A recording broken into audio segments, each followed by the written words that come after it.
Thank you very much. You may please take your seat. I'm guessing the murmuring is you want the second stanza. Well, we'll save the day. We haven't gotten permission for the second stanza. All in favor to move on, say aye. I'm not going to say the ayes have it too.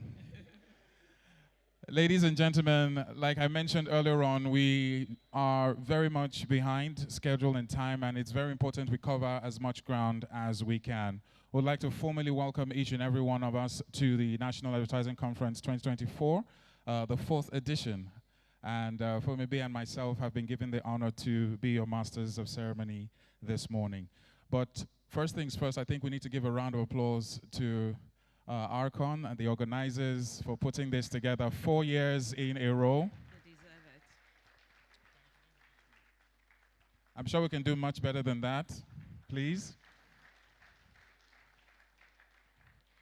I want to recognize the presence of the Honorable Minister of Information and National Orientation, who is ably represented by the DG, National Orientation Agency, in the person of Malam Larry Issa Onilo. Thank you very much for being here, sir. Thank you very much for being here, sir. Ladies and gentlemen, permit me this morning to recognize the presence of the DG Archon and the person of Dr. Lekon Fadolapo. A round of applause for him, please. So like I mentioned, we do have quite a long list, and please, we do crave your indulgence to recognize as we move on through the program. But we do acknowledge the presence of the Managing Director, News Agency of Nigeria, NAN, in the person of Amusa Manga, who's representing the MD News Agency of Nigeria. Please, thank you very much for being here, sir. Thank you very much. In no form of protocol, please permit me this morning to recognize all the dignitaries present here this morning. I'll start from Mr. Osita Okichioku, the former DG, Voice of Nigeria. You're very welcome, sir. Just run through. Permit me to recognize the president, the chairman of ASG, and the president of AAAN, and the person of Mr. Larry Adisa. You're welcome this morning, sir. Again, I would like to recognize the presence of Mrs. Tolume Debem, the president of X-Man. You're welcome. We also have the acting permanent secretary, Ministry of Information and National Orientation, the person of Mrs. Comfort Ajiboye. Thank you very much for being here as well, ma'am. Thank you very much. You're welcome. Again, I would like to represent the past, recognize the past president of HASG in the person of Mr. Femi Adelusi. You're welcome, sir. Thank you very much for being here today. The past president of AAAN, Mr. Steve Babaiko, you're welcome. Permit me to recognize this morning Mr. Udeme Ofot, former chairman of ARCON, and thank you very much. You're welcome, Mr. Ofot. Like I said, we will acknowledge as we move on through the program, so please forgive us if we haven't mentioned your name yet. We will. We do have messages coming in of people who are still en route. This particular conference is the 4th edition so far, and of course, it didn't just come out from thin air. There are those who are working behind the scene to make sure this came to fruition. And there is a man at the helm who is the chairman of the organizing committee. I would want us to, before he comes up on stage, also acknowledge the DG Voice of Nigeria, Mr. Jibril and Danse. Are you here, sir? A round of applause. Thank you very much for being here, sir. Thank you very much. And of course, the president of NIPR and the person of Dr. Ike Nelaku. Hope I got that right. So apologies, sorry, just getting this in late. Thank you very much, sir. You're welcome, sir. We won't be able to take much of the acknowledgement, but we'll come back to that shortly. So first things first, the theme for this year is navigating the shifts, technology, culture, and new business models. Yesterday, we kicked off officially with day one, which was the fireside chat which was basically the launch of this event. But we'll recap on that during the course of this conference. We have a message that we need to get into from the National Organizing Committee, and the chairman is here with us as well, in the person of Mr. Tunji Adeyinka. Just recognizing him as he makes his way. Mr. Adeyinka, please. Ladies and gentlemen, let's look alive. Thank you very much. You're welcome, sir.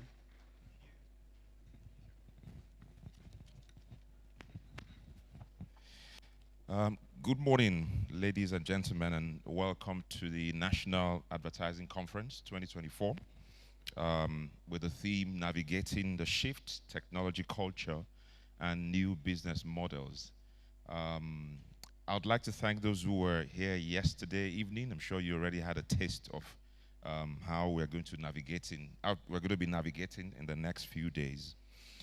It's been a year that we've seen some of us, and I'm sure that in this year, for some of us, it's been like 2 years in 1 year. So many things have happened this year. And as an industry, we've identified the impact of the shifts that we're seeing and how to mitigate these shifts. The discussions we're going to be having in the next few days are very rich once we finish with this opening ceremony. And at the end of the day, I'm sure that you will feel very, very well equipped to face the coming year, to face the economy, and to look at the changes that are coming by way of headwinds. I would like to thank the regulator, ARCON, led by the DG, Dr. Leko Fadolapo, for the commitment to the ideals of the National Advertising Conference in the last few years. I would also like to thank the sectoral groups. Without the sectoral groups, there's no way that this would work, and I would like to underline that a million times. The organizing committee, so you keep seeing me, but there are about 15, 16 people who actually are the one who are doing the heavy lifting. I just show up and speak, as you can guess. But finally, I would like to thank our sponsors. And we did thank some of them yesterday. The platinum sponsors, Guinness Nigeria and Tolerant Group. Our gold sponsors, Airtel, MTN. Yesterday, I missed out Media Reach OMD. Very, very important. They have an iconic piece there called The Red Room, which I'm sure you saw on your way in. I'd like to thank the bronze sponsors, Aspira and Royal Foams, who are supporting this from our Kano base, and UAC Foods, the Swan water producers. And finally, I would like to thank Aravo, our technology partners.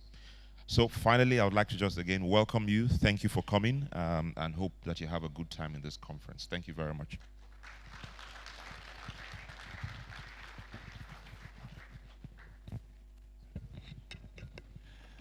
Thank you very much. Once again, a round of applause to the organizing committee.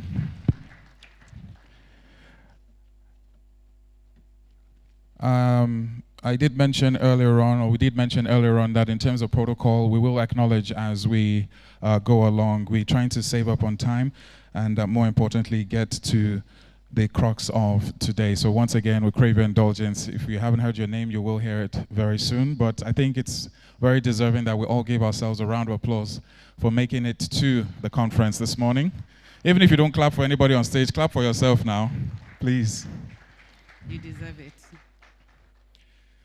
We have some goodwill messages as well that we will look into, and we also want to ensure that we cover as much ground. So we're going to call, as we call you up for the goodwill message, if you're in the hall, please just make your way. Obviously, a representative of the association would appreciate if you step up and just give up the goodwill message as well. But just before the goodwill message, allow me to recognize a few more people this morning. A round of applause for the president of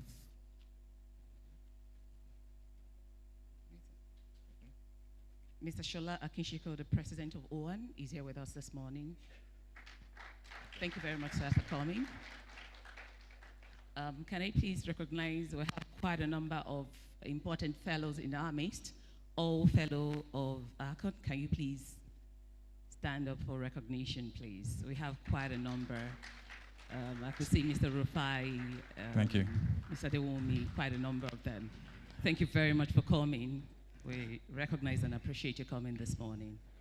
Thank you for the service as well. So from the itinerary we have this morning, we're going to move on to the goodwill messages, but we also want to recognize the presence of the former registrar of APCON and the person of Alhaji GB Kankara. Perfect.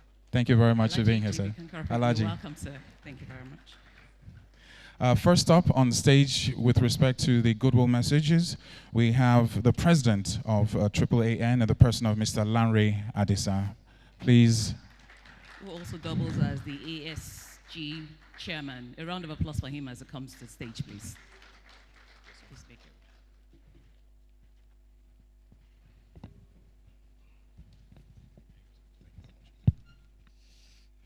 Good morning. Again, it's a pleasure to be here at the National Advertising Conference. Like it was being asked yesterday, who was here 4 times. Yeah, we've done 4 times, but this is my first time as the president of AAAN or HASG. I mean, without taking too much time, I think for me what is important is we all can attest to the fact that this conference is not just a talk shop. From these conferences we've had in the past 3-4 years, a couple of industry initiatives have come out of it that are useful to us. The latest, of course, being the audience measurement initiative. And I'm hoping that from this conference that a couple of things will also come up that can help move things forward. But one thing I can also say is that, I mean, I don't have a cap or a hat now, but I'm wearing 2 hats. If you can't see it, it's okay. I'm here representing AAAN and, of course, also HASG. That is the heads of advertising sectoral groups. And that's very important because what it has done for me is give me a helicopter view of what is going on. And I can say that what I've learned in the past few months is the need for us to collaborate as an industry. We've had to go through this evolution of starting as one shop, fragmenting to different kinds of units. And we've seen that it's really futile when you look at it. It's only when we come together and partner that is when things happen. And I believe that this conference achieves that. It gives us a chance to see ourselves, at least more than anything else. But beyond that, share ideas. And I'm hoping that from this conference and things that will follow from there, we can start looking at further forms of partnerships that can move things forward. Nobody gains from working in silos. That we can see for sure. But having said that, I'm excited to be here. I would like to learn as much as I can. And I'm hoping that we all will learn as well. Thank you so much. Lanre Adisa for his goodwill message. So we did something very quickly yesterday just to get a feel of who we have here. If you're here for the very first edition, just raise up your hand very quickly. Okay. First, you are the first person to raise up your hand, sir. And we're going to give you a gift. Thank you very much. Courtesy one of our sponsors, Airtel. A modem for you and unlimited data for the rest of your life. I added that part. So we'll come to you. Second year? At the end of the day. 2 years? You've been around for 2 years? Fantastic. You, sir? 2 years in a row. Thank you. I'm not giving gifts, that's all. A round of applause for him. 3 years in a row? Fantastic. And in 4 years in a row? Fantastic. This is not the DG, of course, he has no choice. And if this is your first time being at the conference, please raise your hand. First time? Everyone gets a handshake. Thank you. Could you just welcome your neighbor and tell them thank you for making it for the first edition, those who are coming for the first time. So up next for the goodwill message, we have the president of BON in the person of Malam Abdul Hamid Dembos. Please welcome him on stage. Or any representative from BON. If you have any of the representatives here. Thank you very much. We'll move on to the next one. Can we please welcome Mrs. Tolu Medebem, the president of X-Man, to come to the stage for a goodwill message.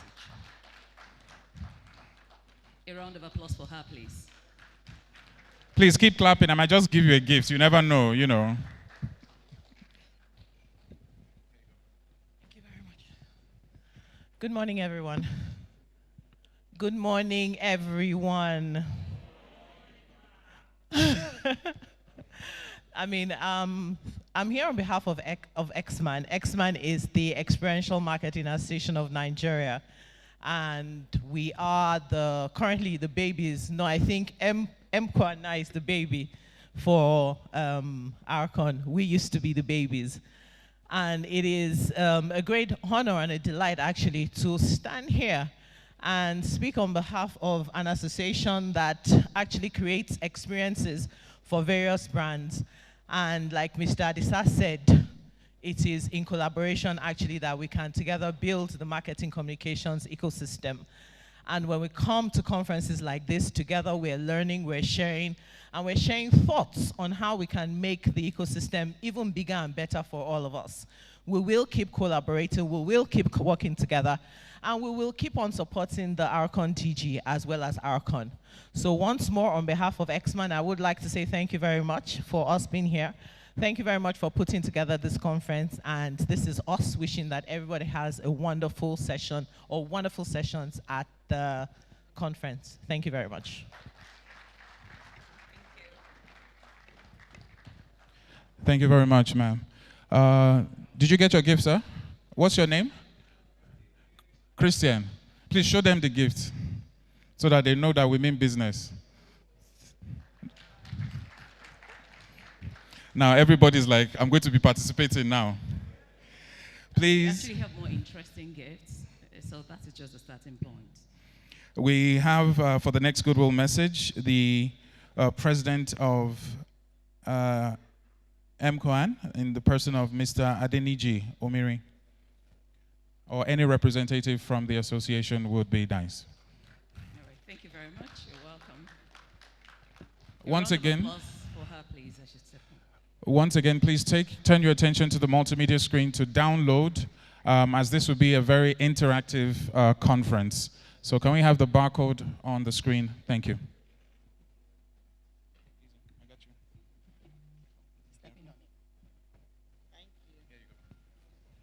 Thank you.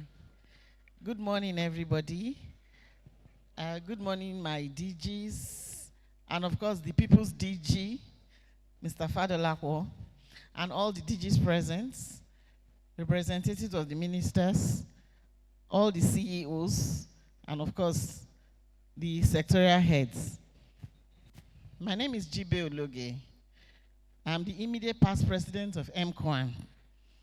And MCOAN stands for Electronic Media Content Owners Association of Nigeria. That means we own all the content that you, okay, let's say 80% of the content that you watch on television and you see and you listen to on radio. As the ex-man president said, we are the latest sector with Archon. That means Archon has recognized that content is not only the king, but it's also essential and very important in advertising and broadcasting.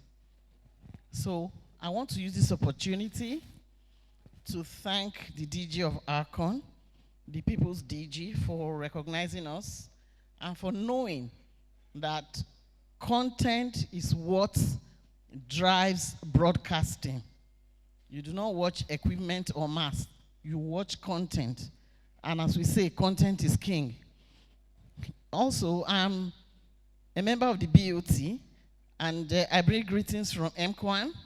Our current president, Mr. Omiri, is not present, but as the immediate past president, I decided to take this goodwill message. So on behalf of MCOAN, I want to say a big thank you to Archon for bringing us on board as a sector and also for recognizing us. And I want to say a big thank you to everyone present here. We were here last year and we're here again this year. So I want you to sit back, relax, and enjoy this wonderful gathering, because I know As we gained so much last year, you're going to gain more this year. Thank you for coming. Thank you very much. A round of applause for her. Thank you very much, ma'am. Can we have Mr. Dozie Okafor, the president of MIPAN, come up, please? Or the representative. A round of applause for the vice president, please.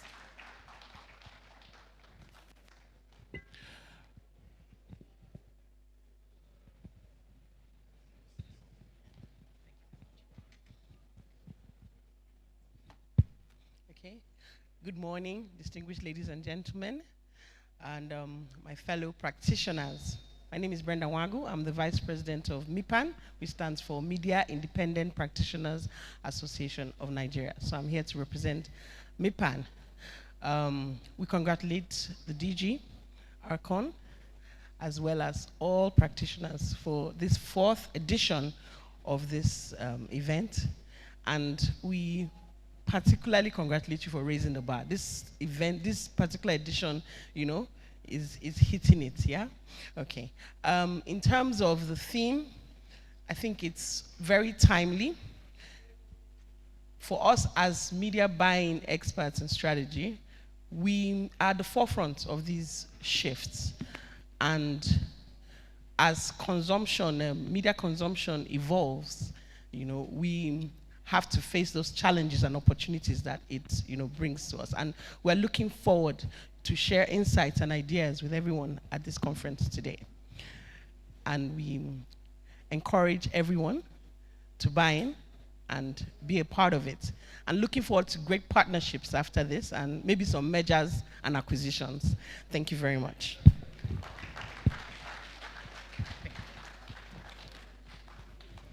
Some mergers and, say it louder so they can hear at the back. Mergers and, as we all know, the trinity of the association has to do with advertisers, agencies, and of course the media.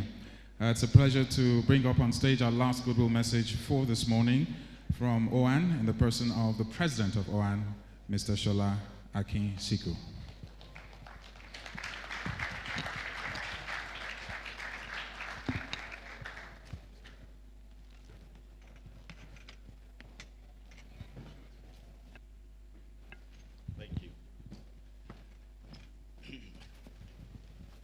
The DG Archon,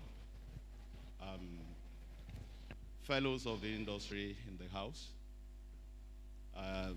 the chairman, HASG, my president and chairman, other leaders of the industry. I can see the immediate past president of MIPAN and the immediate past chairman of HASG, Otumba. God bless you, sir. Well, it's a great pleasure for us at the OAN, the Out of Home Advertising Association of Nigeria, to be here at this event.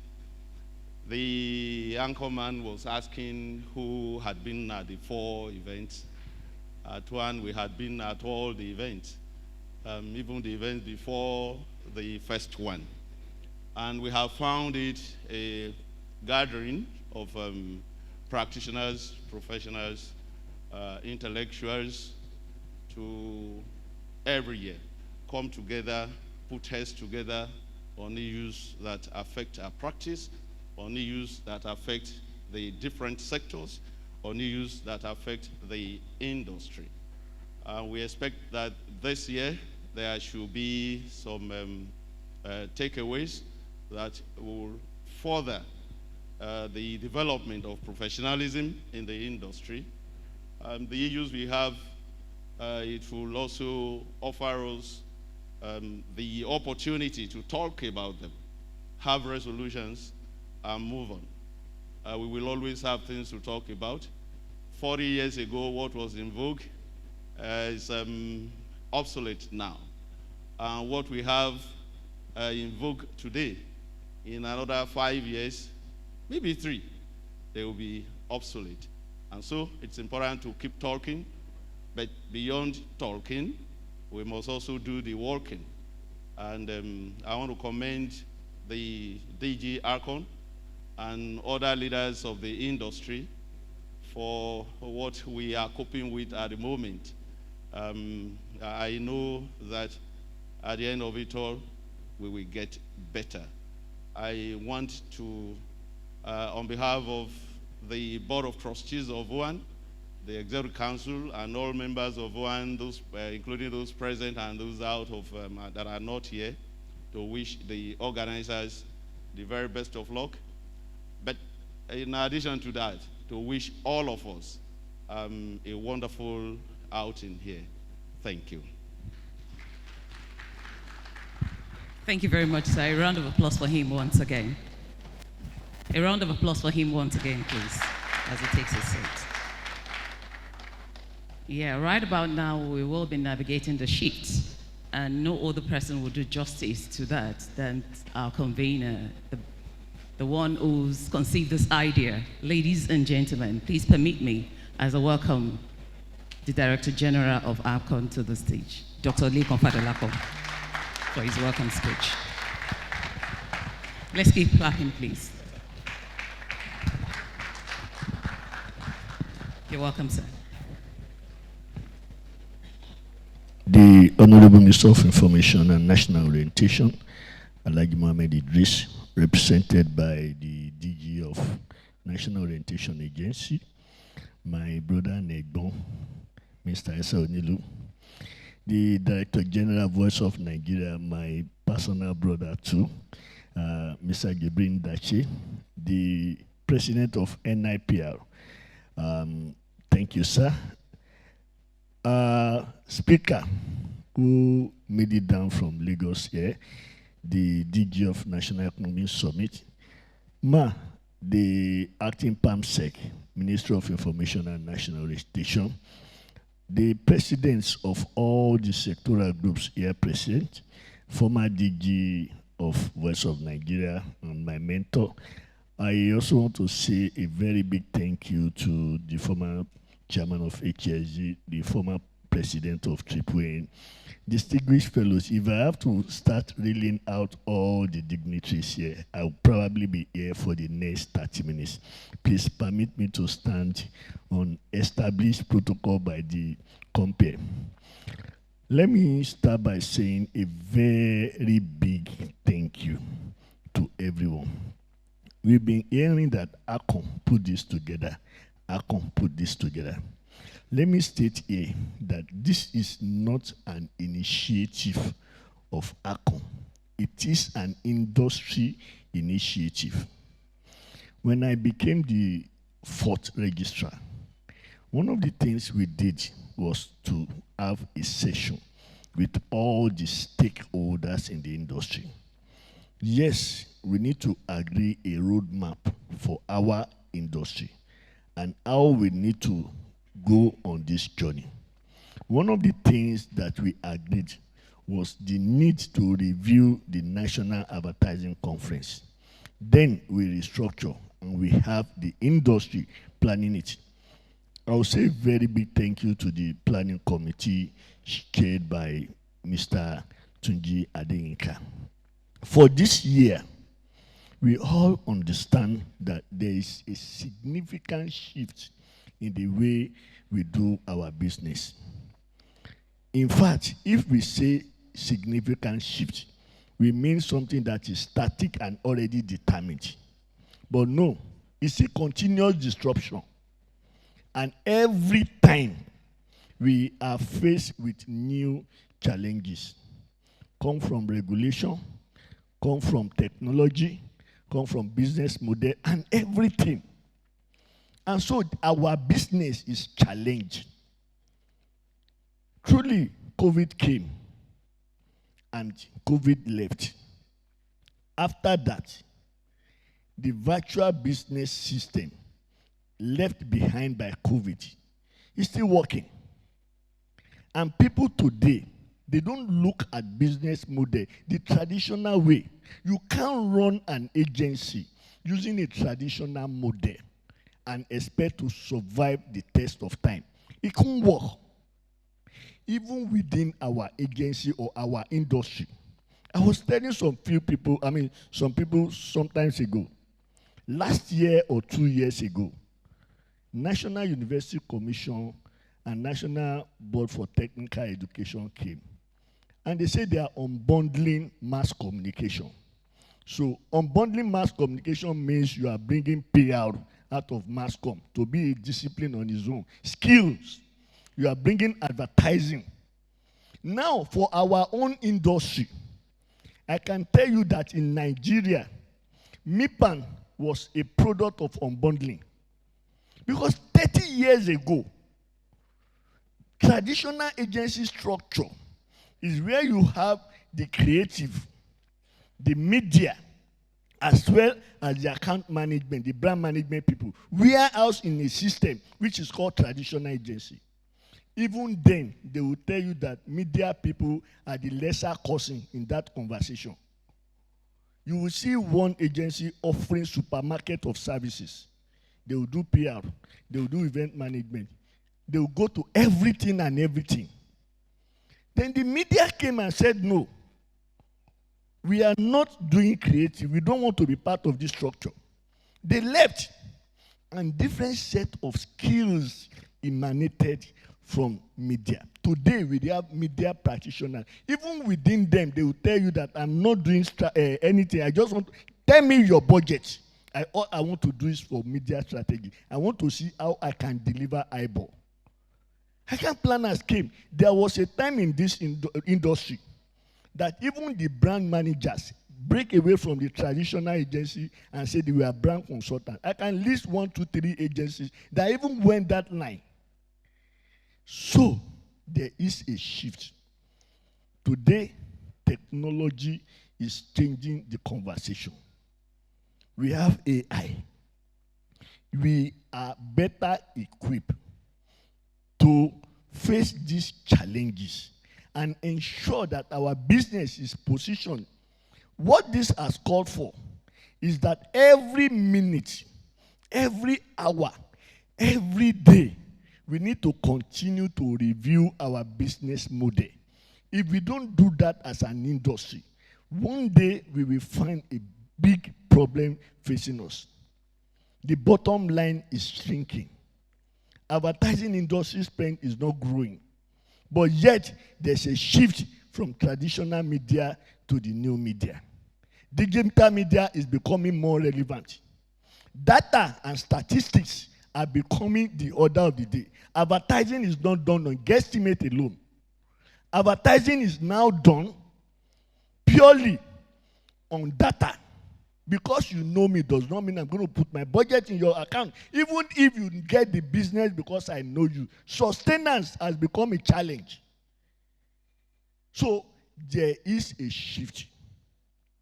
Now for us, the directive from the minister, the Honorable Minister of Information and National Orientation, is as a regulator, you must ensure you promote equity and fairness in your sector.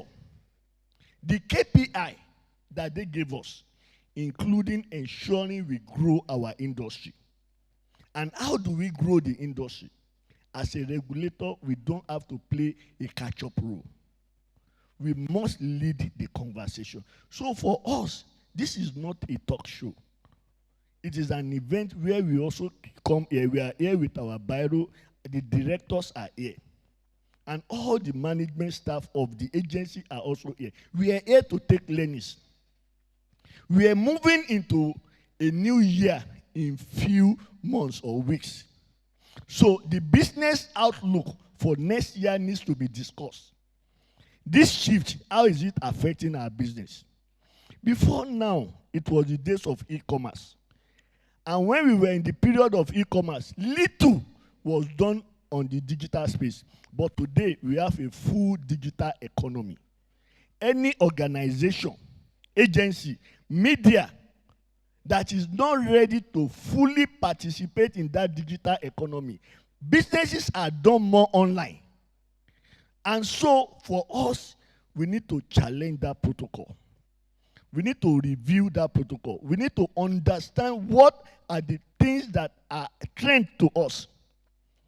Because of this, when we had this session, the committee and the leadership of ACON. We had a session, we workshopped this, and we said everybody that is here wants to learn, must be able to take something home. So they have planned insightful, educative people and presentation for us. I want to enjoin us to take our time to listen to the presentation. I want to plead with us to be attentive. I want to appeal to us while we are in the session. Don't let our mind leave this place. Let our mind remain here. Let us have that conversation. Let us open. We are also here because we believe we need to improve. Even us as regulator, there's a shift in the way we regulate. So if we are not talking to the operator or the regulated, then what are we regulating? So this is a conversation for the industry, the regulator, and the regulated, all the sectors that are here. We believe at the end of this conference, we will live better than we come. Thank you very much. Have a wonderful day.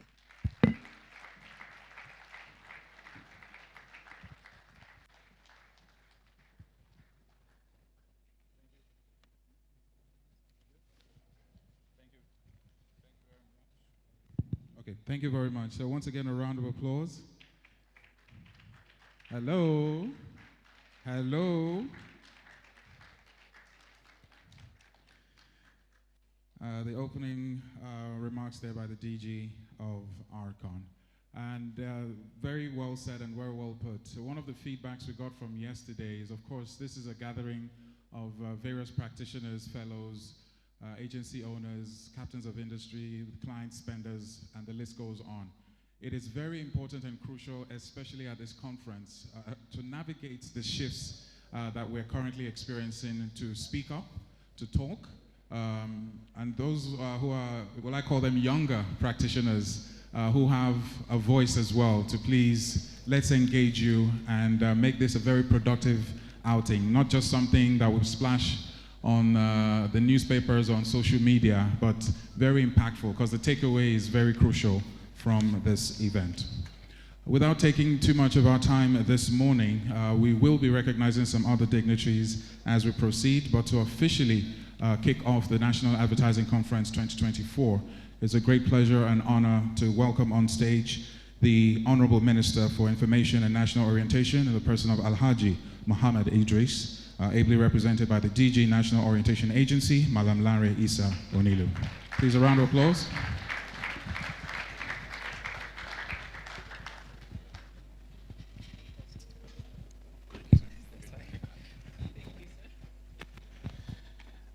Good morning. The Acting Permanent Secretary of the Ministry of Information and National Orientation, my colleagues, permit me to specially recognize the President of NIPR, my dear brother, my colleagues DG, ladies and gentlemen. We actually are making a move to ensure that we cut off protocol from official engagement. We are working to get approval to ensure that once the MC has recognized people, we do not waste time for everybody coming on the stage having to recognize people. I also noticed that when the national anthem was recited, people were surprised that it was only one stanza. Okay, so the Federal Executive Council has approved that in events like this, it's only the first stanza. You will recall that in the past, it was only the Arise, O Compatriot that we were reciting. So it's only the first stanza. The three stanzas are taken only when we are having the independence anniversary, the June 12th anniversary, Armed Forces Remembrance Day, the inauguration of President or the National Assembly. These are the occasions where we take the three stanzas. And the third stanza has also been approved as the national prayer. So when we have events like this, we can just use the the third stanza as our national prayer. That is, O God of all creation. Thank you very much. Those words were mine. I'm here now to deliver the message given to me by the Honorable Minister of Information and National Orientation, Alhaji Mohammed Idris Malagi, who we expect back in the country today. Is not around, but he's, even last night he called me to ensure that everything goes on well. So I'll go straight into his speech. It is a great privilege for me to address this year's National Advertising Conference, a gathering that brings together the very best minds and most innovative players in the Nigerian advertising landscape. The theme of this year's conference, Navigating the Shift, Technology, Culture, and New Business Models, could not be more timely or relevant. Advertising has long been a driver of economic growth, a connector of brands and people, and a storyteller for our society's aspirations. According to PricewaterhouseCoopers, the advertising industry will be valued at 605 billion naira in 2023. Of course, that must have happened. The leading audit firm also established that for every 1 naira spent on advertising, there is a multiplier effect of 16.5 naira. As we meet here in 2024, the industry is evolving unprecedentedly. Technology, the rise of new business models, and shift in cultural norms are reshaping how we engage, persuade, and inspire audiences. This new era of advertising calls for adaptability, creativity, and a clear-eyed view of the opportunities and challenges that lie ahead. Firstly, let's acknowledge the profound impact of technology on our industry. Digitalization has revolutionized advertising, allowing for personalization, real-time engagement, and greater accountability through analytics. Social media, artificial intelligence, and big data have created channels for brands to reach audiences in more meaningful and relevant ways than ever before. The introduction of a scientific-based audience measurement system is also a transformative development for Nigeria's advertising industry. Accurate and reliable data on audience engagement and demographics is essential for advertisers, broadcasters, and marketers to effectively reach their target audiences and optimize their campaigns.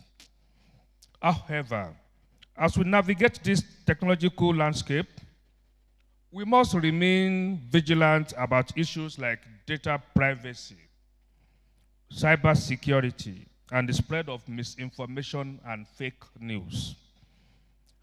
Technology is a powerful tool, but one that requires ethical responsibility. As a government, we are committed to promoting policies that protect both consumers and businesses, thereby ensuring a digital ecosystem that promotes trust, transparency, and accountability. Advertising reflects and, in many ways, shapes culture.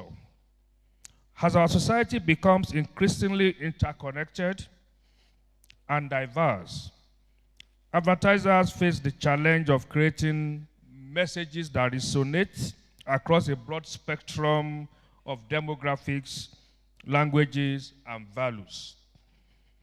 Today's audience is young, dynamic, and incredibly discerning.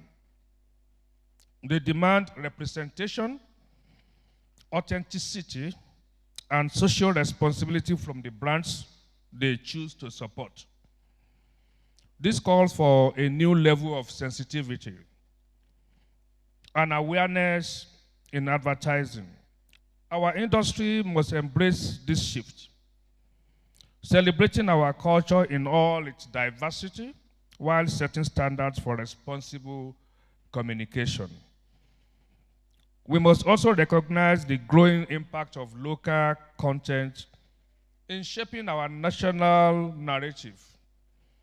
At the Ministry of Information and National Orientation, we are dedicated to fostering an environment where Nigerian creatives and content producers can thrive, strengthening our cultural identity and enabling the stories of Nigeria to reach global audiences. I urge advertisers to be mindful of this and to be advocates for our rich cultural heritage as they develop their campaigns. The shift in technology and culture are accompanied by the emergence of new business models.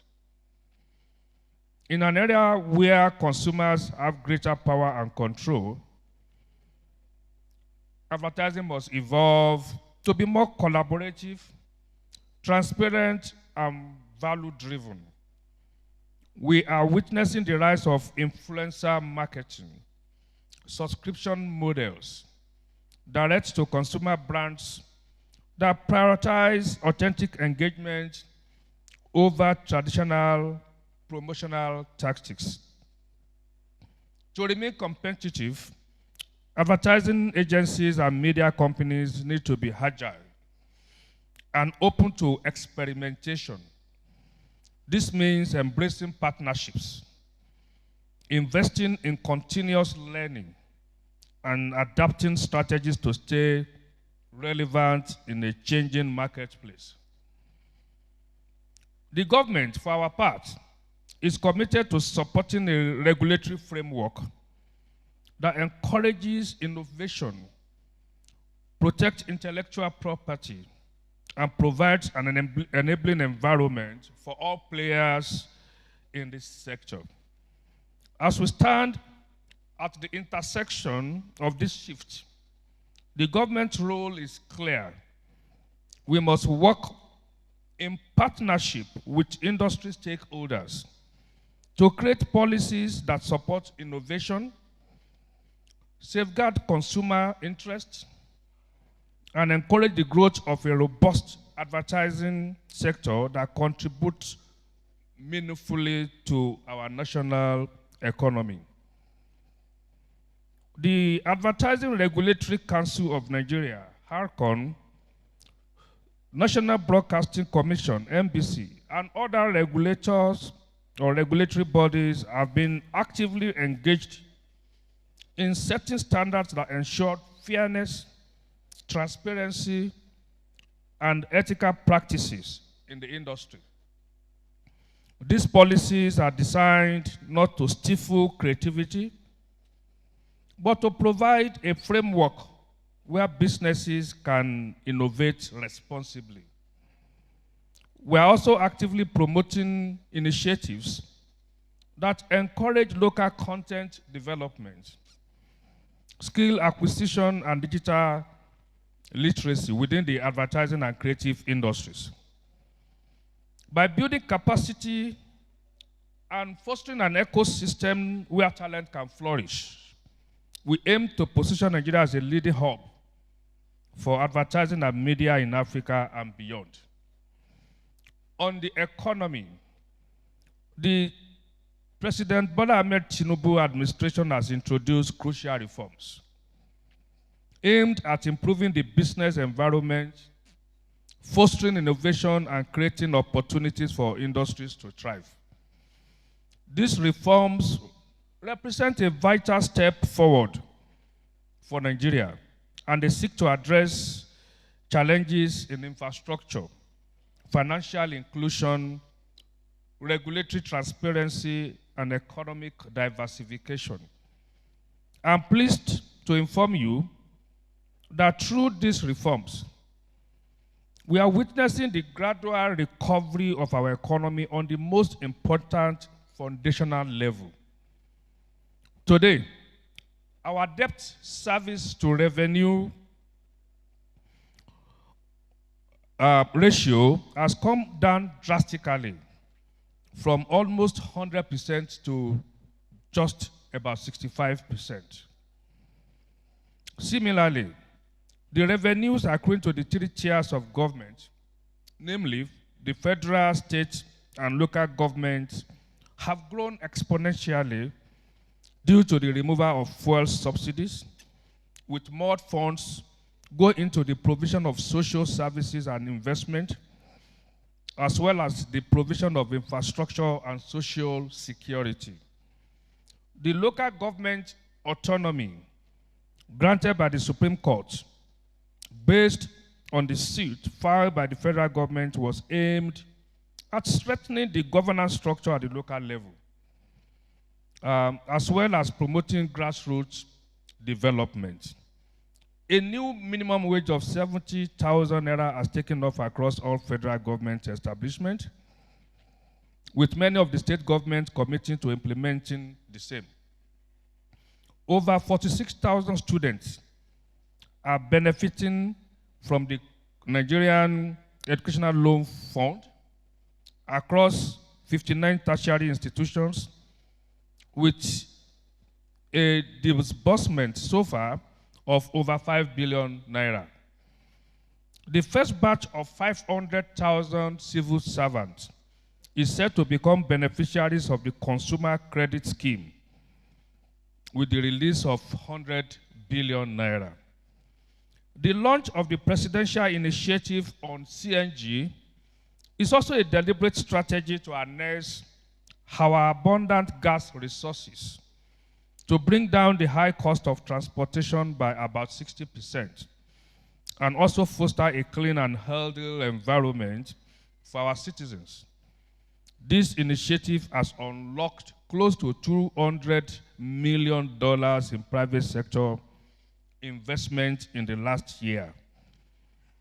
There are several more landmark initiatives like this, all aimed at bringing economic relief to the Nigerian people and fueling a chapter of industrialization and prosperity, the likes of which we have never seen before. This is the presidential, there is the Presidential Loans and Grant Scheme, the Consumer Credit Corporation Initiative, the Renewed Hope Housing and Estate Initiative, the Renewed Hope Infrastructure Development Fund, and the Presidential Unlocking Health Value Chains Initiative, among many others. Indeed, President Tinubu's policies are designed to deliver sustained results in the lives and livelihoods of tens of millions of expectant Nigerians. Our administration has also prioritized the development of roads, railways, and the upgrading of our ports to unlock economic opportunities across all regions of the country. These infrastructure projects will not only create immediate jobs, but will also lower the cost of doing business, enhancing Nigeria's attractiveness as an investment destination. For example, the construction of the Lagos-Calabar Coastal Highway is progressing steadily, while the groundbreaking of the Sokoto-Badagry Highway was performed recently in Sokoto. Of the 330 bridges and roads earmarked for repairs in 2023, over 85% have been completed and new ones are in the pipeline. I am therefore appealing to you to support and promote the reforms being implemented by the President, using their platforms to amplify the administration's vision for a more prosperous and stable Nigeria through creative and strategic messaging. Advertisers have the power to not only reach audiences, but to inspire confidence in the progress being made. Your support for these reforms will also enable a more conducive environment for the advertising sector, bringing greater transparency and encouraging more investment in media and communication. By aligning with this vision, advertisers will be contributing to a vibrant ecosystem that benefits both the industry and the country. In conclusion, let us use this conference as an opportunity to share ideas, build partnerships, and lay the foundation for a resilient and forward-looking advertising industry. Together, we can ensure that Nigeria remains at the forefront of this evolving landscape, a beacon of creativity, cultural richness, and technological progress. I thank you for your kind attention.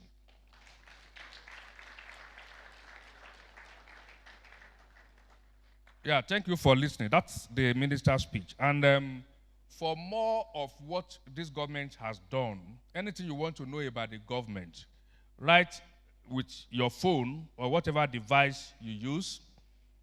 You can go to noa.gov.ng and speak to Clean. Clean is the government's AI voice and chat assistant. You can hold conversation with Clean, ask just about anything, and it will have that conversation with you and give you the message. And that is AI-driven, which also attests to the appropriateness of the topic of this year's conference, that the world, advertising is being driven on Nimosine, and we cannot catch up with a B2. Thank you.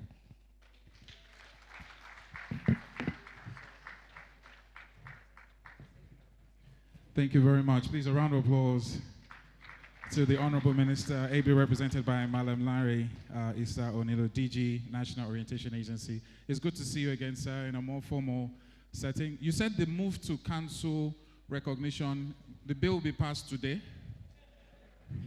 Is it today or tomorrow? That will be very welcoming. Anytime soon.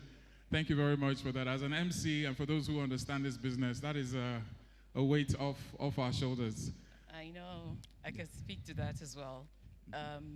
So permit me at this moment to welcome the people on the first row, the VIPs on the first row, please, for a brief picture at the moment. DJ, Mr. Muteme Ofat, and the rest, please come to the podium.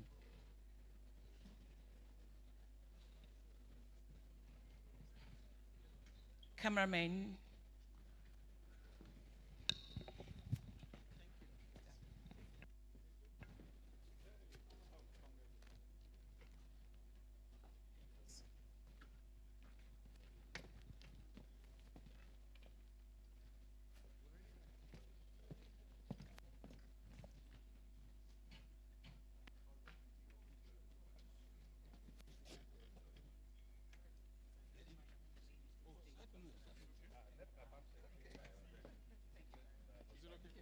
Thank you very much.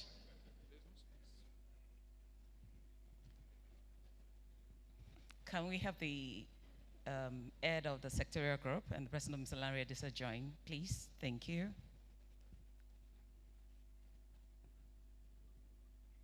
Can we also have all sectorial lead please come to the podium for this picture?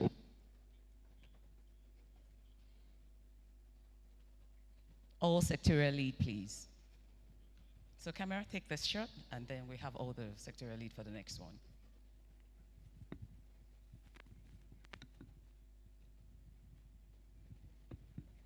Okay, can we have the ladies in between? Thank you. So the ladies, please take position. Thank you, ma'am. You're welcome.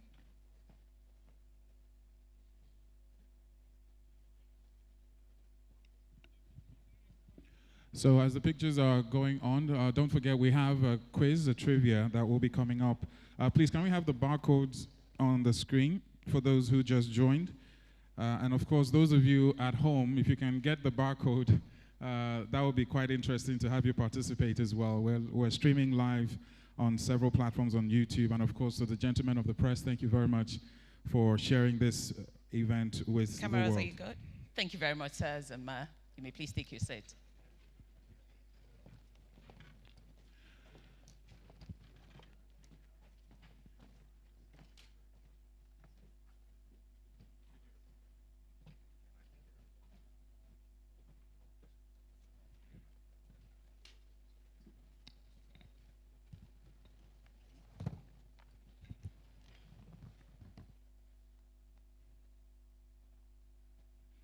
All right. How's everyone this morning? Hello? Okay, we want to shake things up a bit. The crowd is very much almost full to the brim now, which is a very good sign. For those of you who joined us online, thank you very much for being part of the National Advertising Conference 2024. This is day 2, and still ahead we have the State of the Nigerian Economy presentation that will commence in a couple of minutes by the CEO of Nigerian Economic Summit Group. We also have the CMO Forum, a panel session. We have Making a Case for Agency Consolidation by First Primus West Africa. The GCEO, the person of Mr. Seni Adetu, will be there. Regulation in the Age of Shifts, Technology, Culture, and the New Business Models. We're also going to take a look at that panel session. And the Creative AI and the Advertising Industry, Myths versus Reality. We're going to take a look at that as well. The Entertainer, 20 years of navigating the youth culture, the one and only Oladapo Oyebanjo, a.k.a. D'banj, will be in the room. And you'll get a chance to hear his story and his journey and how that brand has evolved over the years. That will be moderated by Anne Obaseki of Lounge FM. We also have the last item, which is Marketing Trends, which is also the last session that we will have. And the likes, of course, that we all know and are very familiar with will be there.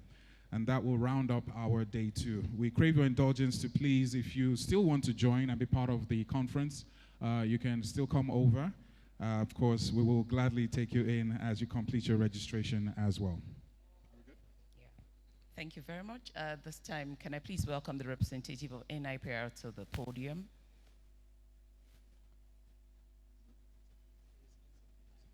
Is the president of NIPR, please.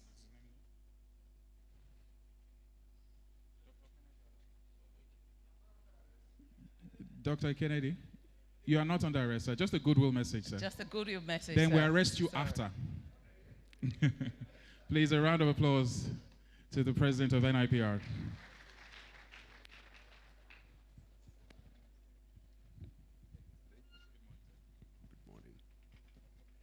Good morning. I would like to take very seriously what the DG Noah has said. So I'll just say good morning to all of us. Thank you very much for giving me the opportunity to say a few words. Time is so much a commodity that I don't want to take a lot of it. This conference is really very exciting. It's growing bigger, it's developing better, and it's becoming richer, both in context, in character, and in appeal. I was in this conference last year, and seeing what I saw last year, seeing what I'm seeing this year, I believe that you are improving every time. Congratulations. I believe, as the DG, Noah, and Minister's Rep has said, the theme is very strategic, very timely, very, very timely. I've looked at your program. All the topics are very essential. Again, congratulations. The president of AAA talked about partnership, and I cannot agree less. That is the way to go. You cannot do this in silos. You can't do this alone. The time has come when big organizations, big economies are beginning to shrink. They are coming closer. EU is getting tighter. AU is getting deeper. And we in this sector must learn to work together. Nobody can do it alone. And this is why We are aligning very closely with ACON. ACON is leading us in this because we are coming together to unveil the biggest marketing communication platform in Africa. ACON, NIPR, and NIMN are coming together to work in a manner that will help us to take charge of this industry. And I conclude by talking about the Nigeria Reputation Management Group, which we just unveiled. We believe that the reputation door, the reputation gate of Nigeria has been left unmanned for too long. Therefore, we are now taking responsibility to man the reputation gate of the Federal Republic of Nigeria. And to do this, NIPR is leading. We are working with ACON and NIM and all the other organizations that are involved in matters of destination branding and global competitiveness. It is what we have to do for our country. Government cannot do this for us because if our reputation is strong, our passports will be respected. If our reputation is weak, it's like a weak currency. It's like a weak bank account. Whenever it is in red, you are troubled. And this is what we are facing today. Congratulations, ACON. But I will conclude by, can somebody just give me a copy of the program, please? The booklet. You know, it is very important to live what we preach because that is the only time that people can take us seriously. Anyone that says that this document is not serious should take another meaning of seriousness. The packaging is rich. The branding is clear. The quality of printing is excellent. I just want to congratulate you. Thank you very much.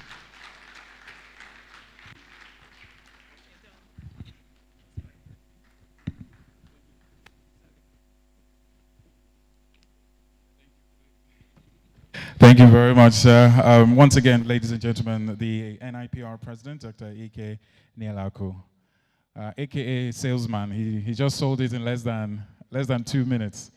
Appreciate that, sir. He deserves a round of applause for the salesmanship. We also need to understand, one of the reasons we brought him on, I know, is because of the function and the role. Now, every organization is important, but when it comes to the image of not just our nation, but citizens and the country at large, their body has been tasked with and saddled with the responsibility of ensuring that. And in a way, we're all kind of ambassadors of our great nation. So thank you for the work you do. And we are going to kick off very, very immediately into the next line on the agenda. And what do we have? Right about now, we will go straight into the business of the day. We'll be discussing the state of the economy. And to do justice to that is no other person. Ladies and gentlemen, this morning, please, with a round of applause, welcome to the podium Mr. Tayo Adoloju, the CEO of Nigerian Economy Summit Group. Thank you very much. This is a man you don't want to mess with. Wait till he grabs the mic.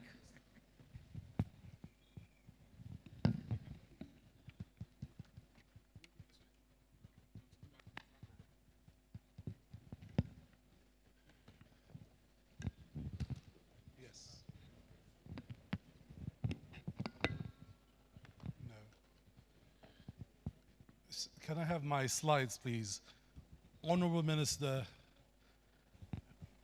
DG's Presidents, distinguished ladies and gentlemen, my task this morning is to discuss the state of the Nigerian economy. A great place to always start is where we are. I think in the last 1 year, everyone will be able to shake their head and say we've gone on an interesting ride. However, the ride of the last 1 year was not created 1 year ago. Since Nigeria came back to democracy, our journey in terms of economic trajectory has been defined by choices that business and political elite make. and our future will depend on a consensus on those choices. Nigeria prosecuted a decade of transformative growth in the first decade of our independence. In fact, the world brought us into a group called the Mint Group. And the designation was for the Mint Group was that these are future powerhouses. By 2025, they will join the top 20 economies in the world. In fact, it was that Mint designation that created the Vision 2020.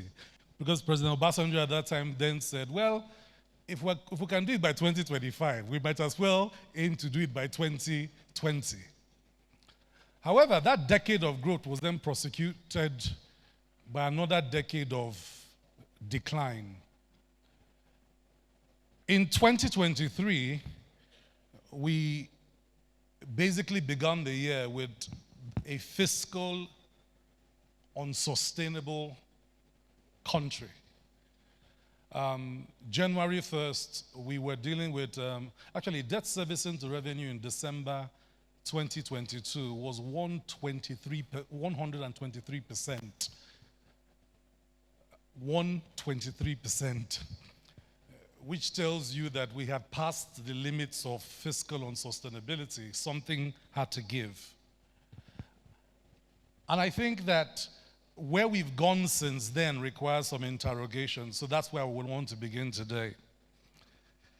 So first, for an outline, I would like to look at global trends, focus on the Nigerian economic outlook, point to some critical policies in 2024 that need to be encouraged and fired, look at economic stabilization and what's missing in the mix today, and then talk to you, the captains of industry and business leaders, as some ideas for surviving the volatility, the uncertainty, the ambiguity that the markets have created.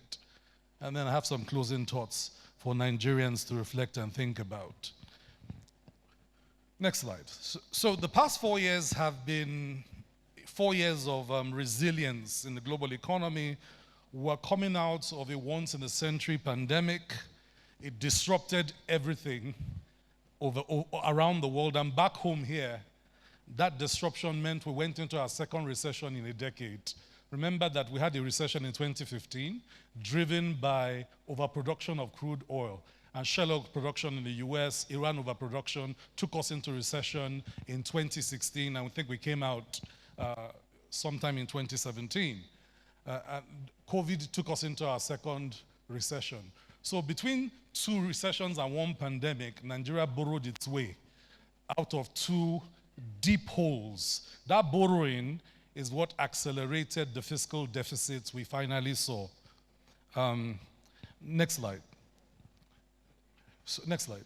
So where's the world in October 2024? The projections show that the global economy is recovering, right?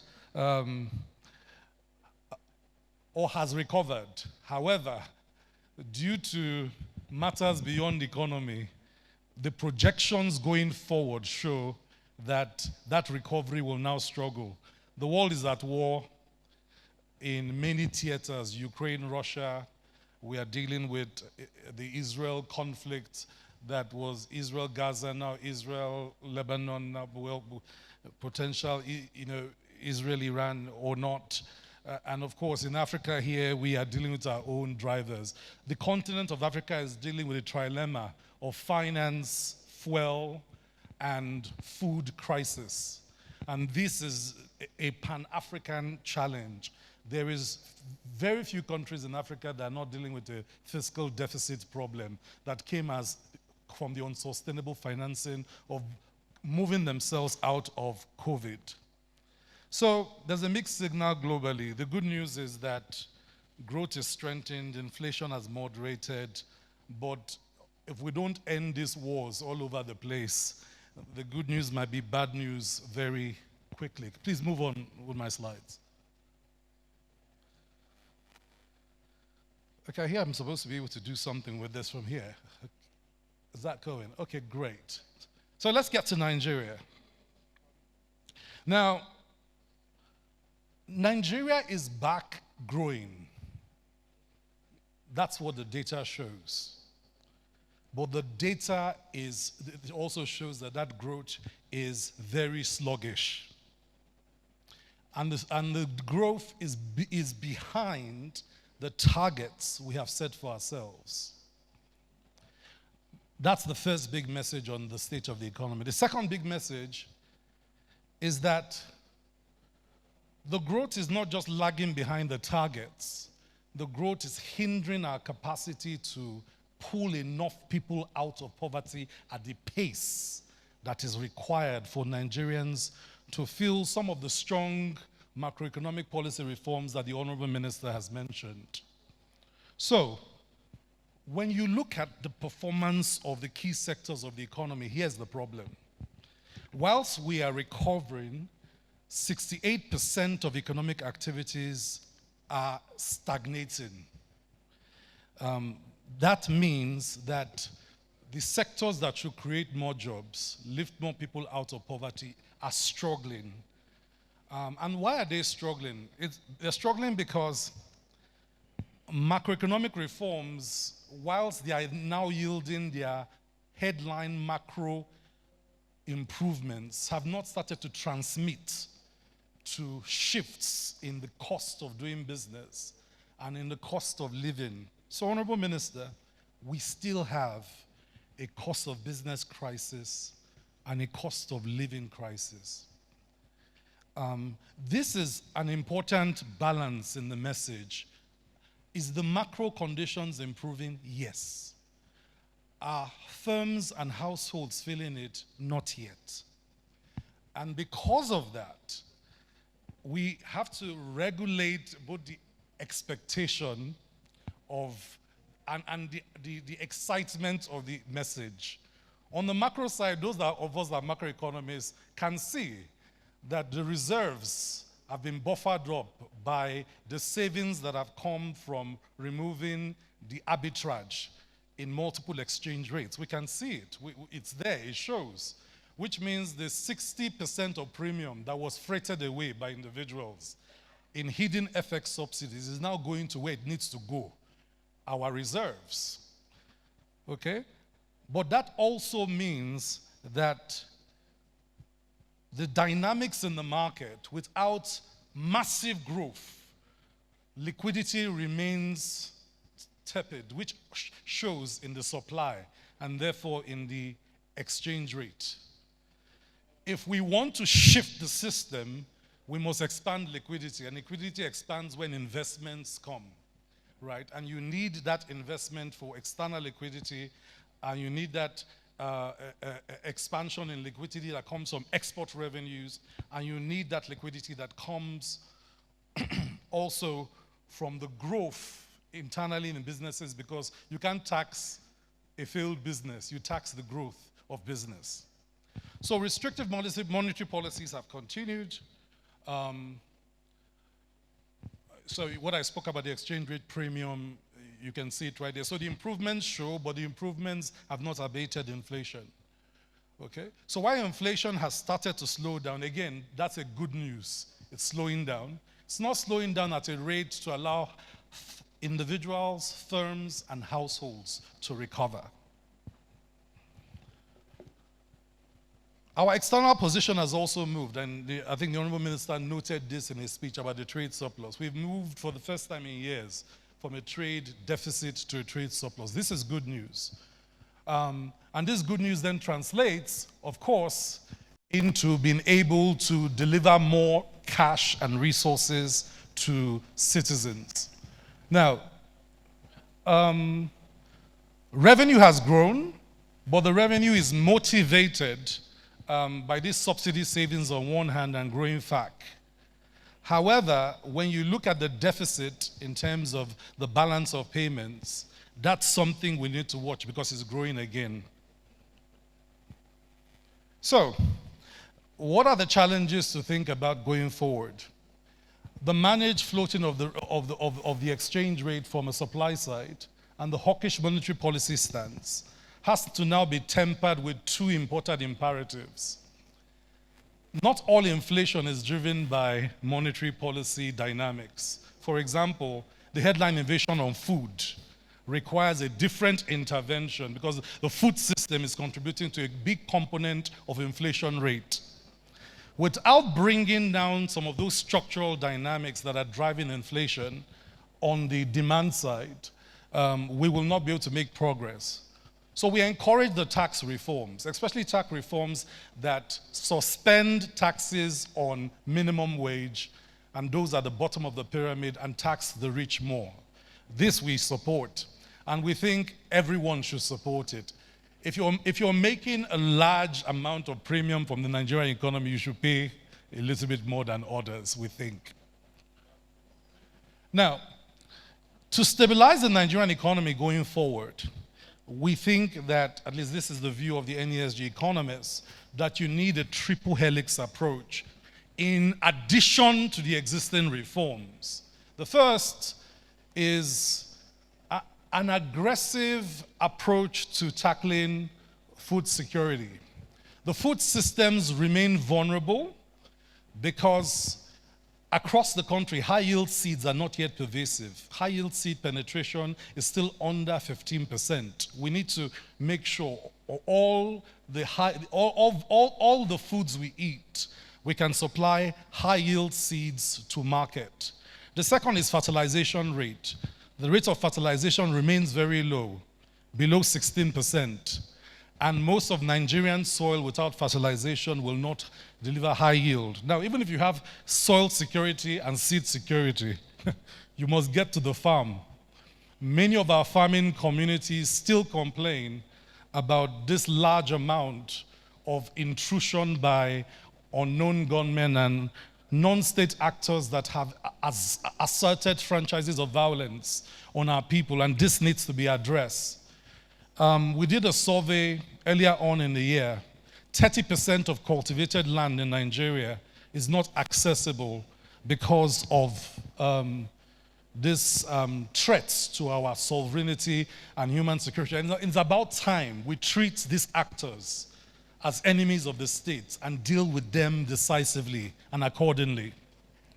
Number two is we need to solve the energy security crisis. The grid has collapsed several times, and sometimes we don't want to tell ourselves the truth.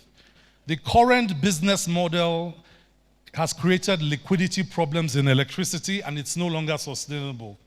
You have a subsidy that has been unpaid. In other words, we've been subsidizing electricity and not paying for it to the tune now of 2.7 trillion. This can no longer continue. So we must move the business model one way or the other. Either we recapitalize the electricity companies, or we implement a power intervention to pay off our liabilities, but you cannot run a system where the infrastructure needs investment for improvement and there's no liquidity to do it. We're just waiting for the next time the grid collapses.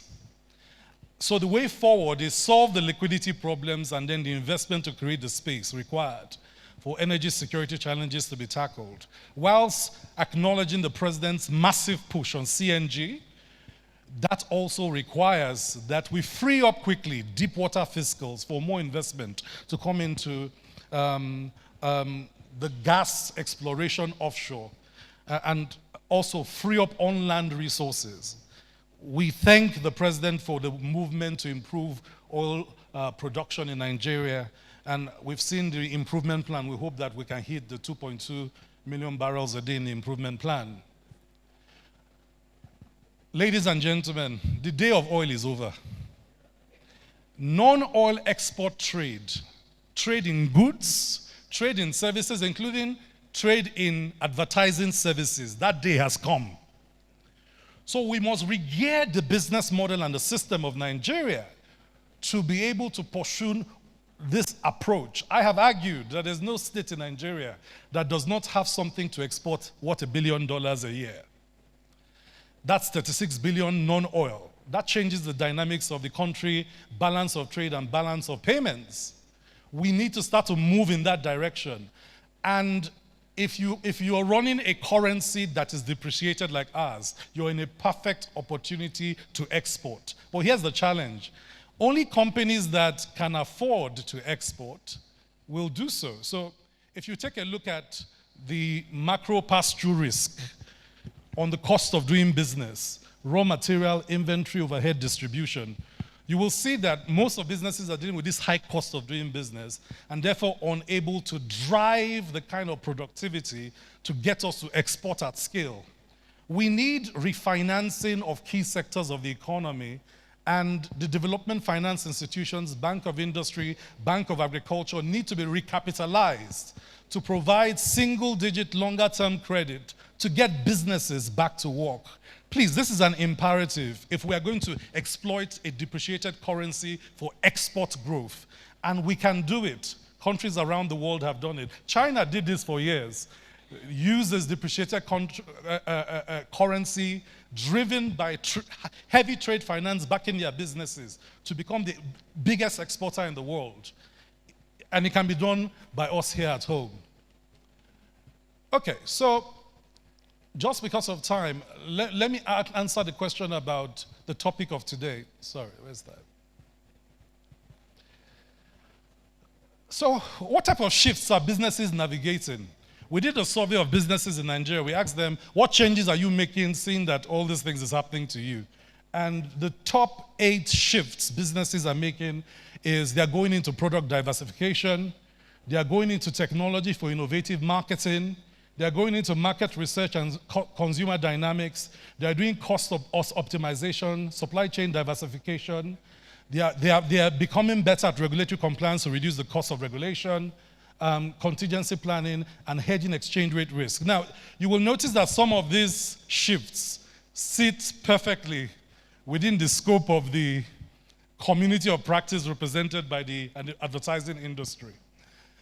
Therefore, I want to challenge captains of industry to take advantage of the shifts that's happening to business that align specifically to the advertising industry. Number 1, number 2, number 3, number 5, all point to things that advertising experts can help businesses do. So whilst businesses are so-called cutting their balance sheet on traditional advertising, if you can provide some additional services in these areas, your margins may be growing, not shrinking. My last slide. Shifts require agility. When you're in a crisis, the thing not to do is to bury your head in the sand. And that agility requires that both government leaders and business leaders become more responsive. On the regulatory side, we need to see more responsiveness to the market changes.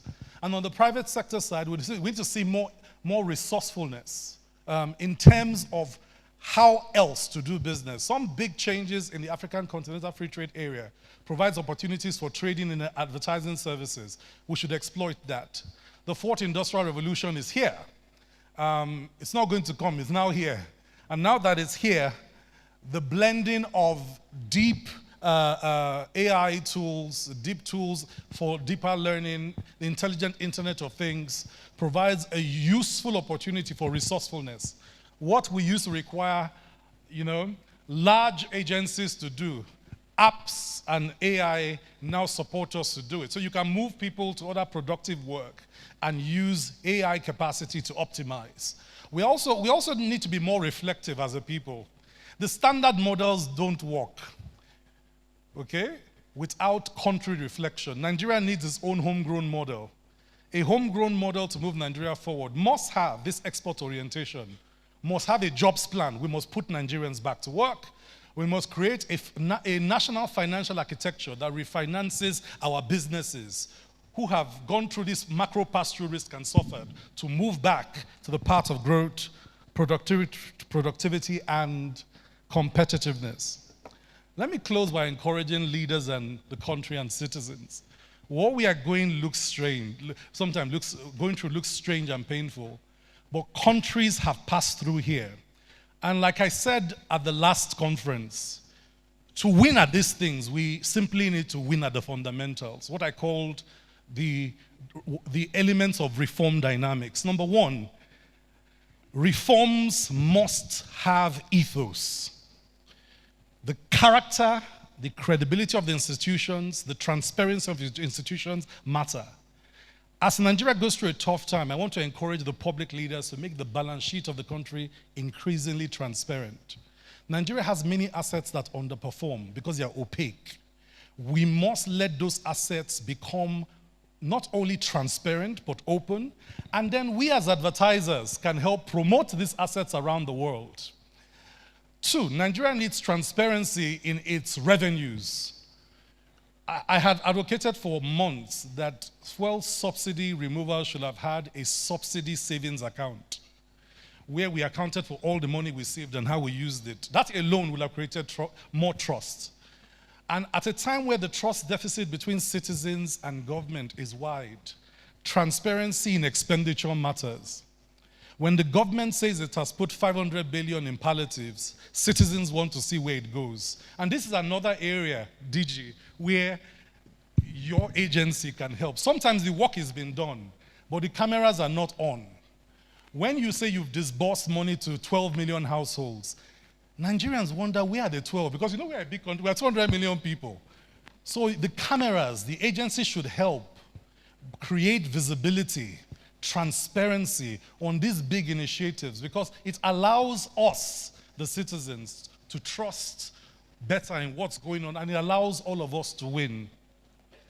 The last point I want to make is a point on being resilient. No nation, we watched the American election, those of us that care to watch, that's a over 200-year democracy. And you can see that it's not yet there. We are a 60-year-old democracy, so I want to encourage us that the building of an economy that becomes formidable and lasting takes time. Building a nation takes time. And as long as we're committed to do it together, we will win. Our outlook for next year is that if the reforms are steadied, if they have a reform ethos, if they have a reform pathos, we keep listening to citizens and the citizens know we feel what they feel, and if the messages are clear, transparent, and accountable, these reforms will take off and growth will happen, and the future will be very different from the present and the past. Thank you, ladies and gentlemen.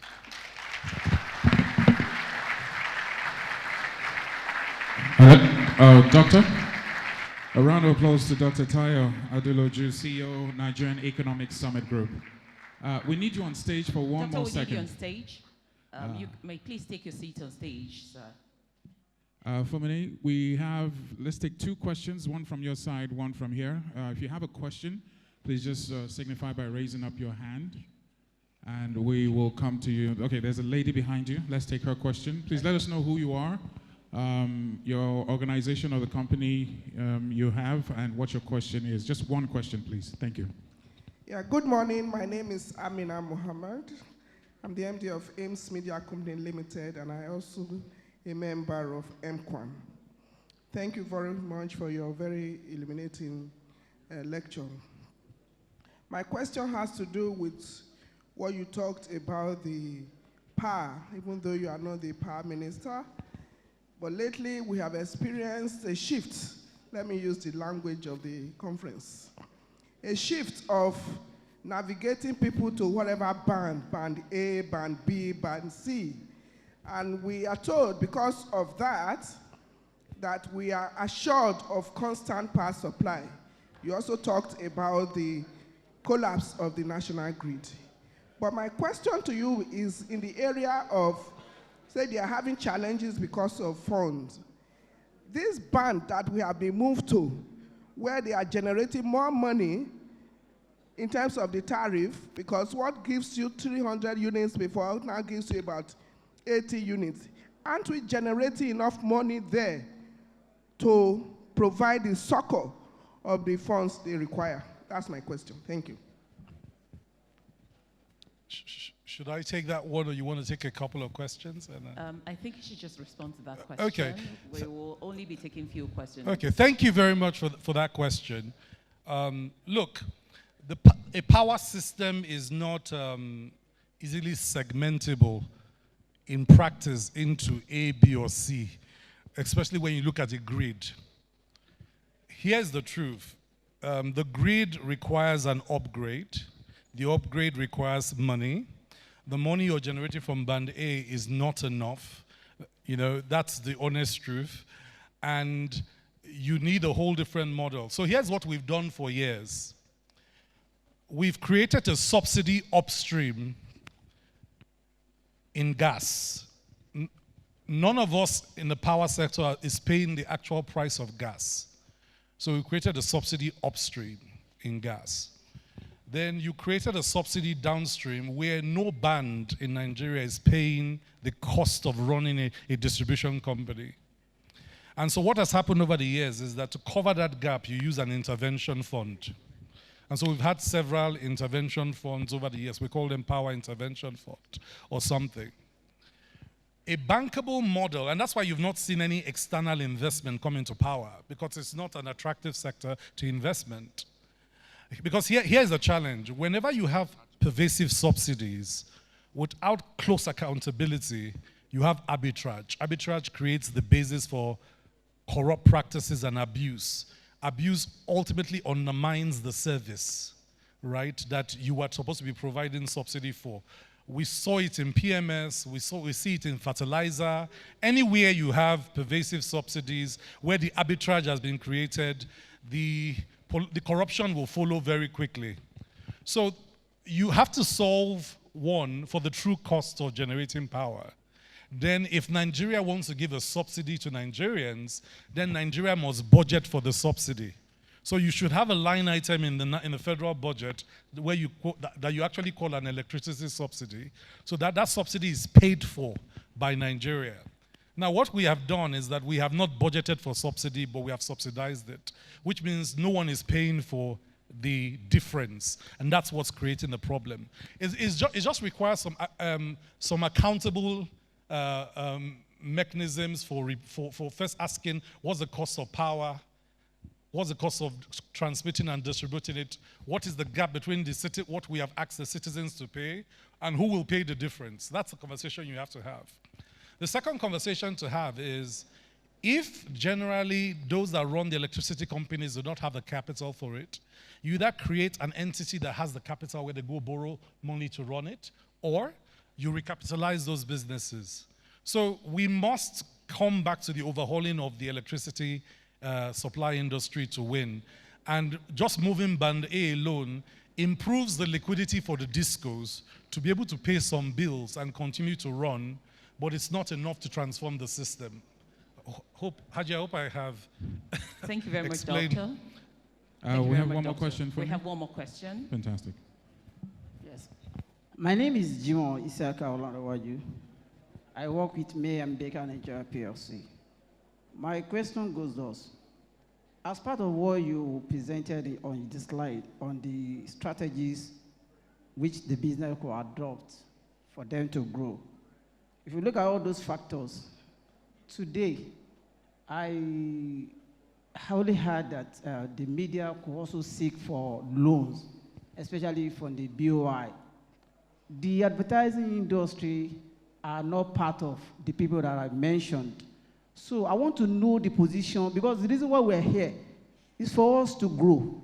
So what is the position of the advertising agencies and other players for them to access this loan? Because we need money. So tell us how we can also be part of this BOI fund. Thank you very much. I don't work for BUI, so I won't answer that question, but answer a different question. But you agree we need money. But here's the thing. Look, because of the macro pass-through risk on key sectors of the economy, we all need money, right? But we don't need expensive money, which is the problem with the MPR tightening, right? Once MPR is at 28.5, when you knock in all the other elements, you're borrowing at 30, 36, 40%. No business grows at that level with all the other inflationary pressure. And that's the challenge. The challenge is that commercial banks must respond to the MPR tightening, and they will transfer that, right, to the final cost of funds that you will get.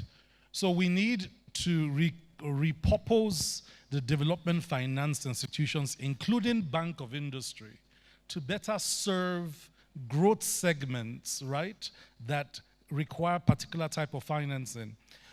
If you look at, for example, in manufacturing, inventory finance is a big issue for them because at the FX rate and at the interest rate, they will not be able to bring in cost of inputs, allow them to produce anything the market will buy, right? So that's a challenge. Without cheaper funds, you can't solve that problem. So my brother, you have my sympathy and support. You have my commitment on advocacy to continue to put pressure where pressure needs to happen in terms of development finance. Now, here's the truth.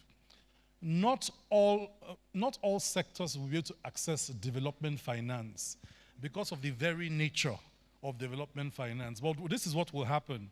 If your key clients access development finance, they all become fiscally bankable and profitable over the long haul, and they can now pay for your services in a sustainable way. That keeps all of you in business. So sometimes the government might make a choice that rather than finance advertising, let's finance the businesses that advertising will support so that those businesses get back to the regions of profitability and therefore can afford advertising service. So there's always a trade-off in policy on these things. If the advertising industry thinks they desperately need these funds, normally it will go into arguments about what for. And my guess is that the matters that have FX pass-through, like equipment, things that you have to literally buy and bring into the country, will be big on the agenda. I don't think UI will just simply give the advertising industry money for everything. Even in manufacturing, you see them sometimes say they will only give for buying machinery or building a factory or something. So I think there are particular parts of the cost channel that is attractive to development finance. And maybe this conference will set up a committee to actually look at financing advertising businesses in Nigeria and look at what type of finances you need and where they might come from. Absolutely. And that might be a way to go. Thank you very much. A round of applause to Dr. Tayo. I think that's the last question. The gentleman, where are you, sir? The gentleman who asked the question. Yeah, how much do you need? No, I'm serious. How much do you actually need? Just give me a figure. Dr. Tayo will hook you up. There's no problem. Please, a round of applause to Dr. Tayo Aduloju, CEO, Nigerian Economic Summit Group. And that's all we're going to have today. Thank you so much. So please, a round of applause. We could listen to you all day. Very insightful presentation. A lot of data thrown at us that are scary, but it is the reality.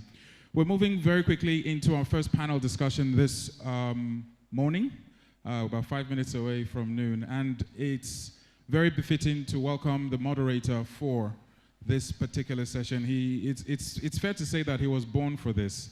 He is the presenter, the host of the Diary of a CMO, which is a podcast that plays to the world's best, brightest marketing leaders, as well as industry leaders across related media, tech, and creative industries. As you well know, the theme is about navigating the what? Navigating the, I might give a prize, or navigating the, there's no prize, don't worry. Please do make welcome on stage Eyitayo Olayemi. A round of applause as he makes his way.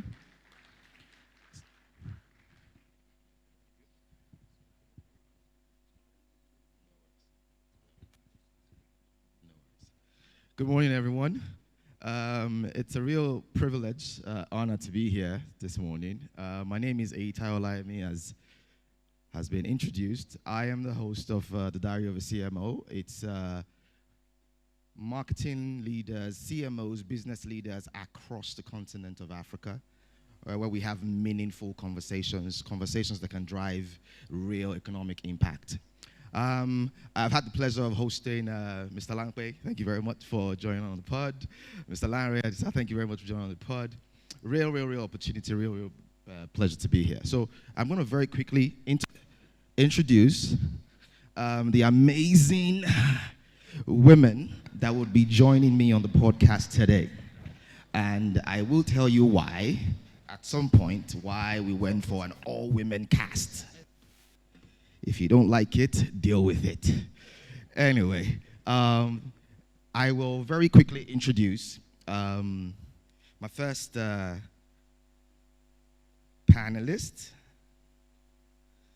You know how you prepare for these things. By the way, I have a... Oh, okay. Okay. I know their names, actually. Okay, I'll introduce very quickly the head of marketing West Africa, Mondelez International, the beautiful, amazing Morolake Mopai. I hope I got that right.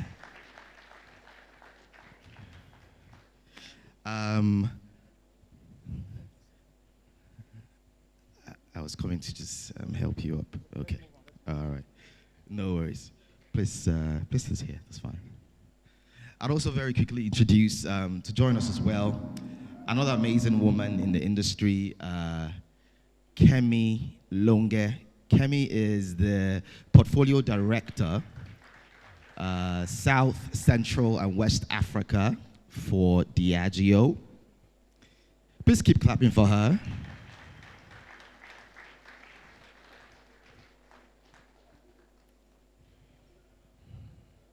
Thank you very much, Kemi. Thank you so much.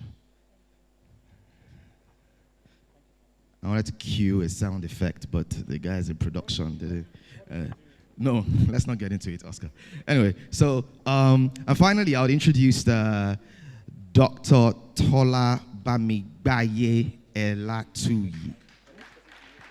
She is the chair, board advisory for Meristem, Nigeria. Brand advisory, Meristem, Nigeria. Thank you very much for joining us, ma. DJ is not in the spirit. There's some... DJ, can we DJ in, please? No.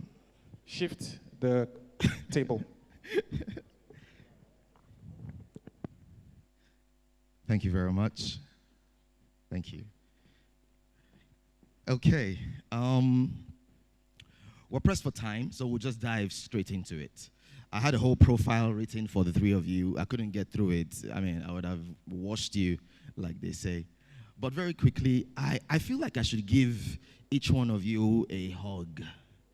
I would explain, because if there's anybody who has felt the heat of some of the things that the CEO of NESG just talked about, it would be you, beautiful ladies. So, how are you? How are you doing? I feel like, you know, when we say on social, like if you see a firstborn child, just put 1K in her hand, you know. If you see any CMO now, just after you give them a hug, just give them, take something, you know. How are you? How are you doing? How have you guys been navigating all of these real challenges? I go first? Okay. Please do. Good morning, everyone. It's the afternoon yet. Okay, right on the afternoon. Good afternoon, everyone. Standing on all existing protocol. My name is Kemi Longe. How am I? I'd like to say fine. Okay. But if I'll be a little more sincere, I'll say it's been both a challenging and rewarding year. Okay. And a mix of both. It's always very interesting. There's been quite a lot of talk about the Nigerian economy, all of the improvements that are happening on the macro, but it's not coming down to the firms and the households.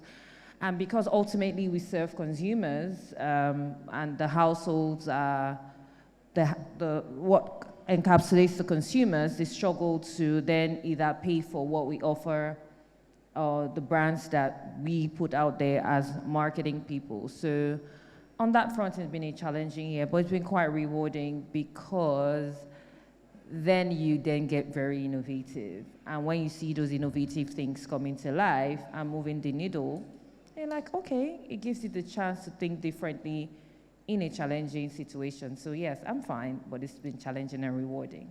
Interesting, interesting. I'm glad to hear that you're fine. I'm glad to hear you're fine. Dr. Tayo talked about some of the things that businesses are doing now, you know, product innovation, cost optimization, all of these interesting things to sort of weather this season that we are in as a country, as a market. Let me take from Doctor. How are you? How have you been? How are you holding up?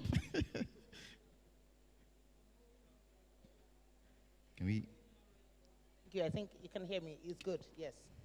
So good afternoon, everyone, and how am I doing? I'm holding on real good. It's been amazing being here, listening to all the conversations, and I think it's also a privilege to be sitting here sharing the experiences that we have, because the room is full of multi-talented, multi-skilled people. So it's such a privilege to be here. Now, how do I really feel is the fact that sometimes it's a struggle when you have to keep up with what's happening around you. You know, as a marketing person, the constant challenge to always be ahead of the consumer, be in tune, be in line. How does this affect us? How does this new change? What does it mean for me? And what does it mean for the consumer? Even for the processes in which we go through, how does it really change the perspective? Does my consumer still see me in the way that I expect that they should see me? Because things are happening around them, things are changing. I need to ensure that a purposefulness is still there. So I think that's what has kept me awake a lot. Okay. Thank you. Thank you very much. And then, Morolake. Hi, everybody. My name is Morolake. Glad to be here. And I think I'm honored to sit with one of the most brightest minds, female minds, simply because I'm an inclusivity champion. But I think, how do I feel? The word is we all need to breathe, right? And manufacturers are trying to breathe. But I think also, like one of my leaders told me, it's easy to lead in good times, but the true test of your leadership, right, and your values are actually in times of crisis. So Nigeria is in a crisis, economics are in a crisis, the manufacturing sector is in a crisis. So it is forcing leaders like myself to think a bit differently, you know, to how we redevelop business models. Number two, how we reach our consumers, but also very dear to my heart, how we continue to inspire the teams and the amazing people that keep us afloat, right. How we continue to inspire them to keep working every day, right? So I think that's it. I think it's a different paradigm to leadership that is required in a season such as this. Yeah. Interesting. I completely agree with you. I'm going to stay with you for a second real quick. And this is regarding, again, in the light of the season that we're in, how it has become more important for brands specifically, because you amazing ladies in your primary capacity represent specific brands. I think when those times where brands like never before now have to be sort of purpose-led, you know, it's now important to be meaningful beyond the jingles and the, you know, all of those materials. How can brands today be more purpose-led? So I'm going to quote one of the inspiring women in my career experiences. She's emphasized to a couple of myself and other marketing professionals about the fact that marketing is both an art and a science, right? The art of marketing is where we have amazing advertisers, the doyens and the captains of the industry here. It's also a science because there is a process, you know, to it. But I think there's a third lens that I'd like to look at, the fact that marketing also has a heart, right? So when we think about brand purpose, a lot of times it is esoteric, right, in terms of the intangibility of it. But what I keep on emphasizing to a lot of the amazing people that I work with, both within and with my extended teams, is that purpose is not just your reason to be in terms of your existence. Right. It's also your motivating force to do, right? And it guides a set of choices. Right. So for me as a marketer, more importantly than now, almost all organizations and brands need a social mission. A lot of the economic indices that Dr. Adeloju very quite astutely put out, you know, speaks to a larger terrain in the minds of Nigerians. If you open social media, if you talk to an average Gen Z, 18 to 24-year-old, there's this burdening sense of hopelessness, despair, and a lack of clarity in what the future is. And I always say, number one, as a corporate organization, your purpose is a strategic imperative beyond just your 4 to 5 year plans, right? Actually crafting it into your mission, your values, and what will guide where to play and how to win as an organization is critical. 2, the brands themselves. Our brands, for me, what I practice, what I believe, a guiding career mantra for me, is that my brands are both tools to generate corporate wealth, definitely, NR, ensure my gross margins are healthy, keep an eye on the bottom line. The brands are the tools, the products are the drivers. But more importantly as well, brands are powerful tools for social reform and social mission marketing. Absolutely. I think that same professor of mine also spoke to the new paradigms in marketing when we talk about societal marketing.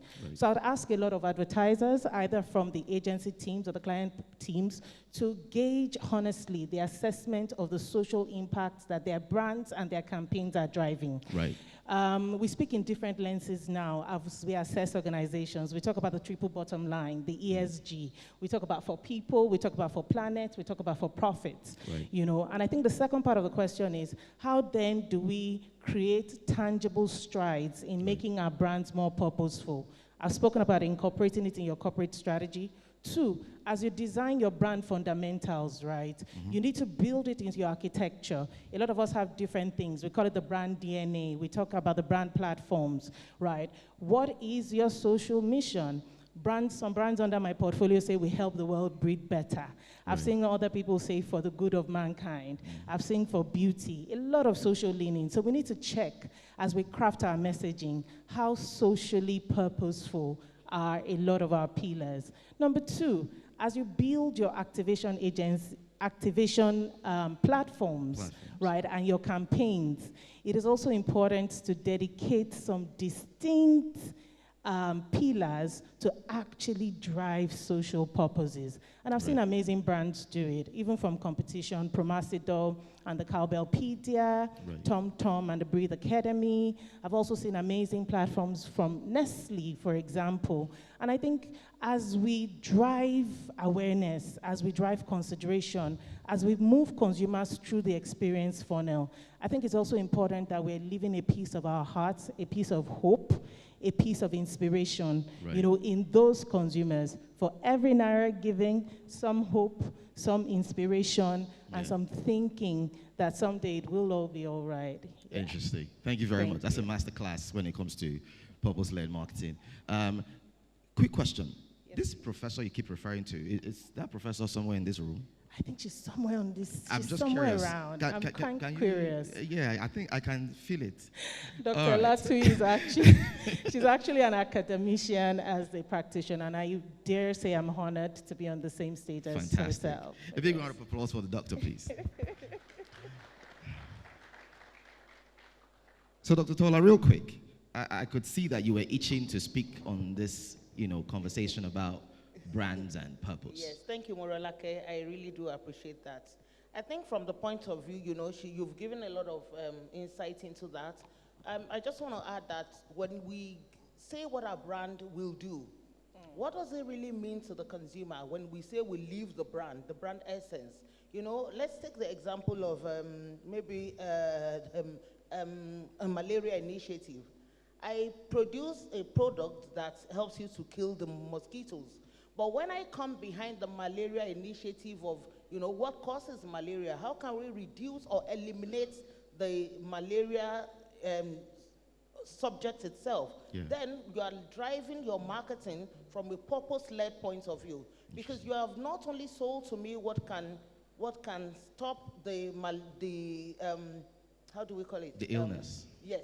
But you have created something to stop the illness from happening, meaning the purpose of the product itself. That doesn't mean your product is going to stop selling. But from the consumer point of view, I feel that you care.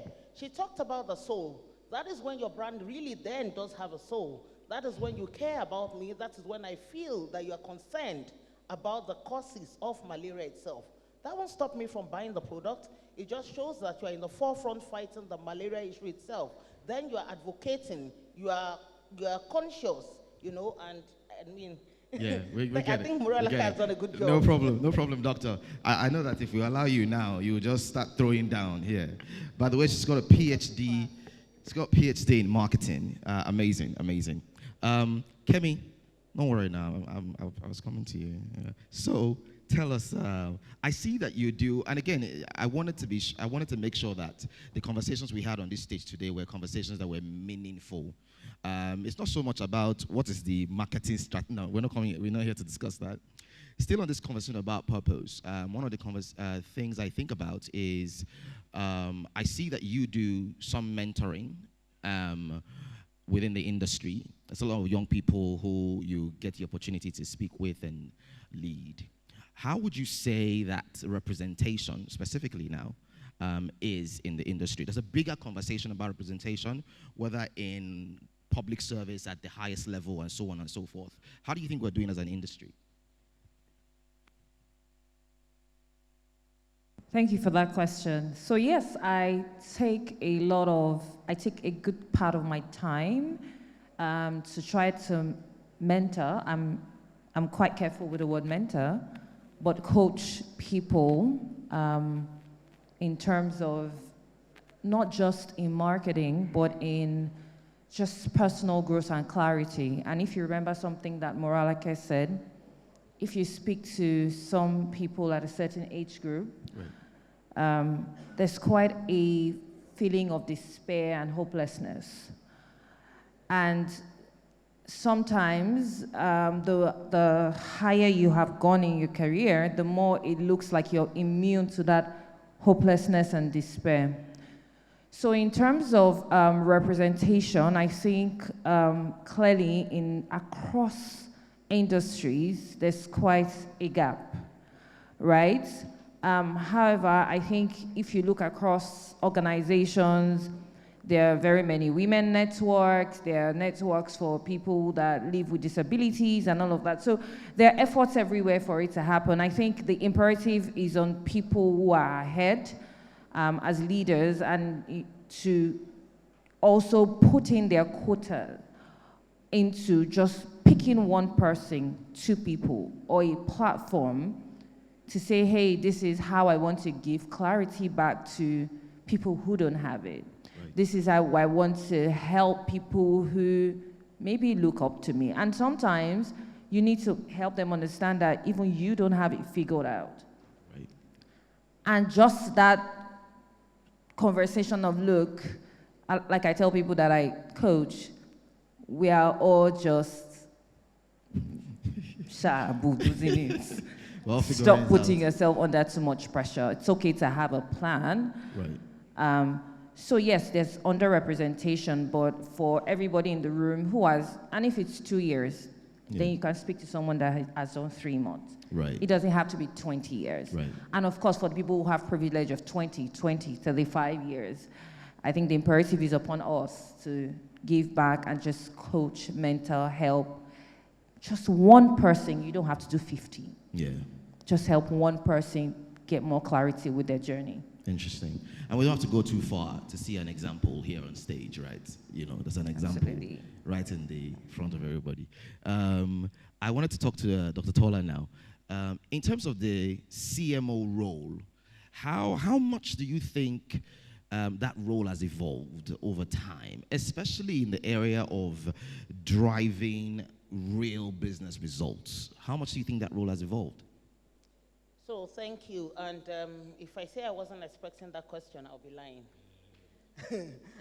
So from my point of view, and you know, everybody here is an expert, I will say that if you look traditionally across how the CMO role itself has evolved, we're talking about traditional media, you didn't have a lot of data, you know, we did things based on what we saw, maybe our insight. But in today's world, there's so much data available that, you know, the succinctness, the level of precision that you practically will have today has enabled CMO to become better at doing their jobs. You practically can determine the foresight, you can determine the growth of an organization. As a CMO, you have that much power to say, this is how this business will grow in the next 2 or 3 years, this is where growth will come from, this is what we're going to do, and this is how we're going to do it. Why? Because you are now dealing with a lot of data. Analytics are there. You have a better understanding of the consumers that you're dealing with. Now, in today's world, I don't think anybody will say, I do not understand my consumer. In fact, the data you have, you're struggling with the data to catch up with that data. Right. You're practically struggling to catch up with that data. And if you're not careful, your consumers are going to leave you behind. Because just Sorry? Okay, your consumers are going to leave you behind. So I would say that even up to the research bit, as basic as you want to shoot a campaign, maybe even a TVC, today you don't have to wait for a link test where you have to call so many people. AI can generate the expressions for you. So you can actually get the result of your link test in about 1 hour. Before you would like call maybe a focus group, play the ad, do cards, cardboards, show expressions. Today, the role has evolved so much that in every aspect of the marketing role, even to your cross-functional teams, there's so much involvement, it's so much better, and you have that much level of clarity into what you're doing. So more for me is the level of insights which you have to become a better manager for your brand, give better input into the decision-making for the growth of the organization, and become a better marketer yourself in the fact that you have understanding into the impact of your campaigns, how it affects the consumer, where it is going, because now you know that you can now track better the KPIs. We used to have very broad KPIs, and in today's world, you can literally break those KPIs down into the minutest detail of what is the impact or what is the effects. Now you can do that. Interesting. Thank you very much. The point you made about AI, which I do know that there's a session later on in the day, I think it was Dr. Emmanuel Agu, one of my fathers in the industry. And I'm sure that that's the session everyone is looking forward to. Kemi, what's your take on this evolution of the CMO role? So I'll say the CMO role has moved from just being someone who communicates the brand message, which was what it was, to someone who creates consumer experiences. The second thing I would say, it has moved from just, you're just sitting down there responsible for the advertising, the brands, to being someone who actually drives business growth. So you see a lot of CMOs also manage functions like revenue growth management, because your brands have to drive in growth. That's the lifeblood of the business. So it's not necessarily about advertising. So you see marketing people now having to do courses like finance for non-finance, because you need to understand that your brand has a P&L. So it's moved from just being that person who does advertising or leads advertising or just puts a brand message out there, into someone who drives business growth and charts the course of the company's vision. Thank you. Thank you very much. I've just been told, let's please send in your questions. I hope, please can you put on the QR code so that we can start getting those questions and we can get into them as quickly as possible. Yeah, so what we want to do is, the essence of this conference, as we all know, is to get as much information and engagement. So we want to crave your indulgence in the audience and those at home to please scan this and also throw in your questions so we can make the maximum use of our panelists. Can we have the code? Yes. So you have that, and you have a section in the app, that's the Slido app, so you can actually send in your questions so we can go through it and push it out there. Please, we need your engagement, we need your questions. A lot of topics that we can touch on, especially when you have the CMOs on stage. We're looking at the opportunities for those of us who are practitioners or those who are clients. So let's get those very difficult questions asked so we can get a very engaging conference. Thank you. All right. Maraka, you wanted to say a few words? So I think, just like Kemi said, one of the greatest insights in the shifts, in this particular role is the fact that you're not longer just responsible for customer or consumer acquisition and retention, right? You're now being tasked with the role of being a business integrator, influencing business decisions, right? I think the role of strategy is very critical, because on that particular seat, you're tasked with shaping the future and the direction of growth for the business. Then marketing was largely responsible for driving awareness campaigns. But I think part of the things that Dr. Elatui alluded to is the fact of proving, or the need to prove, immediate and tangible results on investments. And I don't know if I have any of my commercial or sales colleagues here, proving almost instantaneously how your activities are driving immediate sales. So I think more importantly than so, as a CMO, you are actually the heart of business management, and it's so beautiful to see a lot of us cross into more commercial roles, leading the organization itself. Marketing itself is the start of the business value chain. Thank you. Thank you very much, Morolake. I'm going to stay on you real quick. I have a question here regarding regulation. What would you say? Why are you chuckling? Don't worry, it's a safe space. It's a safe space, right? Mr. Chairman, sir? I hope so. It's a safe space. So what are the challenges? What are the challenges you currently have? The essence of this forum is to be able to have those conversations. So tell us, what are some of the challenges you're having when it comes to regulations? So I'd like to say that I'm pro-regulation. Fantastic. Although we could get some easier passes to make our lives easier, right? Okay. Or make our lives more efficient. Okay. But I think some of the experiences that you would see, even from Dr. Aduloju's presentation, is that the manufacturing industry, and I speak for the FMCG sector, I know that my colleagues in tech and services have been smiling home to the bank in the past 1 year. But in particular, we are down in terms of our contribution to GDP by over 28%. That means that our business models currently are pressured, and some of the trends that we have identified is the fact that the regulatory environment itself is becoming a bit more stiff. And it's not limited to just advertising and communications, particularly for business models like some that I have operated in that are largely over 70% imports generated or imports driven. We have faced a lot of shifts and a lot of pressures to our operating model, simply from changing import regulations, tariffs, and the duplicity in the processes, right? So, and I think for advertising, I have sat under ARCON trainings, and I know that definitely regulations are there to protect the interest of the consumer and also sanitize the advertising space.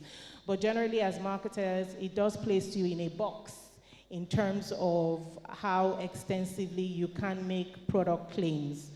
We've also faced incidences, especially with product registration, and that would affect product diversification and innovation in terms of frequent changes and at times limitations in the lead times that it actually takes for us to respond. For any innovation practitioner here, and I've been privileged to launch close to over 20 food products, one of the current realities of product development is that it takes you roughly about 12 to 18 months to develop a product that will succeed. And in those 12 to 18 months, you actually have an additional 2 years to actually nurture the mix to stand. And when the dynamics change within the funnel, then you are placed with complexities on how to consistently evolve the product. Remember that every product first starts with an idea, and it starts with a promise that a promise to solve a consumer need. But then you then take that idea into product benefits, product ingredients, sorry, please, let's not have an innovation class or night class here. So I think helping us make some of these environments a bit more clear and a bit more supportive would be critical. I think the final point I'd like to call out is the overlap of functions, duplicity of efforts. I do know that every government parastatal and regulator has its creed, has its ethos, and has its purpose. But I think for manufacturers, the ability to streamline some of these functions, would make it easier or make it more efficient for operations. For the opportunities, I know Dr. Aduloju spoke to creating or accelerating some of our trade-free treaties. Right. Manufacturers like ourselves are looking forward to the acceleration of AFTA. I understand that it's in phase 3. Some of our colleagues in other markets outside Nigeria are benefiting from that immediately. We're hoping that the import authorities can also look into streamlining some of their processes. I think what is important for me is also how we get a supportive roadmap, especially as manufacturers, for the execution of some regulatory policies, right? I was just doing a rough deep dive of the manufacturing sector. Roughly about 767 manufacturers shut down in the past 1 year. We've seen the exit of a lot of foreign investments, especially in the manufacturing sector. We're seeing a lot of restructuring efforts that is not quite clear in terms of the future and the sustenance of the industry. And a lot of this is driven by regulations and changes in government policies. I think we also need sustainability incentives. Some manufacturers, I won't call the names, have also been benefactors of some of these incentives, but would like them to be widespread, would also like acceleration in the execution, especially for operators that are investing in local sustainability of some of our agricultural food chains, like cocoa. Right. I'm not sure how many of us know that the cocoa food chain is in crisis at the moment, right? And it does have an effect on the passed down prices to our amazing consumers, right? I know that there are conversations and there are dialogue, but we're looking forward to more proactive deliberations, you know, so that we have enough lead time to innovate and reorganize our operations. Thank you very much. Thank you very much, Morolake. That was pretty exhaustive. Thank you very much. I think the main call out for me would be that as brands, we are sorry to interrupt. We want to take some questions that have come in so we can get as many in. Please, can we have the multimedia screen? Okay. And if it's not directed to any of the panelists, anyone can take a shot at the question. So let's have the question. Once again, don't forget to scan the app and ensure that you send in your questions so we can have a very interactive session. Are we taking the question now? Yeah, I'll read it out. So, first question, beyond capacity, kindly list some of the things you look out. Okay, let me just take this one. Can the ladies please, okay, beyond capacity, kindly list some of the things you look out for before. Okay, now they're just messing with me. Okay. One second. Okay, let's just take this one. The questions are coming in, so let's take this one. Okay. Can the ladies please give us examples of how you're using technology and culture to drive changes in your roles as CMO? I also want to crave the indulgence of our panelists to make the responses very brief so we can take as many questions and responses as possible. Any of the panelists can take this. Thank you. The role of technology in driving culture. Okay, let me start, right? So I think technology is forcing a lot of us. Sorry, Morolake, I apologize. Dr. Tola, would you mind taking the point on culture, please? Okay, yes, and then we'll come to Morolake. Let me do a quick one on culture. So when you look at the contents that we consume every day, I'm sure that when we see something that resonates with us, something that looks like us, something that resembles what we do, something that embodies our values, you know, our opinion, there's an affinity that we build towards that brand. That is exactly how culture is to brands. Because you want to study the nuances, the language, the look, the feel. All of that is what is embodied in how we infuse culture into the conversations that we hold, into the campaigns that you see, into the content that you consume every day. And when we are able to relate or entrench our brands, because culture is a new marketing spend. That's what we're all spending right now, culture. How do we entrench culture? How do we make the consumer feel like we are with you? We recognize you, we acknowledge you, and we want to infuse your values, your ethics, your nuances, your language into the things that we do. So that's how we infuse culture into the conversations that we have, and it builds affinity. One of the things it does is builds affinity. And if you notice, a lot of brands are going that route today. Even a national brand you see, there's some level of conversation that happens within the culture that, let's take the beers, for example. The beers have done a really good job in that space. You know, the beers have done a good job, not because you won't find the beer anywhere else, but when you look to the south, it speaks to the culture of the people, it speaks to the environment, and they're like, we are for you. When you go to the east, there's another brand that is made specifically for them. And that drives growth, yeah?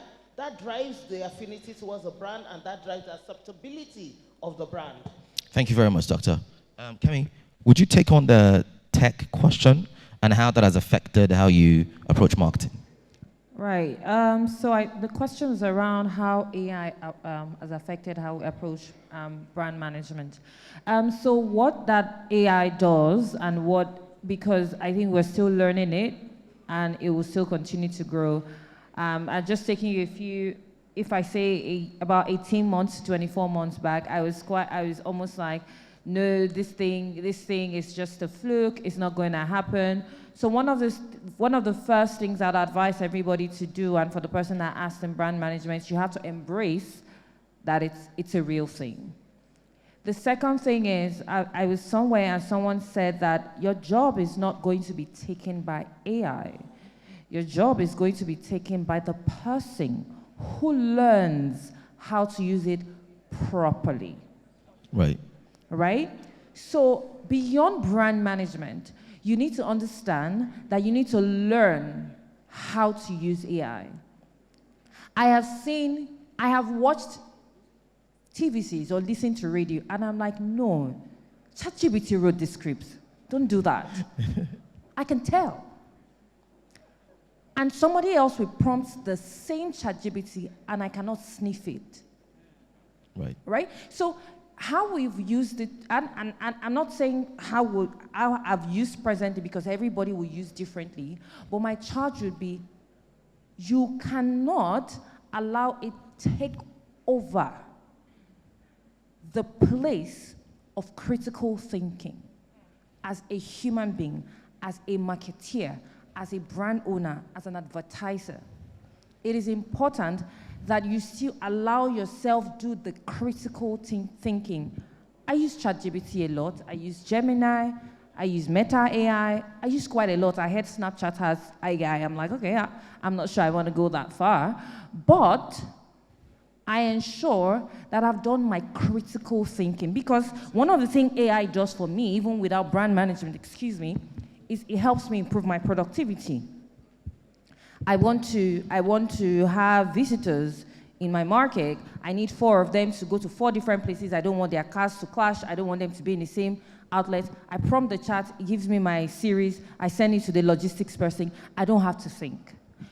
So ensure that whatever you're using your AI for in your brand management, you do not remove the place of your critical thinking. Because I always tell people, when we get into our PowerPoint mode, I said you're dealing with human beings at the other end of things. Right. You're not dealing with numbers. It's Right. easy to say, so we're going to reach 15 million consumers. You know what we say in the meeting rooms, right? We're going to reach 15 million consumers, and you put people down to numbers, and you try to start to treat them like machines. Let's not make, AI is supposed to support, help us make our work better, improve our productivity, help us bring together that critical thinking that you innately have as a human. Right. So bring that critical thinking, all of the great stuff you have as a human, and merge it with what technology has to offer with the advent of AI. All right, thank you. That's all we have for now, yeah? Yes. Thank you very much. Thank you very much, Pete. To our panelists and, of course, our moderator, Eitai Olaimi, did a great job there. A quick photo up before we move on. Like I mentioned, we are pressed for time. A couple of our speakers, panelists, who have flights as well to take. I think there's more. How many people came from Lagos or outside Abuja? Just signify. I want to pay for your tickets, courtesy airpiece. How many? So, how many of you? You people are doubting me because I'm holding microphone. Do you know who I am? I don't even know who I am. I'm still trying to figure it out. Once again, thank you very much to our panelists. A round of applause as they make their way off stage. Have you taken the picture? Okay, so while we're waiting for them, don't forget this is a very interactive conference. It's all about technology. Can we have the barcode on the screen again? We have trivia as well. We have some giveaways. I mean, we can't give away enough, but it's just a way to engage you and encourage you, and those who are here as well for the very first time. Those of you joining us from the comfort of your homes and offices, thank you so much for being part of this. It's still the National Advertising Conference 2024, the 4th edition.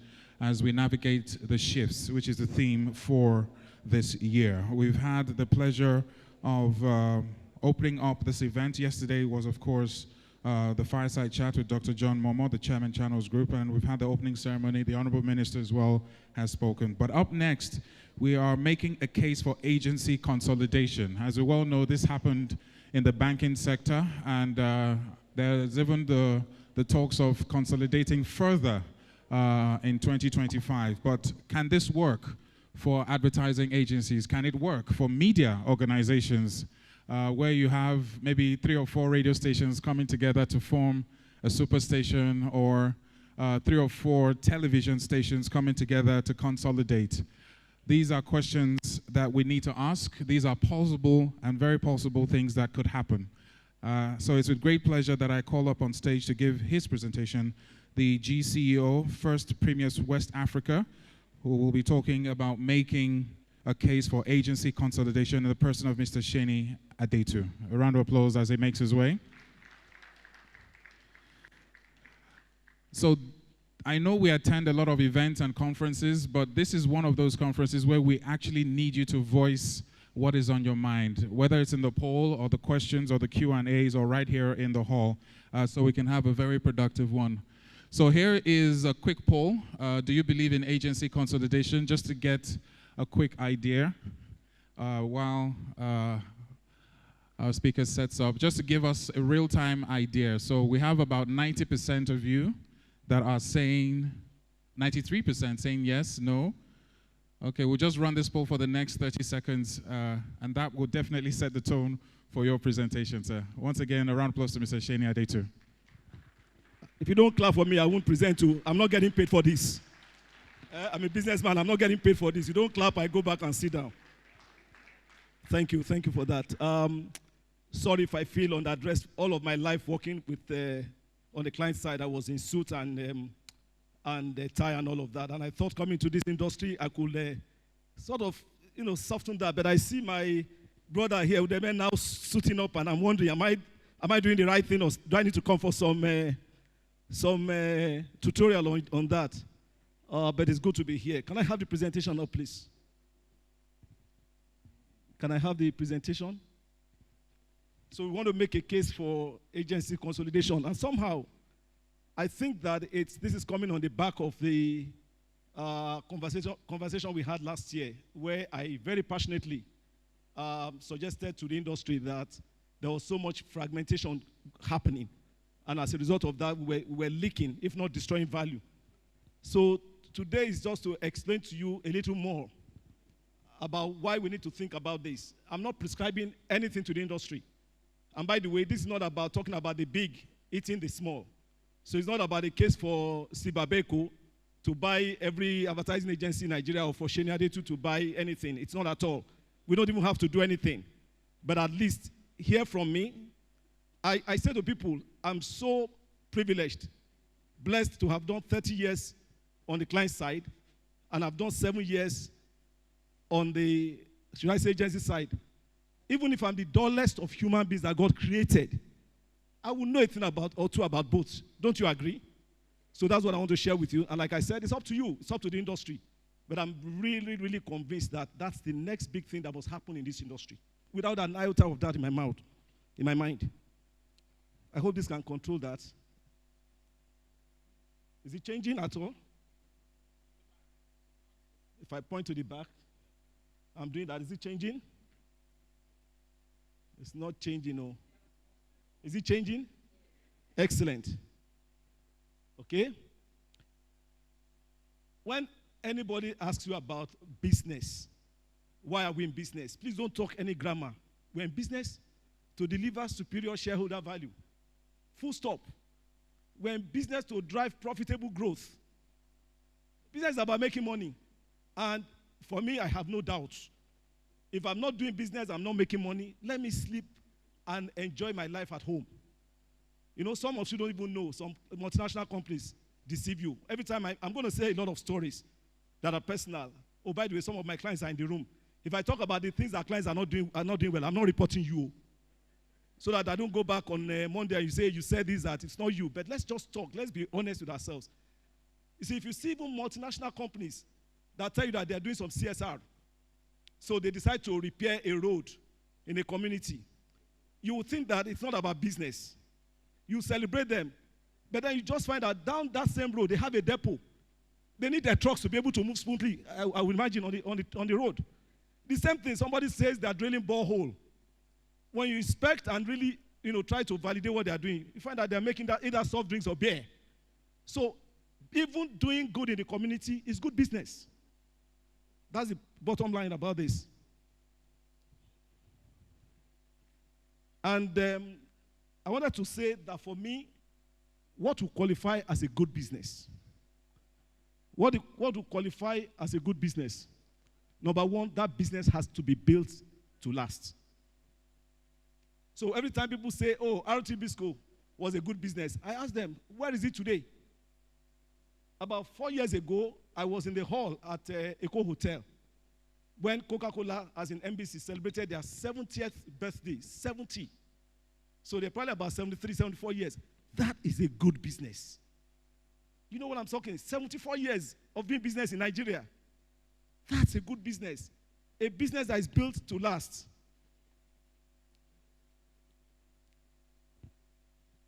Delivering superior quality profits year in, year out, paying dividends to shareholders, making people know why they put their money in that business. That is a good business for me. Number three, shaping the destiny of the industry. Shaping the industry destiny. So when you see people like, and I'm not saying that because, okay, I don't want to mention anybody's name, but there are people in this industry who truly fight for the industry. Because the other thing you need to understand is that no matter how small or how big you are, if you don't pull together to fight for the industry, whatever your share of the pie is, when the industry goes down, you go down. It doesn't matter whether it's a 1% or 80% you have. So we need people that can shape the industry, how we engage the government, how you engage the regulators, how you etc., etc. That's what I mean by shaping the industry.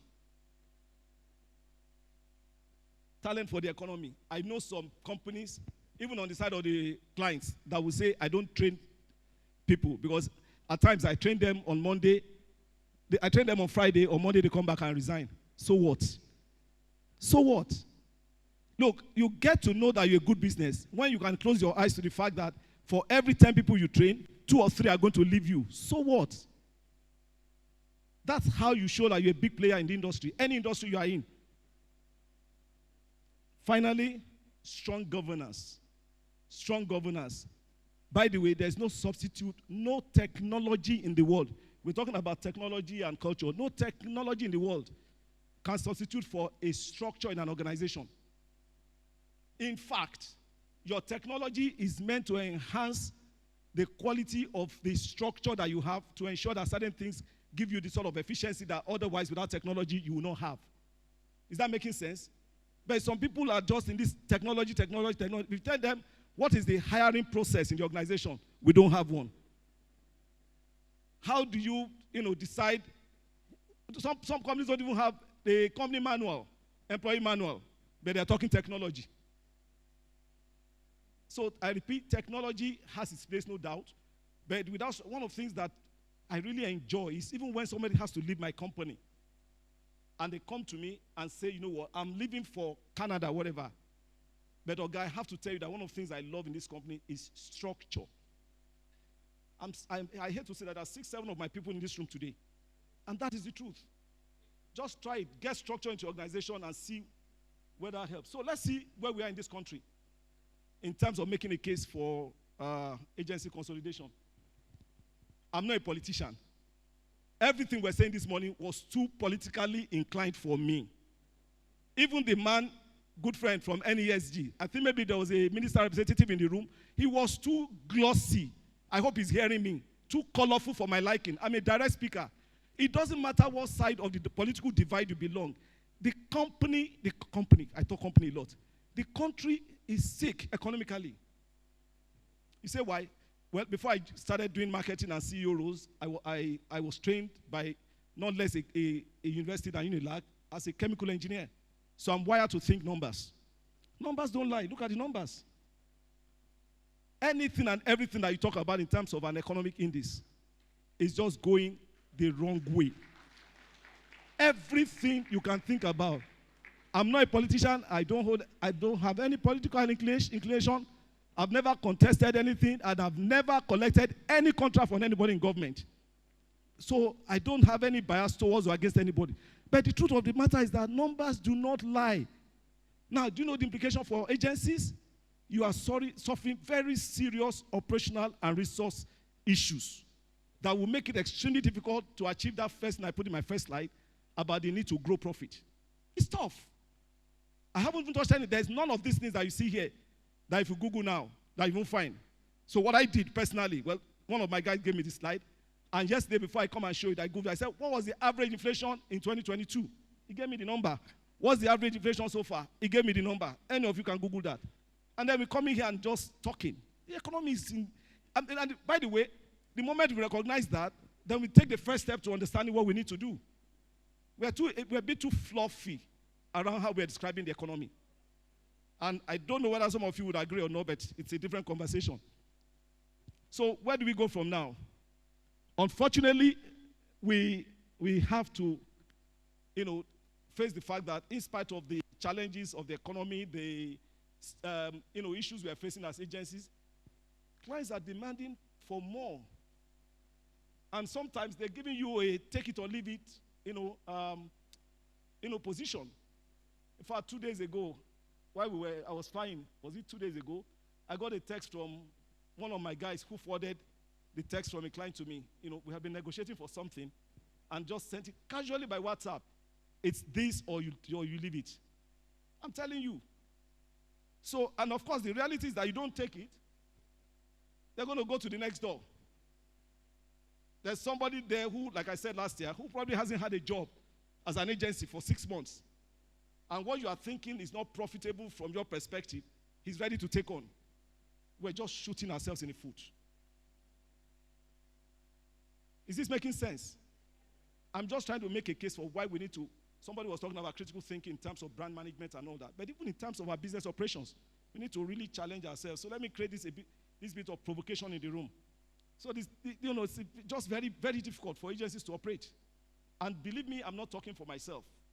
I believe I'm talking for many agencies. I believe I'm talking for many agencies. I've seen through some agencies, I'll come to that, why you think that they're not talking, but a lot of the agencies that we say we have as agencies are sick.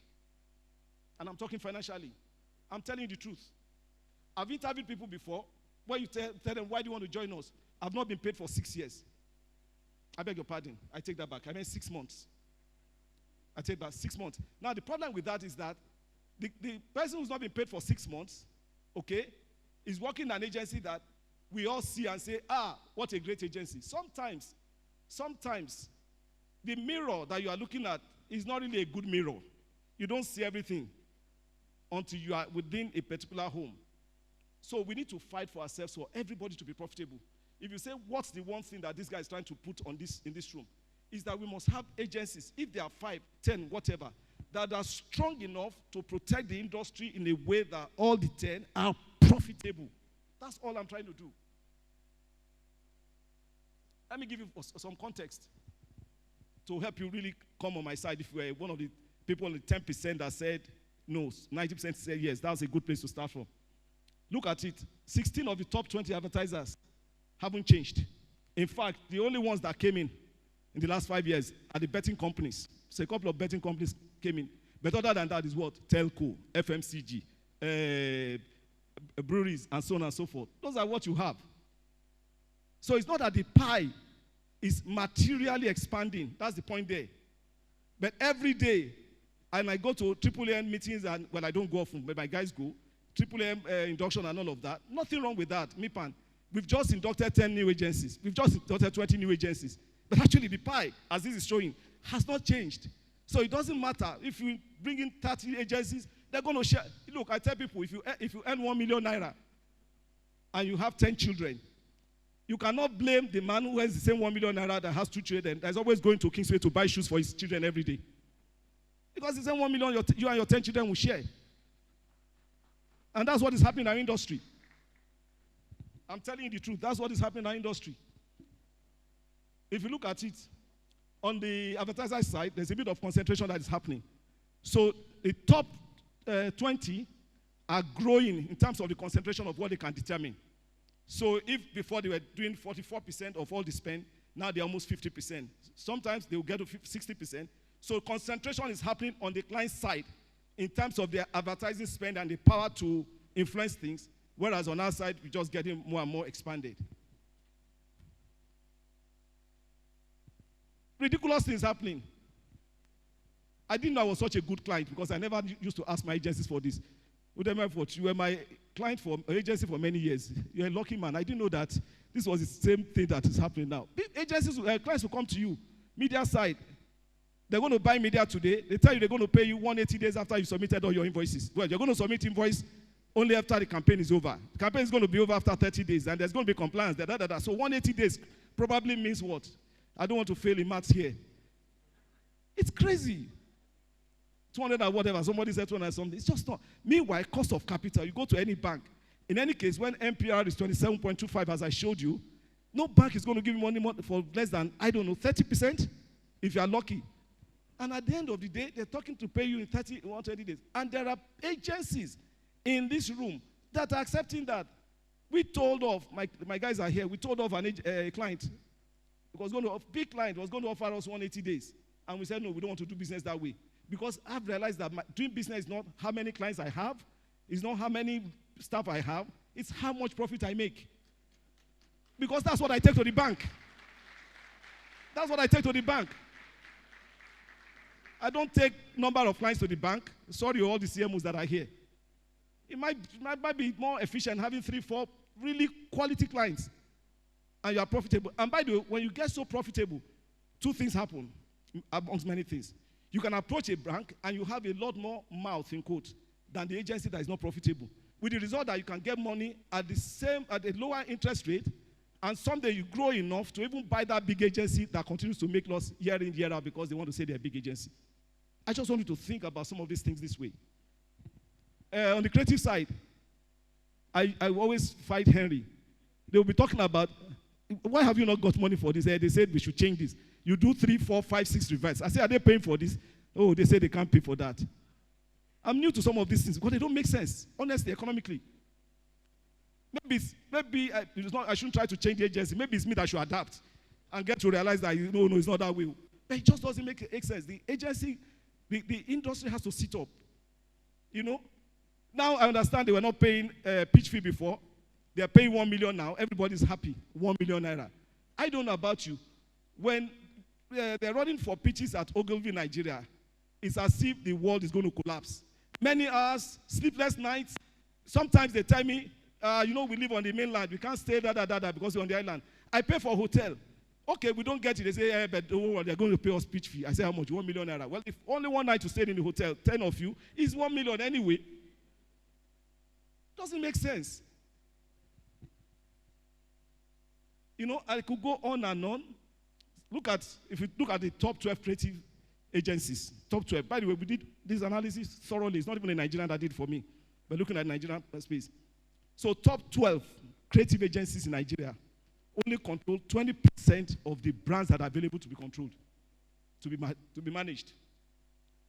It just doesn't make sense. Let me show you more. All you need to do is fire somebody, Steve or Larry.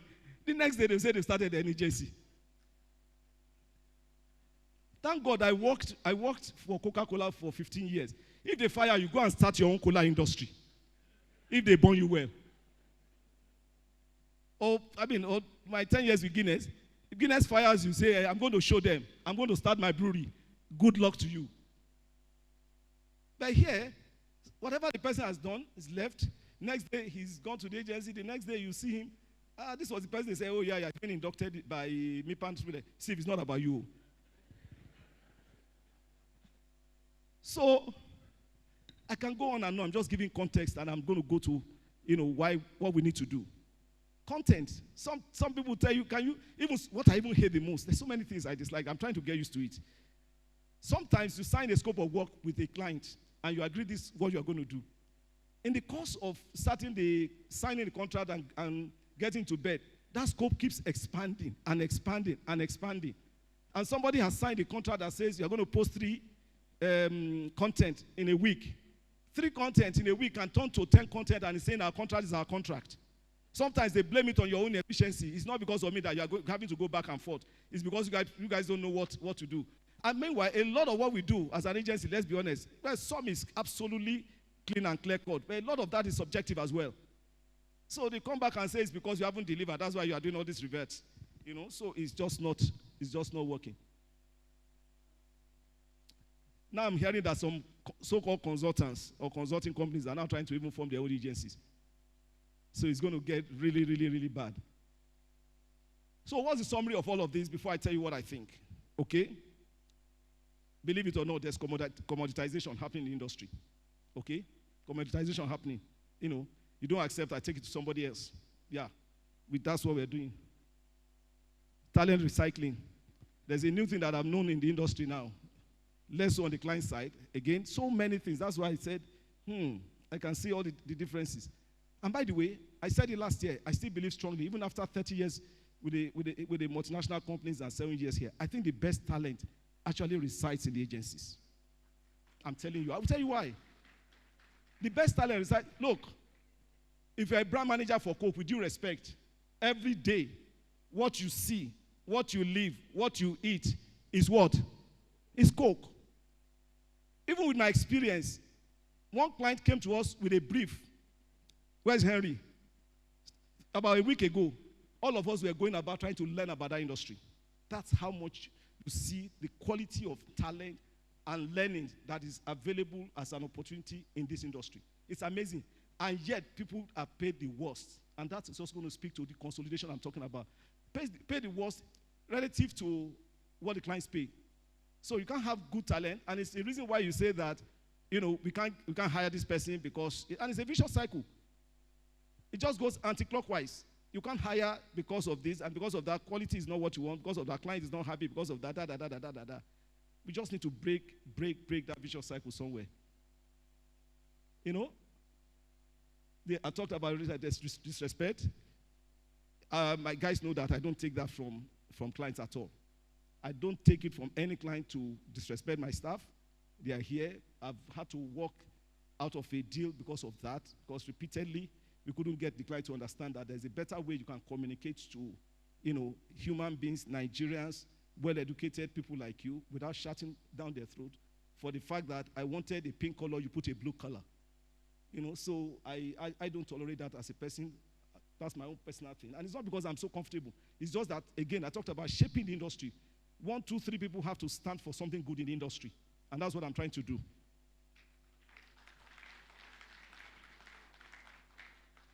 I've talked about governance. Give me my slides instead of showing all those beautiful faces. They're beautiful, but just keep to my slide because that's the only one I monitor, right? So, yeah, and I've talked about now regulatory constraints. I think that Leko is here, so don't let me talk about it. If you want to see me about that one, please see me after the session. I'll tell you what I don't like about Leko. And then, of course, leading to constrained capacity growth. It's really, really bad in that respect. All of these things, clearly, recipe for value destruction. And we're destroying value. Honestly, you can engage me, but there's some things I took out of the slides that I just didn't want to stand up and say here. But we're destroying value in the industry. But what is worse? So those are all the things that the environment is forcing on us as an industry. And I don't want to say the clients. But even within the agencies, we have this thing I call the crab mentality. Who knows the crab mentality very well? You do. Please, can you just explain what it is? Let's hear from you. Let's hear from the lady. Please give her a microphone if you don't mind. Let's make this conversational. What's the crab mentality? Well, meanwhile, try and speak whether we can hear you. Okay, mic is coming. Mic is coming.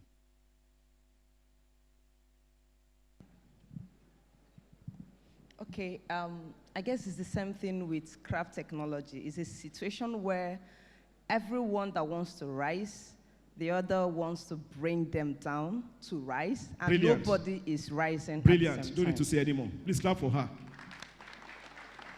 So it's the reason why if you have fish in a bowl, you must cover the fish. Otherwise, the fish can find its way out. But crab, you can leave it open forever.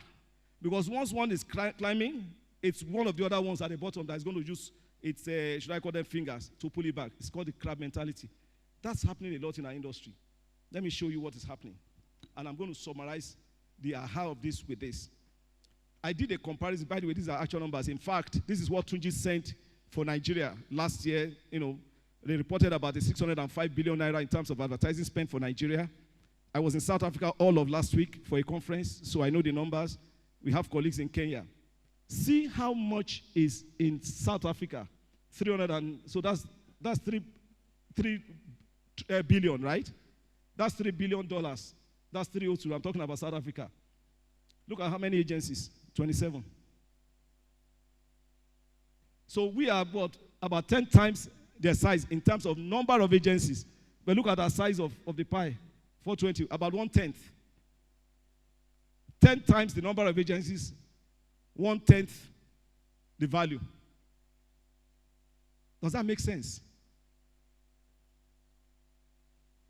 I'm not going to, I can't be AAAN president, I can't be MIPAN president. So I'm not begging for anybody's vote, with all respect. So let me talk. It doesn't make sense. It does not make sense. It doesn't make sense. You can't have me as your, I'm too old to be a MIPAN president or whatever. So listen to me. It doesn't make sense. I'm speaking for the industry. I can divert from the industry today and move to something else. But at least you know that I made my case. That if you want the industry to be built to last and grow, you have to think about what I'm saying, because what is happening is a clear case of fragmentation. We are highly, highly fragmented as an industry. That's the word, one word, fragmentation. And anywhere there's fragmentation, there are one or two elements in a chain that will take advantage of you. There are one or two elements in the chain, the value chain, that will take advantage of you. Fragmentation, so supply and demand another way. So you have very many. You see people where they are going to buy, see that a lot. When they're going to buy oranges and you see 10 sellers, go to the first one. You say, which orange one? Sometimes they will even taste, drink the orange, finish, and say it's not good, and still go and. That's what is happening in the industry. We can choose to do nothing. We'll destroy the house. But the consequences, compromise standards, clients will continue to complain, loss of reputation, value migration. I don't think I need to spend time on this because I think it's very clear. These are the consequences. So let's share what we need to do. My view, consolidation. We'll definitely upscale if we do that. Big time. Then we can attract the right talent. I was talking about good talent in agency world. They're migrating to clients, and not because they don't love the environment of the agencies. In my experience, 9 out of 10 times is because the client is offering them more money.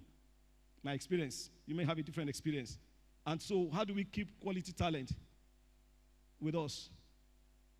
Investments. So pulling together means that your 1+1, we have more capacity to have the resources that we need to be able to pull and invest. Okay, that should be clear. So healthier business. We're supposed to provide thought leadership for clients. Then we can invest in doing that. It's not all the time that the client should come to you and say, here's your brief. One of the things I love the most, and I think if Austin Fomba was here, was my marketing director when I was running Guinness. One of the things I love the most, unfortunately, Femi is here, was an agency, and not because Udeme is here. Udeme did that. First, sometimes he came to me in the house. I would say, Sheni, have you thought about A, B, C, D, E? I've not briefed him about that. I said, how do you know? He said, no, my guys were in the trade the other day, and they were drinking, and they saw why. Udeme was doing that. Ask him. He would come to my house. And I love that. That's thought leadership. I then trust him more than somebody who's just coming to know. Okay, you people have not done any campaign in the last 1 year. Was I born for campaign? So these are things that I think we need to do now if we consolidate and make more, a healthier thing. And then new capabilities, tools, processes, the sort of things that you see abroad that we can't even put in here. So 1+1, in my view, is about generating more value. Let me quickly talk about mergers and acquisition, how I see it. There are different types. So now we're closing. I'm just telling you there are different types, okay? And we can do none, as I said. it's true. I'm just giving you what from experience. There's the one that is a total merger where A and B come together and form a different company that is called C, and they both have stakes in that company based on the the valuations and all of the things that people know. And by the way, there have been mergers in this industry. I'm not saying that there haven't been, but it's just not at the scale that we need to take it, is the point I'm making. Lest I forget, I must not leave you with the thought that the industry has not done well. The industry has done brilliantly well, and I think you should actually give all our elders a big round of applause for that. It was actually the first thing I wanted to say. The industry has done well. The context of my conversation is how we take it higher. Is that clear? The context of my conversation is how we take it higher. If they hadn't done well, when I left Guinness, it's not the industry I'll come. I'll go and sell diesel or go and do real estate. So it has done well, but we need to take it higher is the conversation. So you can have that one where it's, where we just have a joint, partnership and all of that. There's the type where you can do what I call product merger or market merger. Let me explain that very simple. Product merger is that there's, forever is what? There's Larry here, there's Steve here. They both believe that one's expertise is more in the ATL, creative business and all of that.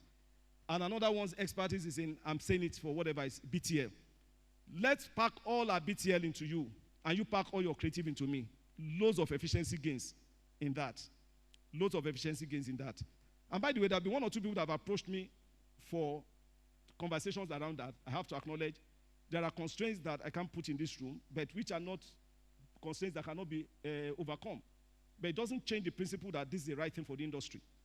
So that's that. And then they can decide that they're not even going to change they're going to form a holding company, and both of them are going to be subsidiaries of the holding company, except that one is now focusing on one type of product, the other one. Market is, we are both in Ghana, we are both in Nigeria. You seem to have better penetration in Ghana, I have better in Nigeria. Let me do Nigeria, you do Ghana, we put resources together. That's what I call market expansion merger. There's acquisition. If mergers are like siblings coming together, acquisition is father and son. And there are sometimes you can manage ego. Ego is very big in Nigeria. I'll come to that. By even calling what is an acquisition, you can technically position it as a merger to manage people's egos. It doesn't matter. But eventually people will see between the lines and know that it's an acquisition. When Access Bank bought Diamond, for the first 1 year, they positioned it as a merger. And I can say that because I was on the board of a bank. Okay? But everybody that was associated or that related to that knew that it was an acquisition. Of course, you don't hear Diamond Bank anymore.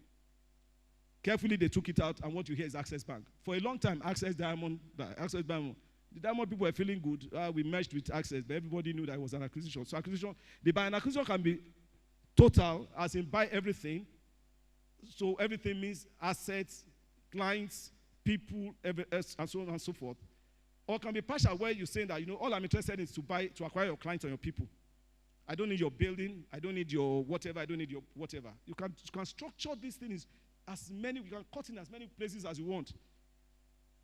And then there's a fourth one, which is similar to the second one, but in this case, you don't even have to form a holdco and belong to the same company. You can sign an agreement and say you stay and be operating the way you are. I'll be operating where I am. I did that when I was running East African breweries. We had a competitor, SAB Miller, that was in Tanzania, who was doing better than us. We were doing better than them in Kenya. We said, why don't you work together? You take our business in Tanzania. We take your business in Kenya. But we are not going to change our names. Everybody maintains their father's names. Let's sign an agreement. When it went sour, we were able to undo the agreement, and everybody went their ways. So all of these things are possible. But what is important is that at the end of the day, whatever you create out of a merger or an acquisition must be greater than 3, in terms of 1 + 1 being greater than 3. Like somebody said, it's not new to the world. I'm not preaching something that you don't know about. Is it surprising you that the biggest industries are those that have had mergers and acquisitions? Is it surprising you? These are the biggest industries. Telcos. You've heard about V-Mobile turning to Igba and Awo. That's acquisition. Banks. I've just given examples. FMCG. The other day, Flamins bought Honeywell, and so on and so forth. Oil and gas. These are the biggest industries. they've done mergers and acquisition. I know the challenge that we have in our industry. Let me speak to that. I could see that from afar, the challenge we have in our industry. And by the way, those big industries that did the mergers and acquisition, if you know the quantum of value that went into that, because what they then do is that they even open up to foreign investors. It changed the world. When we were younger, banks were failing like every other day. I exaggerate, Society General, When last did you hear of a bank failing? They merged, they put resources together, they recapitalized, and became much stronger. And that's what we're talking about. Sometimes it's about misaligned vision and values. Maybe I'm CEO. When you come in, you're going to be chairman. Me, I like driving a G-Wagon. Whether we make money or not, it's G-Wagon. I can't negotiate that. And the other guy is in here. Before I buy Volkswagen, I have to be sure that the company is making money. There's misaligned values already. You start fighting on that. So a lot of that isn't working. Mistrust. I see that a lot in this industry. I see that a lot in this industry. Somebody said this and said that and said that. Sometimes not even true. No, sometimes I just think that there's a need for a bit of maturity in the industry. You understand? And maybe it's because of the work that we do, where even a 60-year-old person like myself will wear jeans and T-shirt. There's mistrust. Ego. You know, I was saying to Tunji when we were speaking in my office, I said, sometimes Nigerians just want this thing about, I own everything, I own everything. And I say, mathematically, when you own everything, and everything you own, that you own, is nothing, is zero. Well, 100% of zero is zero. That's not my own mathematics. It's general. I own everything. It's so small. Sometimes, like I said, we can see that the thing is collapsing, but what would people say? That I sold my company. Well, you don't know what they are saying when they are saying that you can't even pay salaries. They're probably saying worse. You know, Nigerians love image a lot. Let me tell you an experience. In 97, 98, I think I was marketing manager or marketing director at Coca-Cola. And they were going to launch a campaign for Sprite. And the campaign was, image is nothing. Thirst is everything. Obey your thirst. Drink Sprite. Image is nothing. Thirst is everything. Obey your thirst. Drink Sprite. I went to Atlanta to make a case for don't run this campaign in Nigeria. And when I got there, the global marketing director, global media director said, why? I mean, guys in Kenya and South Africa have said yes. I said, you say image is nothing. In my country, image is everything, no? If you are listening. My nephew got married about a year ago. He works for SAB Miller. He doesn't mind that I share this. He's doing well. He has 2 cars. When I was going to get married, he came to the uncle, just so that you know, it's your Range Rover I'm coming to use for my introduction, no, not engagement, no wedding. He has his own cars at Toyota Corolla, young man, 30 years old, good for a young man, need Toyota Corolla. I said, no, uncle, is your own. In fact, to God's glory, because I have to. And at that time, I had just bought one. He insisted that it's the second one he was going to use, the new one. Image. You don't know what we say. We say when you see a T-shirt on anybody, anywhere in the world, and you say to the person, I like your T-shirt. Most likely, anywhere, most likely the person will say, oh, this one, thank you. You see the same T-shirt on a Nigerian, and you say, I like your T-shirt. Say, this one, I have 10 more like that. You haven't even asked any question. You haven't even asked any question. I have 10 more like that. So I said to in my country, image is everything. And that's what is happening to us. Ego. Image. We will need to shelve that. Look, me, I can buy and sell anything. No. I hope I'm not taking your time. When I got married immediately, I could only afford to stay in Agege, 3-bedroom flat in Agege. After some time, I bought a property in that Agege. I sold the property, I moved to Ogba. Bought the property, sold the property, moved to Dolphin, left Dolphin, moved to Parkview, to VGC, to Parkview, and to God's glory, today I live in Banana Island. But I have sold no emotions. I sold houses to get to Banana Island. So what? In fact, the one we're living in Banana Island, I tell you, I'm standing in front of all of you. Yes, some of you know my wife.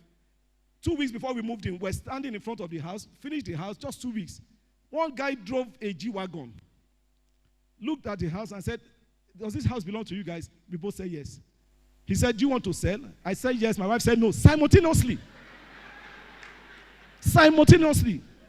And the man was a nice guy, so he knew that he might not have this because he asked again. I said yes. My wife said no again, simultaneously. So I looked at her. I said, who is going to lead this conversation? She said, nobody. We are not selling.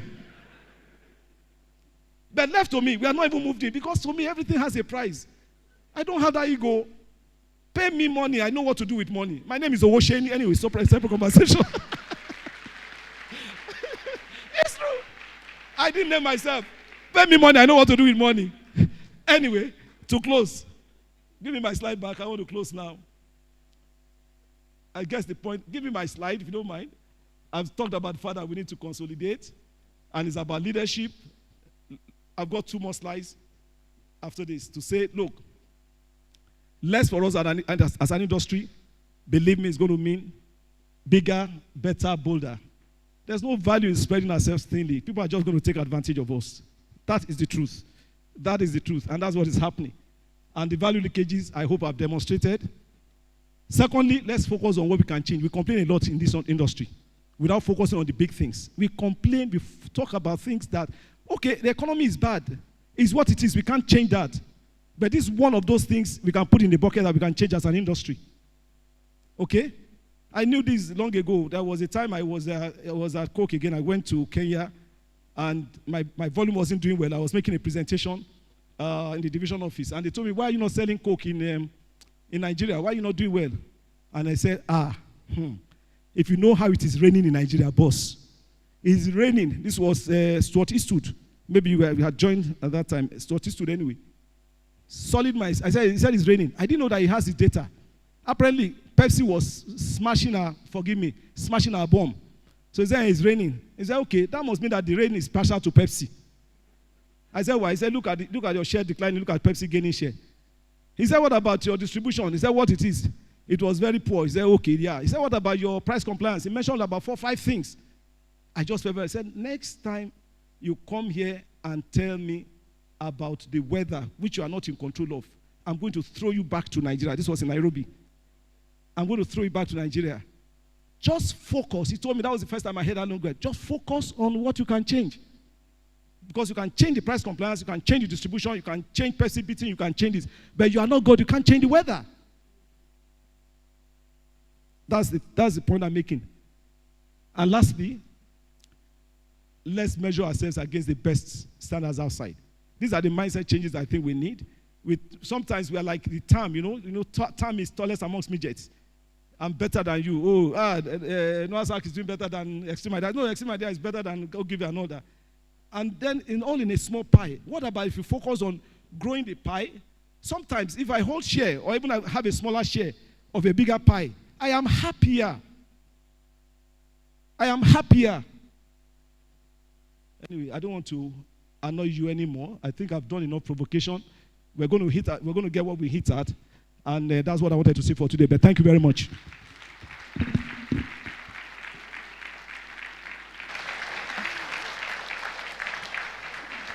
I need not to announce that a round of applause for Mr. Sheni Aditu again. This is quite insightful, and a lot of people have said you dish out too many things, and you've unveiled the truth. I know that we have few questions, so we'll just take a few questions, and I could see Mr. Rufai's hand up. You have the mic from here now.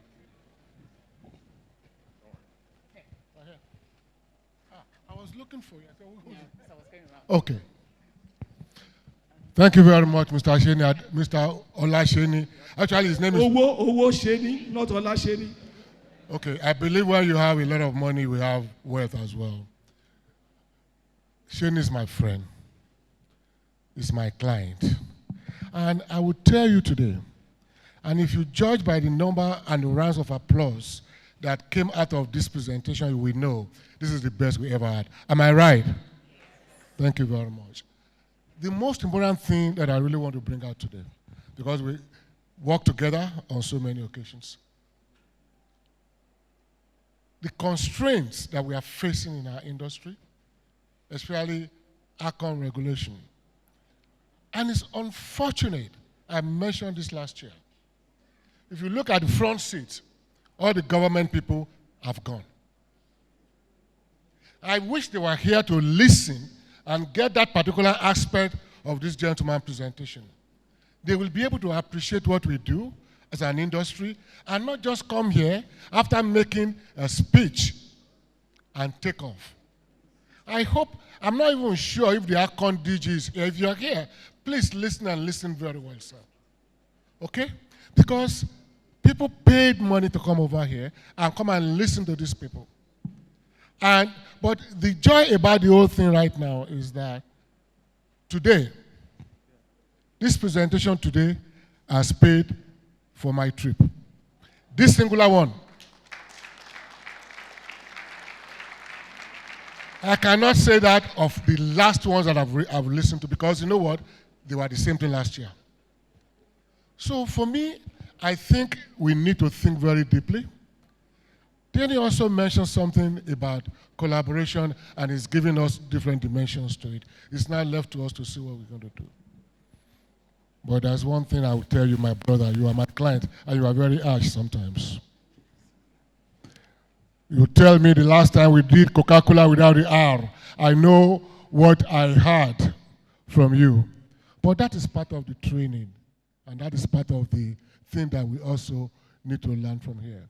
But most importantly, look at the areas where he had mentioned in terms of consolidation and coming together to become a big entity. And I think that's a learning curve for all of us. Thank you very much, Mr. Awusheni. Thank you, Mr. Rufai, for your contribution. Okay, I'll take you, sir.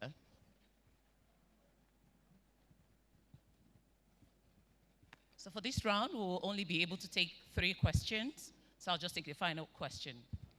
Good afternoon, sir. I'm Kayode Olata, where I work for the government. I'm an ex-banker. And of course, I've been in advertising for some time also. I know that in the banking industry, we have the CBN doing all the regulations. And when a bank begins to fail, they begin to send signals. Why can't we just take a learning curve from the banking industry and begin to see, because you gave some data that was mind-boggling. South Africa, that we all go to shoot our ads, they have 27 agencies. In Nigeria, we have over 300. Why don't we just probably take a deep dive into the performance of these industries, of these companies, and just decide if you are not meeting certain standards, we delist you. It could also help, because there are no sentiments in these things. My little job that I do now, I see a lot of agencies also coming to meet me, and I tell them, you cannot meet my criteria, though I'm a government regulator. So why don't we just be professional in this, and people will take us seriously? Kayode Olataura, Lamata, Lagos. Can I just say a word to that? There was a point, so you are absolutely spot on. There was a point where I said I wasn't sure whether it was the right forum to engage ACON on this, but it's so true that as goes the regulator of any industry, so goes that industry. As goes the regulator of any industry, so goes that industry. Because everyone that I've talked about, whether it's telco or banking, the regulators drove it. We are not saying that you cannot be an advertising agency or a media agency, but here's the criteria. So that's what CBN does all the time to banks. We don't know who can be a bank. Anybody can be a bank, but go and look for $500 million. That already, by that criterion, has already caught, in fact, people were approaching each other and begging for mergers and acquisition. As otherwise, they were going to go out of business. People that ordinarily were competitors, enemies, were phoning each other. It's you, don't talk to anybody else. Me and you know that we da. Before you need, do you know how many banks we had before? Before we're now talking 25 banks. And see how healthy those banks are. I don't even think that I needed to preach so much, to be honest with you. But like I said, we don't have to do it, but it's the right thing to do. Thank you. Thank you very much, Mr. Dato. We'll take the last question for this session as a roundup.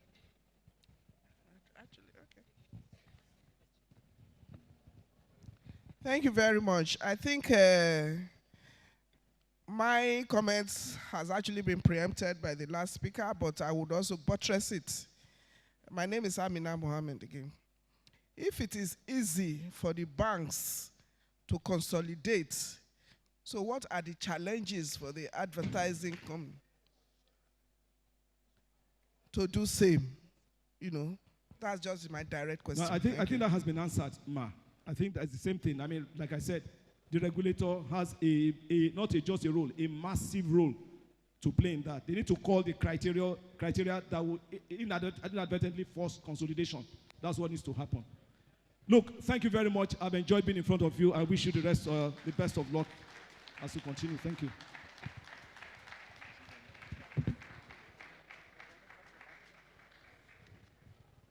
Thank you very much, Mr. Litu, for that wonderful session. A round of applause for him. And I think he did justice to the topic. Thank you. Without wasting much of our time, we'll move to the next session. To anchor the next session, please welcome with me Mr. Lampe to the podium as the moderator next session. A round of applause for him as come up, please.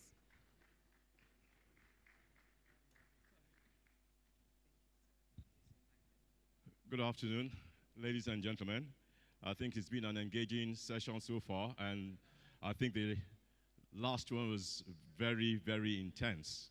And some of the conversations that we've held towards the tail end of the Q&A of Mr. Shenialitu's session is what we are going to be exploring even more as we go into discussing regulation in the age of shifts around technology, culture, and new business models. So I think it's very apt that we are segueing into this panel at this time.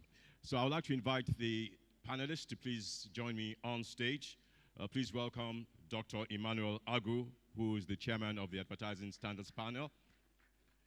I'd like to also invite Alhaji Dr. Tijani Ahmed Ramalan of Atta Communications, and Mr. Raphael Idu of POC. Please join me and please welcome them as they come on the stage.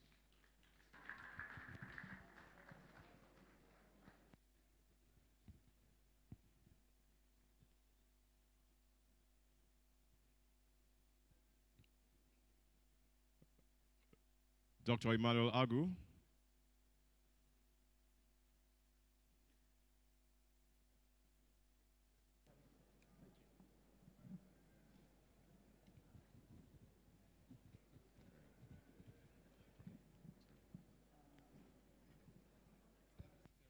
Just please sit down. Okay.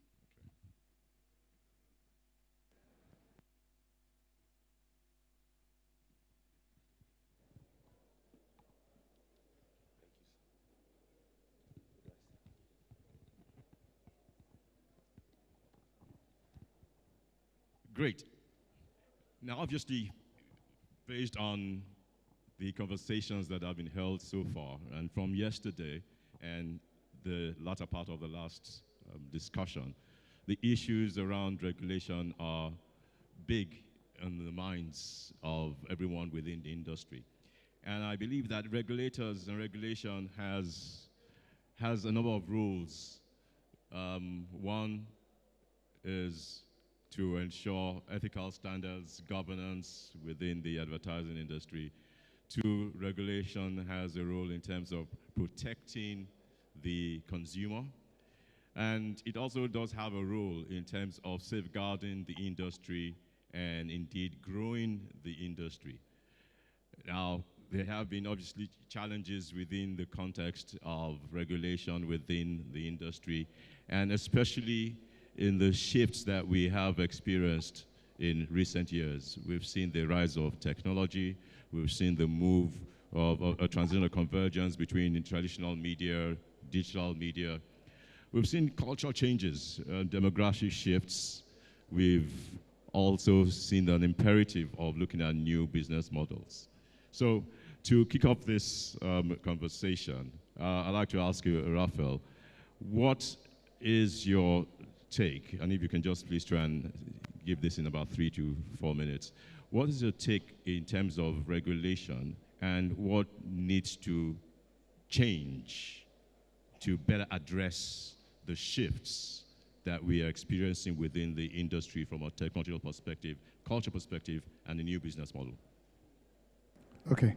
Can you, okay, I think I can hear myself, so I would have preferred you started with the regulator so that I walk on very eggshells, but the DG is in here. I love Akon, let me say that first. My agency is extreme, so if you want to blacklist me for the things I say.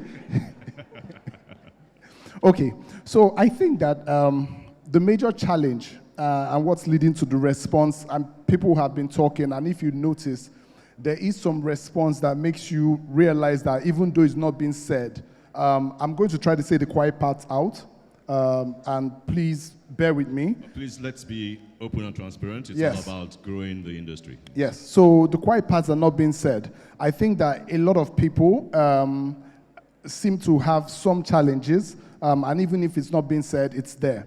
So I will start from the business model, because most times, most problems are a business model problem. I think that there's a divergence between the business model of the regulator and the business model of the agencies that it regulates.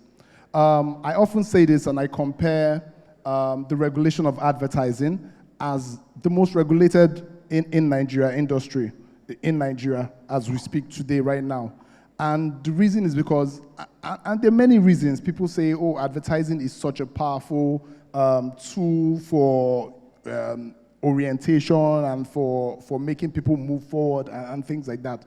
But media also is, and I doubt Bond is even as regulated as advertising today. I doubt that every time Bond has to flight news, they need to get it vetted. So the question is, as a regulator, does your regulation stop with the regulation of the practitioner, or does it extend to the regulation of the practice? Whereby once the Nigerian Bar Association gives you that certificate as a member of the association vetted by them, it is now your duty to, on a daily basis, create work with that regulation in mind. But what happens is a bit different for us with our business model. What happens is we get vetted by the regulator, then the regulator vets every single work, all of our practice, eventually. I mean, a few of us have pondered solutions to this. I don't know if we should say that now, or that's something we'll take some time later in the conversation. So we'll take it later in the conversation. Okay, thank you. All right, so thanks. And that's a good point to also move. So I'll come to you, Dr. Emmanuel Agu. Raphael has spoken about the issue around, there seems to be some disconnect in terms of the business model on the part of regulation. And I think in terms of here, I'm going to steer this conversation. It's not just going to be about the regulator. I think we'll be talking more around regulation.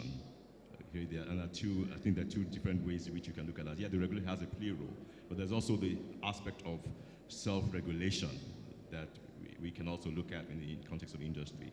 Now, as chairman of the Advertising Standards Panel, you obviously will be quite involved in this. So how do you see the state of regulation within the industry, and how can we make modifications that can make things more efficient, better, in terms of, one, protecting the consumer, but also ensuring that it's not impacting upon business performance? Okay, I think looking at it from the regulator point of view, one must first and foremost understand that the job of the regulators is not to stifle creativity or to make things difficult for the advertisers or for the agencies. And this is a very big misconception that people always have about the regulator. And not until I became the ASP chair and I started seeing submissions in terms of what clients and agencies have submitted for vetting. And then I began to understand that vetting is a very serious business where the people or the agencies or the clients that are being vetted do not first and foremost self-regulate themselves. While I was working in Guinness, there is what we call the Diageo Marketing Code, DMC. The Diageo Marketing Code was meant to help the brand practitioners to self-regulate themselves. These are the things that you're not supposed to do, and these are the things that you're supposed to do. And when those materials goes through regulation, they barely return back unvetted. But what you see these days is that maybe from the client, maybe from the agency, in the name of being creative, or in the name of trying to churn out something that is within the modern day trend, you violate the advertising code. And I ask questions. How many of us here have the ABCON advertising code, the code of practice? How many have the book? How many understands the advertising laws as was enacted? Because we start from awareness. If you don't understand the code, you are likely going to break it. And ignorance of the law is still not an excuse. So I've seen so many things that people put forward. As an advertiser, and I know the bounds with which you can allow some creativity to scale through. And I know the bounds with which those creativity breaks the law. So, first and foremost, advertisers, agencies have to self-regulate. And in those self-regulation, needs to understand what the advertising code of practice is saying and understand the advertising law. If you have this awareness, it's very difficult that you might break the code. I give an instance in one of the materials that I vetted. I will not mention the name of the brand, but they made a submission and says they were world number one. World number one. And they put the name of the brand. How do you substantiate that you're world number one? There is no document, there is no proof to substantiate your claim. And then we wrote them back and said, please substantiate this claim. And when they came back with their substantiation, guess where they are the world number one? They are world number one in shipping. For what period of time? Q1, 2024. So you are world number one in shipment, Q1, 2024. But you send to the regulator, world number one. So if we take chances and approve such material, the competing brands within those categories will come after us. And even as we have approved it, in their own creative ingenuity, when I saw that material flighted, I laughed. Because as an advertiser before, I know that these guys try to play smart. So they magnified the world number one. Maybe if there is a font size of 120, they put the world number one at a font size of 120, and then the shipment, Q1 2024, is like a font size of 10. So it makes it difficult for someone who is driving through, who is seeing those communications, to see the authenticity of where they are actually world number one. But guess what? It has passed through regulatory approval because they have provided evidence, research data that shows that they are world number one in shipment, Q1 2024. The moment we gave that approval, in the real execution, they downscaled the shipment, Q1 2024, and upscaled the world number one. So when you see things like this, you begin to wonder, is there an intention to beat the regulator? Is there an intention to cheat at the beginning? And once you sense those intentions, once you see those intentions, then you send the material back for substantiation. So question is, why do we like to break the laws? even when we know the laws. And why we want to foster creativity in breaking the laws. And then if the regulators are not smart and careful, they will not be able to stop such a communication, and it will create chaos in the society. So, all right. Okay, so thank you. So what you speak to is there's a place for self-regulation.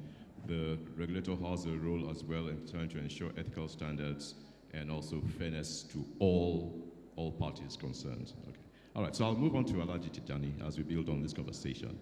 And in looking at the issues of new business models, and we speak to, earlier when I started, I spoke to about 3 key roles that we can look at the regulator from. And one of those that I spoke to, and which was also alluded to in the earlier presentation, is about growing the industry. So Alhaji Tijani, what thoughts do you have in terms of how regulation can help to grow the advertising industry? Alhaji Tijani.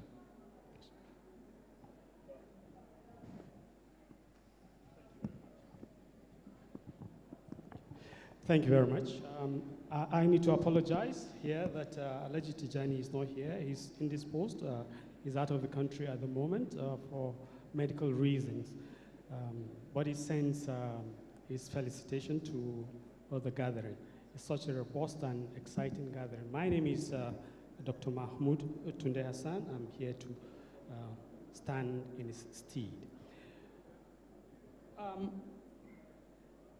The thing with the regulation, the way I see it, especially from our own standpoint, we have a triangular arrangement here. You have the advertisers, you have the agencies, and then you have the broadcast platform. I'll be speaking from the point of view of the broadcast platform, because that's where we are. There seems to be some kind of a disconnect between what the three points of the angles want. The agencies have their own drive, the broadcast platforms have their own objectives, and the regulator have its own objective. What should have been the glue should be the regulator, holding everybody together and being as transparent and as objective and as comprehensive as possible. But I just want to say at this point, it will appear that through time, while the 2 other points of the triangle are refining and redefining their interests, the regulators seem stagnant, very static, and unable to key into changing times. There have been shifts. Technology is changing a lot of things, and without pressing the issue, the shift in technology has been very, very profound. And perhaps the most profound of all the dynamics in the media and communication is around the media and communications. You have a situation where the regulator is unable to catch up with these dynamics. Take, for instance, what the chairman of the Advertising Standards Panel has just said. You passed, you vetted, and approved a copy about being first in whatever. The level of creativity of that, or how the agency applies its creativity within the space of compliance, should not be the fault of the agency. The agency blew up first to about 100 and 120. It's not a breach of the industry, of the regulation. What has happened is, through time, the regulator, for instance, from the point of view of the broadcaster, has been unable to understand the dynamics and the changes, the shifts in the industry. Technology has brought in a lot of challenges and also a lot of opportunities, which the regulator doesn't seem to understand. Take, for instance, the social media platform and all the elements, the different devices that are at the disposal of the broadcaster to do instant media, to move faster, citizens journalism. The regulator doesn't seem to be able to catch up with that. As I speak, within this audience, you probably have cameras, and you're taking shots. And you can also label those shots, and you post it. In fact, at the moment, there is even an ongoing argument as to who even is a journalist. Who is the journalist? Everybody can do it. So the space is being demystified by technology, and it's opening up the space. It's an open source at the moment. The regulator doesn't seem to understand that these shifts have moved. And when we talk about shifts in this space, the tendency is to look at social identities, the norms, the values. But these shifts we're talking about business models.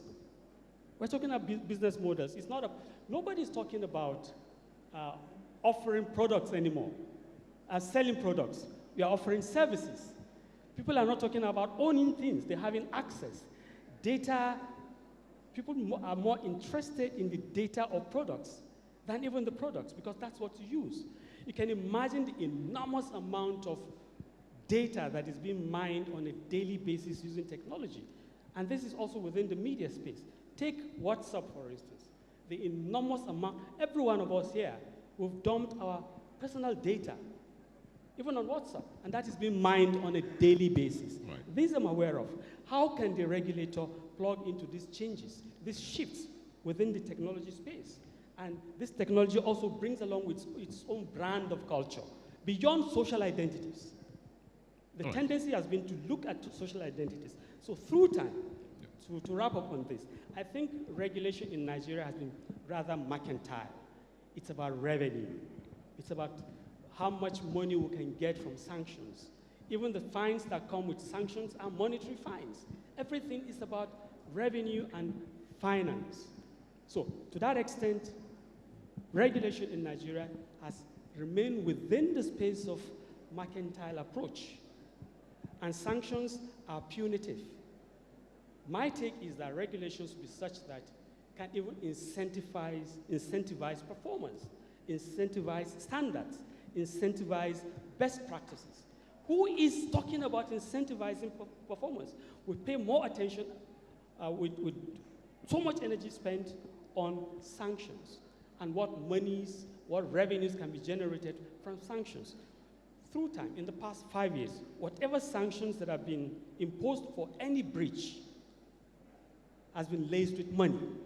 So, at this point, what I can just say is that from the point of view of the broadcaster, the regulation is rather mercantile, and that is not helping the growth of industry. And there is a disconnect between the interest, the cultures, the shifts that the space has provided, and the capacity of the regulator to understand these shifts, to understand these dynamics, and be the glue for all. All right, fantastic. Great points that you made. I'm just going to quickly highlight the need to go beyond just revenue generation for the regulator, and for the regulator to have a greater impact in terms of growing the industry. And I think that's a key point that we need to reinforce. So I'm going to come back to you, Raphael.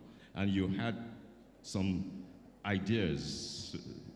We all have ideas. So you're representing us right now. Yes. But, so I'm going to ask you to speak to one or two of those ideas in the next 3-4 minutes.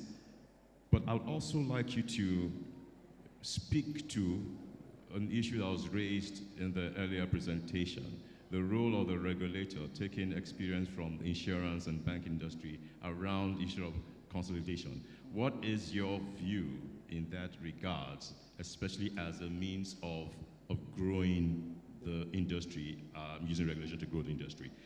While Raphael ponders about that, I'd like to say that if you do have one or two questions, we'll be happy to take a couple, literally a couple, two questions or comments about this topic. We aim to wrap this up in the next 10-15 minutes. So, Raphael.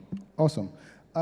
So I'm going to take from some of the things that have been said. I agree with Dr. Ago. I think that the sector needs to be regulated. So we're not divergent on regulation. And I'm sure if we take a vote of voice here, we all agree we want to be regulated. Abi, we all agree. The business model is the challenge. And in what has been said about incentivizing regulation, therein lies the key. therein lies the opportunities. And there are plenty of opportunities. We spoke about, in a subcommittee, we spoke about the fact that what if we have been vetted? And I agree, sometimes agencies do write these things or say these things that are outlandish. But you see, where there is no incentivization, there almost is no ownership. And sometimes why these agencies do not go hard on it, do not even know what the regulatory code is because there's no ownership on the agency's part. All they feel is that, hey, they're going to come, hammer us, we'll pay, boom. So what if the model existed where you have vetted us, we are vetted. We are the ones now, maybe every once a year, we come back to you, have a compliance officer, mandatory for all agencies to do a compliance course, a refresher course on what the rules are, what the vetting is. So once you do that, it is now our job to vet on your behalf, because that's what mostly exists in most industries. Now we vet on your behalf, we charge a fee on your behalf, a vetting fee on your behalf. We hold a 10% processing because we have to maintain a compliance manager, or a 20% processing. We pay the rest to you like a withholding tax kind of arrangement, where we are the ones actually, now we're being incentivized and we're being profitable. So we hold this compliance officer. Every agency has a compliance officer that goes through a vetting course every year to renew and refresh. We vet across the whole channels, both our clients, and this is also a way to mop up influencers. The truth is that there are lots of content creators. You can't match. There's also a scale problem. I don't know how big Akon can become to vet all of the content coming out from everybody in Nigeria. The scale, there's always, when they look at a business model, scale is always where the market should go. Agencies can scale better than you. If every agency hires 1 or 2 compliance officers, we can scale better than you. Take our Akon registration number as our vetting code. We go out there, we vet clients, even influencers that don't have agency, they have to vet their work through us. We take that fee on your behalf, we remit to you. We hold our compliance fee, and we move on. Now, there must be a second level of check. So let's say there's a second level of check. You spoke about something. You said that when there are issues that can, you use the word, you said somehow like affect or destroy society. I don't know. You use something about destroy society or impact society. I can tell you that one of the things that have affected and impacted society, one of the content that actually did that, the Sterling Bank content that everybody was aware of. Now think about it. Who actually made that content go down? It was the public. Where did the public go? To social media. So why not create a toll number or a toll website where the public can report content that is against the values of the society? And that's another revenue generation angle. So the public went public because the public didn't know who to report to. Once the public knows I can report to you through a website or a number, then the public will come to you. That's another revenue generation funnel for Akon. Why I keep talking about revenue generation is that I think these problems are not about do we want to get vetted or not. And I don't think the problem is about we want to vet you. I think at the end of the day, there's a divergence in the revenue model that both the regulator and the regulated are applying. So that I think is where the confluence can be, the issues can meet. You asked the second question. Do I take it now, or do I give him time to? Let's just hold on that question for now. We would like to take some questions from the room, and then we'll come back to some questions. But while we're waiting for those questions, I think the key point that you highlighted is, and that's why I said earlier on that it's not just about the regulator. It has to be about regulation, and there's a role to play for the industry and everybody who practices in the industry about self-regulation and what you call a more holistic regulation. Not just a regulator, not just agencies, includes clients as well. So we have to look at it from a holistic perspective, also protecting the consumer. And I think that once we have that mindset, it's not a them against us mindset. A holistic approach is how we'll get better regulation and so ensure that the consumer is protected and that the industry grows. I think that's a key point to put out there. We'll take any 2 questions, comments. So we have a question here, please. Okay, if you have questions, just raise up your hand first, so we'll know how to run through. We have 1, 2, 3, Thank you. 4. First of all, please a round of applause to our panelists so far. I think the contributions have been quite timely and innovative. Who do we have there for me? Thank you. My question is to the chairman of the standard panel, advertising standard panel. From what the other participants have said to you, I think... Said to us. Said to us.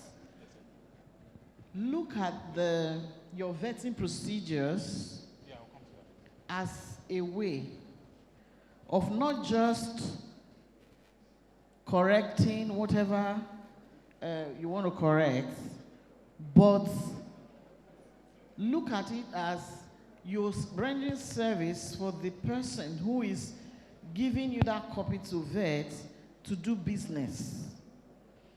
Because we're all businessmen. I submitted my materials to you for vetting because I want to sell my brand and I want to make money. So as you are the gatekeeper of whatever copies we're sending to you, know that the company has other issues to cope with. Adding your own might just kill that business. Okay. That's how I want you to look at it. So you gave an example that somebody was, putting out a copy and saying we are first in so and so business. What if that copy was okay by the rules of advertising, but you just decide to make sure there is everything wrong with it? Because from the onset, your perception is that everything that is coming, somebody somewhere is trying to say something that is against the law, the advertising law. I give you an example. Okay. Let me give you my own example. I submitted a copy for vetting, and I said, buy so and so thing, and you get free gifts. And I paid for acceleration, 1 million naira. You sent it back. That why should I say I'm going to give somebody free gift? What are the free gifts? I should mention all the free gifts I want to give on the newspaper. Okay, I mentioned only one, because of course I couldn't mention everything. Then you sent it back that I should mention the number of gifts I'm going to give out. How do I know how many people are going to buy the gifts? So that I will now know the number to give out. I was frustrated for over 8 days after I paid the 1 million naira. I'm saying this because at the end of the day, my client will think that I am the person who is not competent. Okay, I think the point is made. You want to just speak on a generic sense.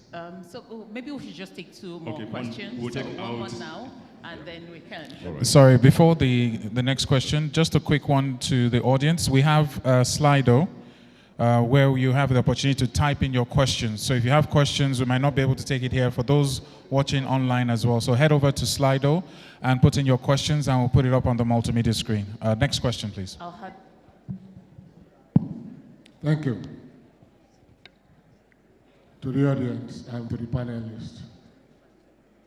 It's not that... So sorry, sir. Your name and what you do. So sorry. My name is Rufai Ladikmo. My agency is Agile Communications. Now, nobody on this side of the aisle is against regulation. I can tell you that for free. But we encounter a lot of problems from the agency standpoint. And the problem is that the people that are vetting our work, they do not have sufficient knowledge of what is called creative advertising.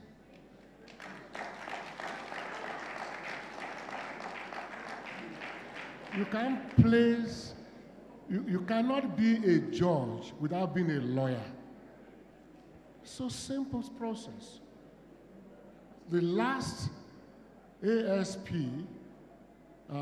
chairman that we had, Madam Omowumi, one of the best copywriter, one of the best creative writer, one of the best communication individual.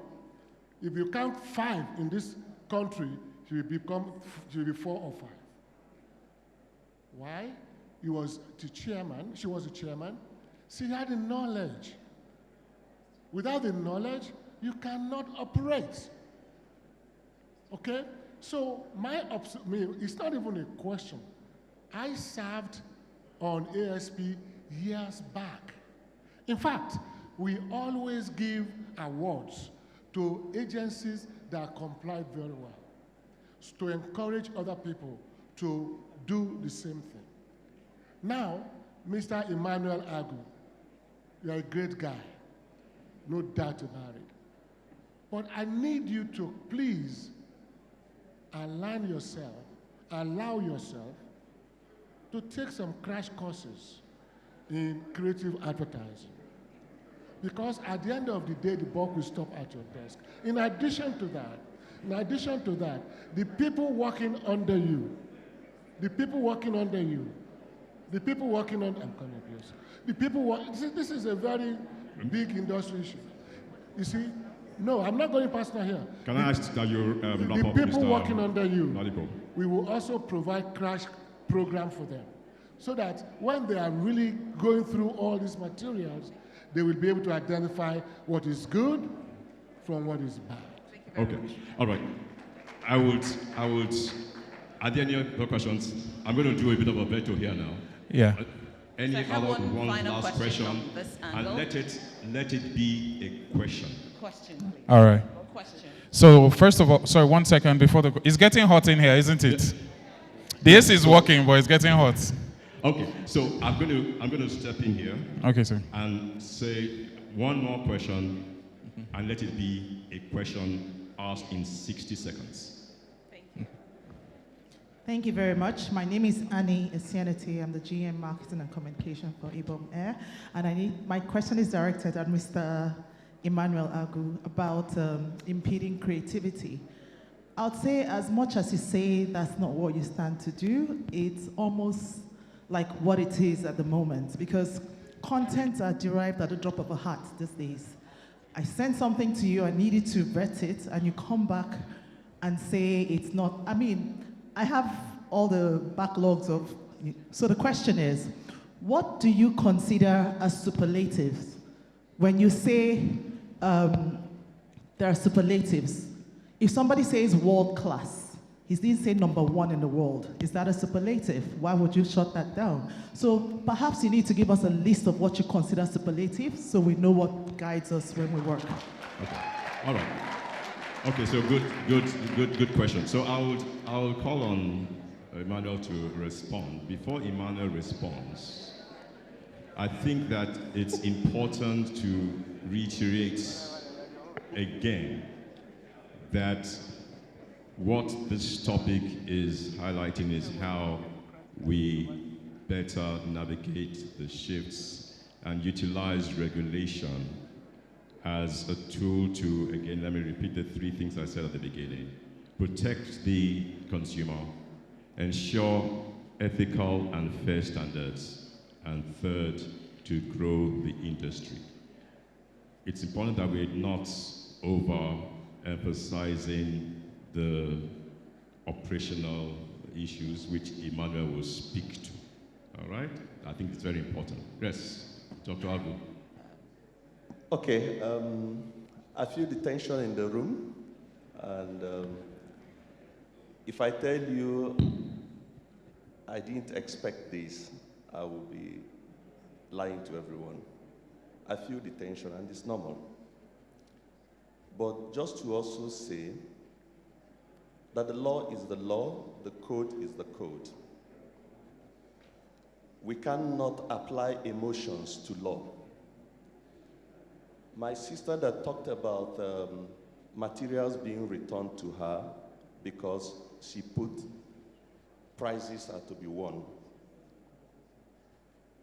You did not state the number of prices. I have been an advertiser for 22 years. I have run promotions I worked in Guinness, I worked in Nigerian breweries, I worked in Lacasera. This is even the second time in a long while that ACON is having an advertiser being the chairperson of the Advertising Standard Panel. And that is because the advertisers always feel that the people who chair the Advertising Standard Panel do not feel the same way they feel.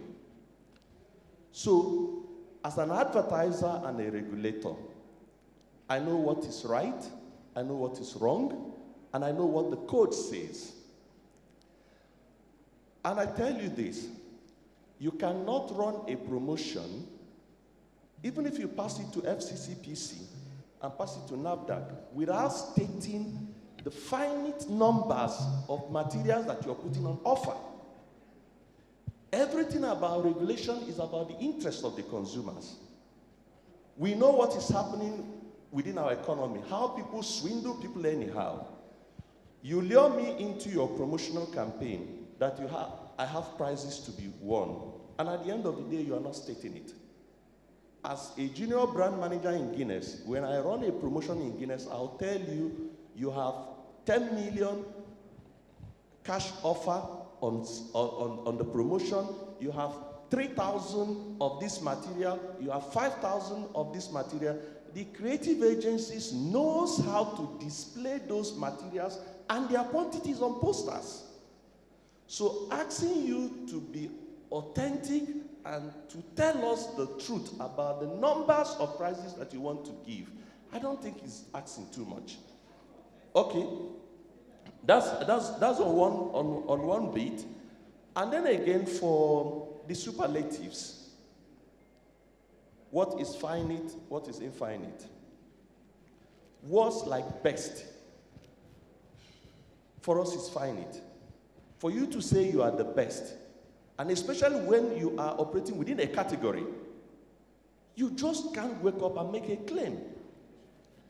The first thing I said here is how many people have taken their time to read the advertising code of practice? And everybody raised hand.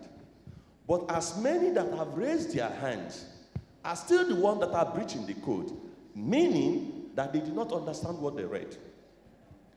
If you read the advertising code of practice, you will understand what we mean by superlatives.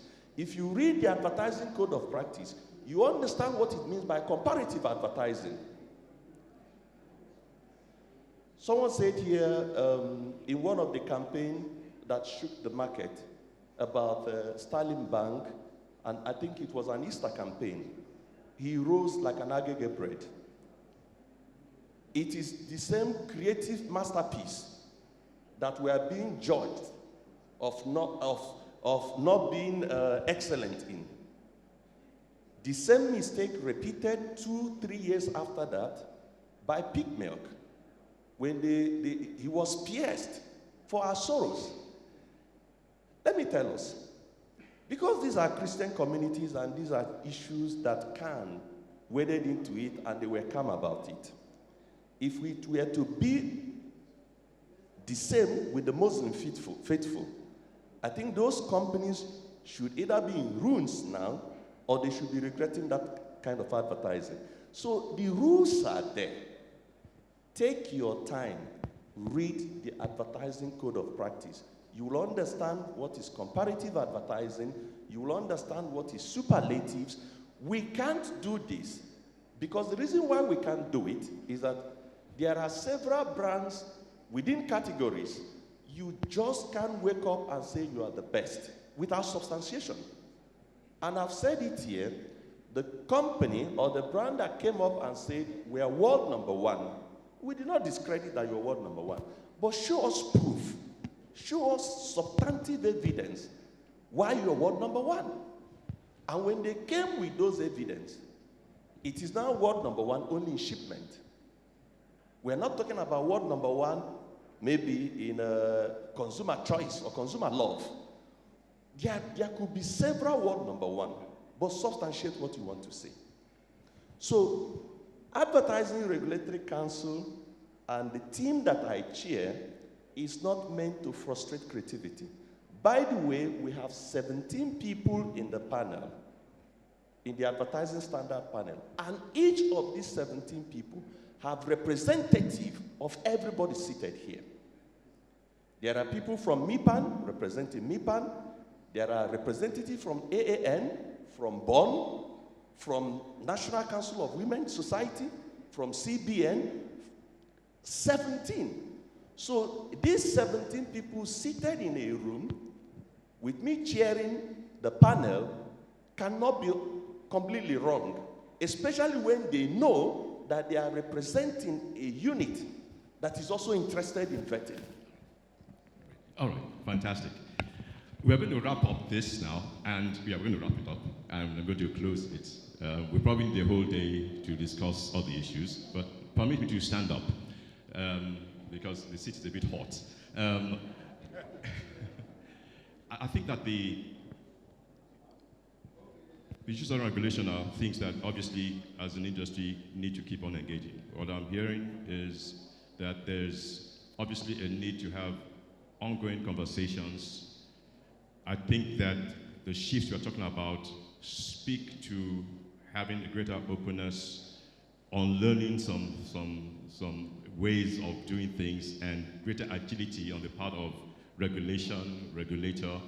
There's issues around also self-regulation. There's issues around ensuring fairness. And so I think that obviously there will be some key takeouts. There are some key takeouts from this session. If I was going to summarize it in 1 or 2 words, it means there needs to be some ongoing engagement between the regulator and every other person within the industry.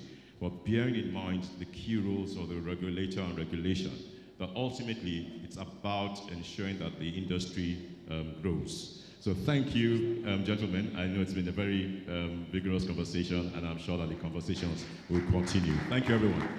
Thank you very much. So I think a quick photo op and a round of applause. Thank you to the moderator, Mr. Lampe Omolele, and of course the panelists. I think we need to increase the temperature of the air conditioning so we can cool off a bit more. We have a quick photo op, sir. So sorry, sir. A quick photo op. Sorry, you need. Okay, just a quick one. 1 second. Okay, just a quick photo op. But thank you very much for the questions. Unfortunately, we won't be able to take all the ones from the app, but I think the message is very clear, riding on what Mr. Omoyele said. The code of conduct is actually available, the updated one, at the Archon stand. We also have the 2023 Media Fact Book, the 23rd edition so far, and this was launched yesterday at the Red Room stand, which can be purchased on your way out on the right-hand side. It's for 30,000 naira. So information is very key, and there was also reference to the fact that we can't get emotional about these things. The regulators are following a code. The only thing we can do is have engagements like this where the contributions are taken on board, the codes are reviewed, refined, and redistributed and updated. And it's an ongoing process.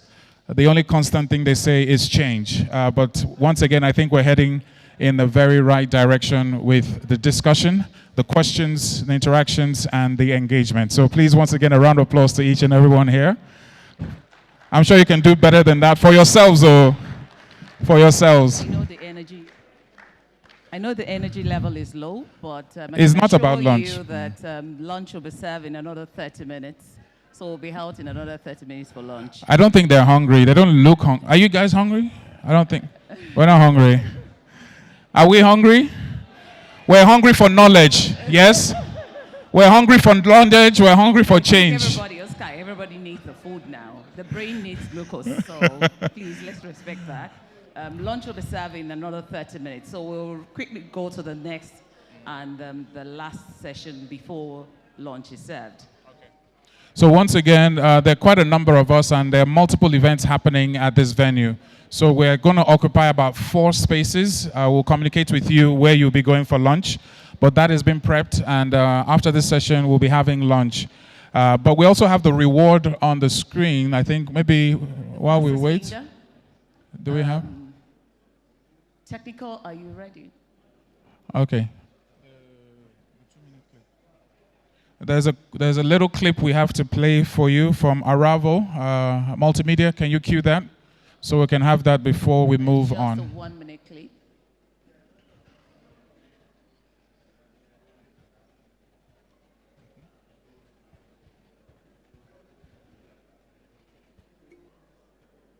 Okay. So please turn your attention to the multimedia screen. We have a quick word and a message. Thank you.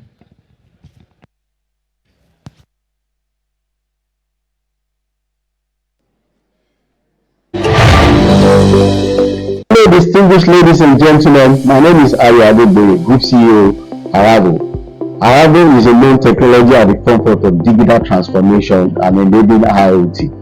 Over and above that, we have a strong presence across different regions in Nigeria with our head office in Lagos, office in Port Harcourt and Abuja, Ghana, Cote d'Ivoire, and of course, with several projects we're running in East Africa. So for you to achieve your digital transformation, you can rely on us to be there with you. Today, we're leading the artificial intelligence landscape in Nigeria with strong investment in IoT and of course in cloud computing. We are the forefront of cybersecurity. Suffice to say, your technology requirement from end to beginning, from cradle to maturity, you can count on us to be there for you at every step of the journey. I'm delighted to partner with the National Advertising Conference to bring you a digital experience and to actually wow your experience in the next 2-3 days in this conference. Finally, a special thank you to National Advertising Conference event planner and of course the team that put this together.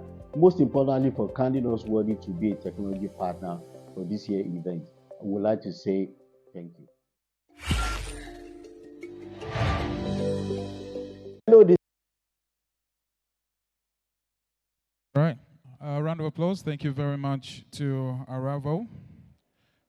A round of applause to them, please. Oh, come on. So before heading into the final session before lunch, we have a quick fastest fingers. We promised you that, and we are people of our word. So first things first, if you've just joined, you need to head over to Slido. Can we have the barcode? There we go. So punch in the code and get ready for the fastest fingers. We're looking for the fastest top 3 responses. And we have... answering all 4 questions, and please make sure you put in your name, your company's name when responding so that we can identify the winners. And we will announce the top 3 after we get back from lunch. Please give the person... finger, top 3 who answers the 4 questions correctly goes home with a gift. And those of you who are eligible, if you're part of ARCON, AAA, you're not eligible for... I'm just kidding. I guess everybody's there. No. So do we... Only ARCON members are exempted. And if you're one of the committee members, come on. When was it? Yeah, definitely exempted. And if you're an MC, you're exempted. If you're a female MC, you're exempted. I accept that, don't worry. All right. We have the questions now, real quick. Has everyone logged in? Are we good to go? Once again, it's the fastest finger, so we're looking... Finger, 4 questions. And then we need 3 winners. And trust me, this gift is... It's gifting. I'm telling you, it's worth it. Yeah. So while we're waiting for the questions to load, don't forget we have some stands out there. A couple of our brands and sponsors are out there. The names have been scrolling all day long. We thank you for your contribution to making this event a success. And there are also some material that I think will be of use to you as a media practitioner. Okay, there we go. So just to join the quiz, just to get an idea, we have about 57 and counting. That joined the quiz already. So the top 3. Okay. So just joining, just to make sure. We have about 81, 82. All right, Emeka, are we good for the questions? All right, so Anthony, great to see you here. Chidima, Doris, Ayodeji, Judith. So give us the name in such a way that if you wanted to credit your account, that's the name we'll see on your account. I didn't say we're crediting, I'm just saying. Solomon, Jide, Aldelaja. You're welcome for the quiz. All right, let's head over to question number 1. Fastest fingers. Get ready for question number 1. What do you think is the biggest driver of change in the advertising industry? AI and automation, consumer, shift on digital, or changing consumer behavior? We have roughly about 10 seconds for each one. The correct answer, or the answer top on the list, is artificial intelligence and automation. Are we going to declare the answer? answer is option A. 57% of you got that correctly. Question number 2. Does anybody need power bank? Those of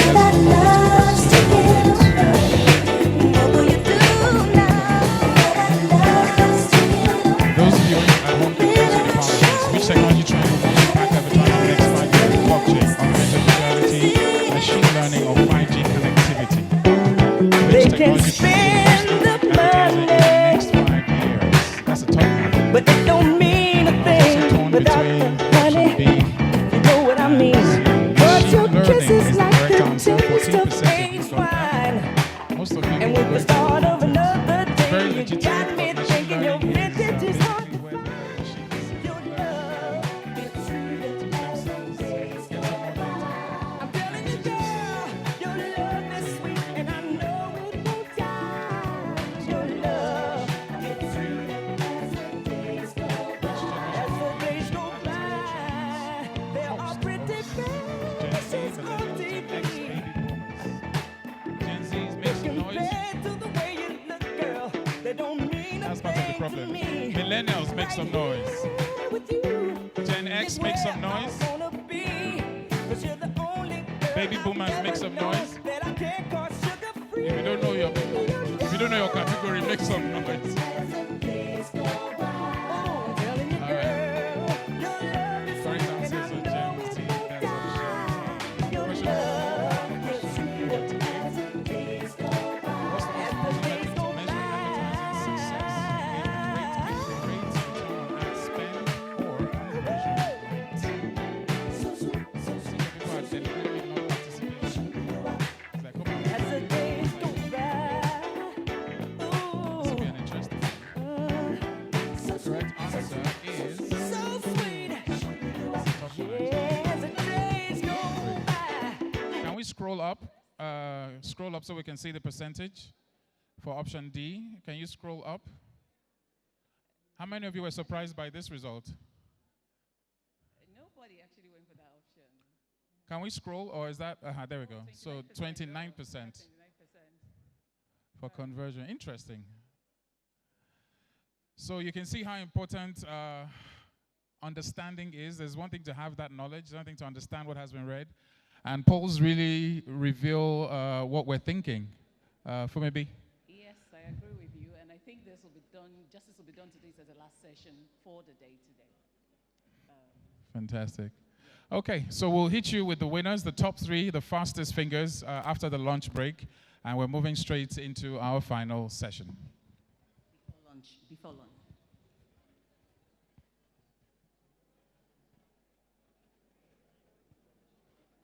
To moderate this session, can I please welcome Emeka Obia to the mic, please, as I bring forward the moderation. Please make some noise to or for Emeka. He's also been the brain behind the technology side of this conference with everything you've been seeing. Please, a round of applause to Emeka Obia. Gen Z. Thank you very much. Good afternoon, ladies and gentlemen. Don't worry, soon would be lunch time, but before lunch, we want to go into the final session for this afternoon. We're going to be talking AI, which in recent times have become one of the most interesting buzzwords.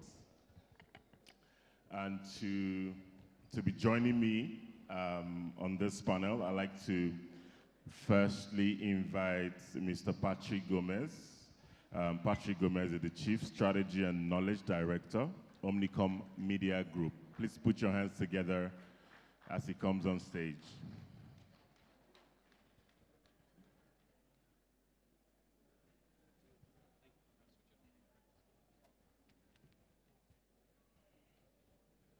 You're welcome, Mr. Patrick. Good to see you. Okay, and next I will be inviting Ms. Funke Adekola, the Managing Director of Densu Creative. Please put your hands together as she makes her way up to the stage.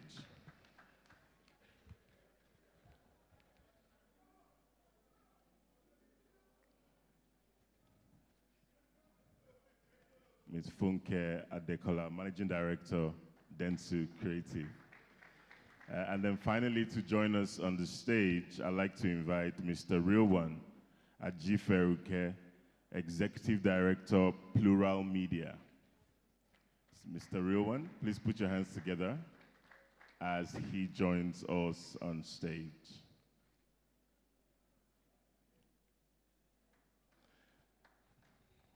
Are we tired of clapping? Yes, that's better.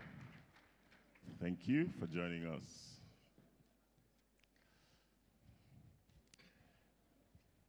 Okay, so, right, so generative AI in the industry. I think in the last 6 months to 1 year, I'm sure everybody in the industry has been talking about AI, its impacts, you know, how we're using it for work across our different sectors.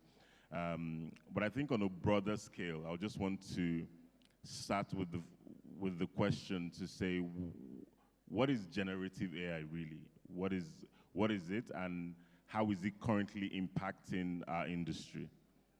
And you know, I'll start with Mr. Patrick, so you can speak from a media perspective, and then we'll move over to Funke. So, what is generative AI, and how is it currently impacting your industry? Yeah, thank you. So, good afternoon, everyone. Can you hear me? Yeah. Yeah. Often we use AI and generative AI, interchangeably. The fact is, when you visualize the iceberg, you see the tip of the iceberg, and you see a hard rock, solid thing which is basically holding that iceberg. That's the simple pictorial definition of AI and generative AI. So generative AI essentially is nothing but working on historical data and all that basically sits within the ecosystem and helping generate, in quotes, new content and not old content. New content which can be text, visuals, videos, etc., etc. So it's a blue sky which helps us basically understand many things. Now, when you switch to media agency or advertising, media advertising as we call it over here, AI has got a role to play, and generative AI has got a definitely role to play. Now, when you look at how, for example, the status quo was challenged in the media advertising industry, okay, and I say media advertising because that really challenged. So we gave this example of, you don't want to be dinosaurs in the industry, which have become extinct, which means you need to embrace digital marketing. So that basically set the tone, saying that, okay, we need to understand and ensure that we take control of digital marketing. And then with progress in time, including enhancing the value and also the product, we've seen many things coming our way, and we've taken the bull by its horn. So we had e-commerce that came in as part of digital marketing to enhance. We had data that came in much later. Of course, it was intertwined, but it came in and we took it head on. And now we have AI. And as agencies, or AI and generative AI, as agencies, we are trying to take it head on. Let me give you a simple example. Within Omnicom Media Group, we have an active panel in Nigeria with about 2,800 people that are present in 7 markets. And this is not new. This has been in existence for 3 years. What we realized over a period of time that we have lots of data in that, and there are a lot of hidden gems in that. The FOMO, or maybe even the fear of failure, limits people to use that data. And so the next wave we've kind of got into is generative AI, which means a query-based question, and then you have the answers ready. And it's not just one answer, but there are like 3 or 4 answers which basically help you choose what you should be choosing and helping make some sense out of the data. So essentially, it is actually helping you and not making you lazy, because you to an extent were, but now it is prompting you to take action, because it's really helping you to kind of give you some direction for you to then build your own story or craft your own story. So that's how we in an agency network are kind of taking it head on. Thank you, thank you. I mean, clearly you're very passionate about this topic, and I can see that you're already implementing as well. Okay, so over to the lady. So from a creative agency perspective, how would you say AI is currently reshaping that space? Thank you. You're absolutely correct. Whenever we talk about AI, I tell people it's already part of our lives. A lot of us don't even just realize it. From as little as if you have Spotify, if you have Apple Music, the predictive, oh, you listen to this playlist, we're recommending this for you. That is AI. When you're typing on WhatsApp and it's the predictive text, completing your messages, telling you the next word that would come in based on things that you see all the time, that is AI. It's already part of our lives, right? It's already within us in what we do. It's already shaping our experiences, so there's no need to be afraid of it. Regarding the industry, personally, at this stage, I'm excited.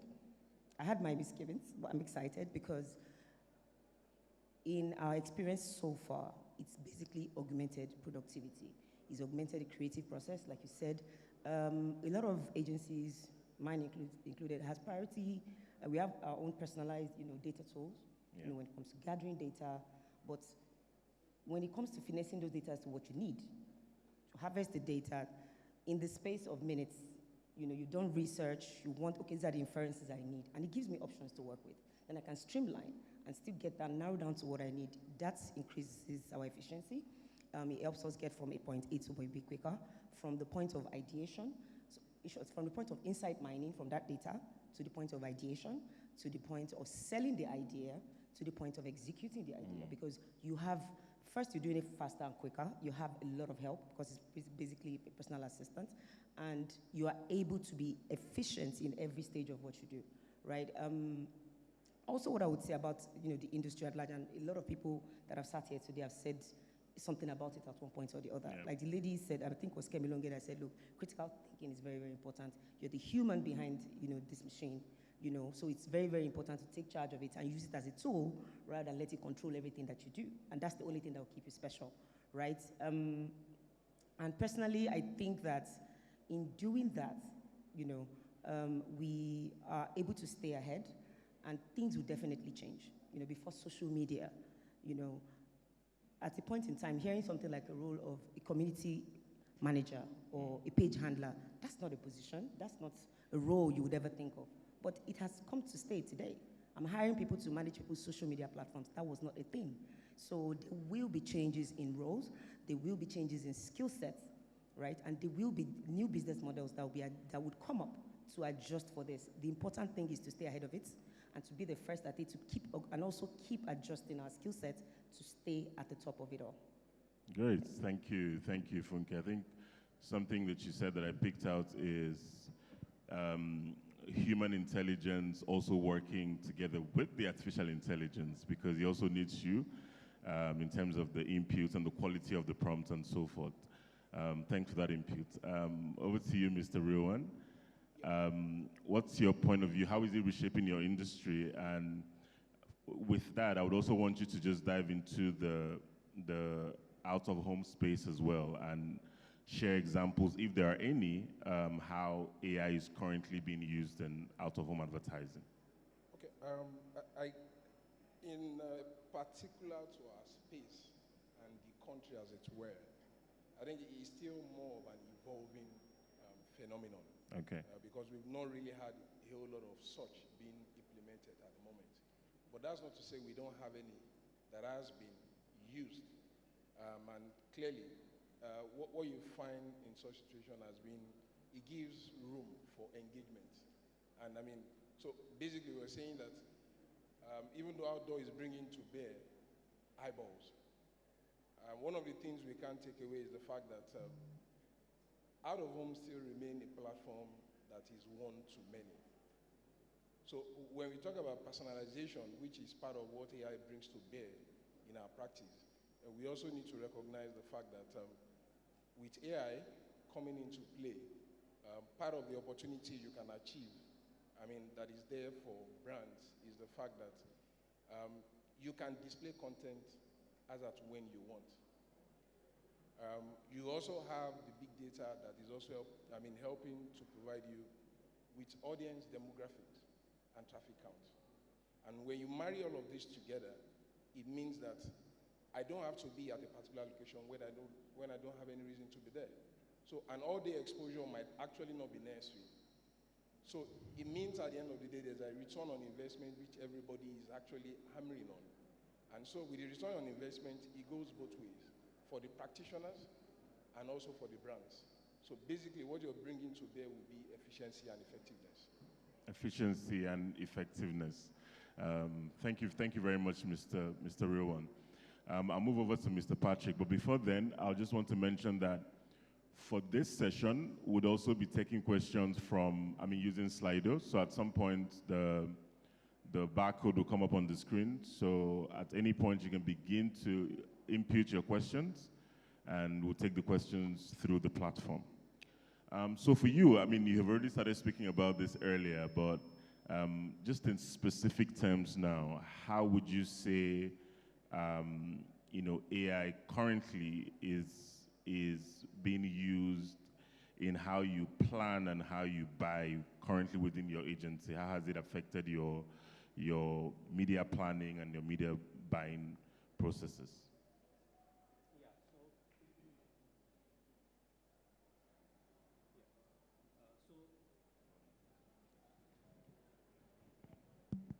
So if you look at AI, let me first, bust the myth with some facts.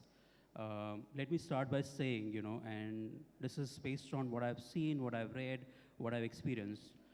Currently, AI is underhyped. It's not overhyped. Okay, let's take it, the way it is. It is underhyped and not overhyped. Why am I saying so? Is we need to understand, if you really look at how, infrastructure is kind of, supporting these basically backends. If you look at, what mobile phones were, maybe the prediction versus actuals, including cloud, including, how Google has grown in terms of their data centers over the last couple of years. Google has in fact grown by 80%, Microsoft has grown by almost 100% in the 2 or 3 year span in terms of data centers. So they're basically creating a lot of, what you call as supply. And that is basically the gap which currently exists from a demand perspective. So that's one thing. We need to understand that, it is something which we have to take control of, and we have to ensure that we try to do our best. Now, how we are basically leveraging this in our media advertising kind of a setup. So let's say, idea generation. Typically, when you look at idea generation, or let me take a step back. When you look at insight mining, often people go wrong in terms of what an insight could be.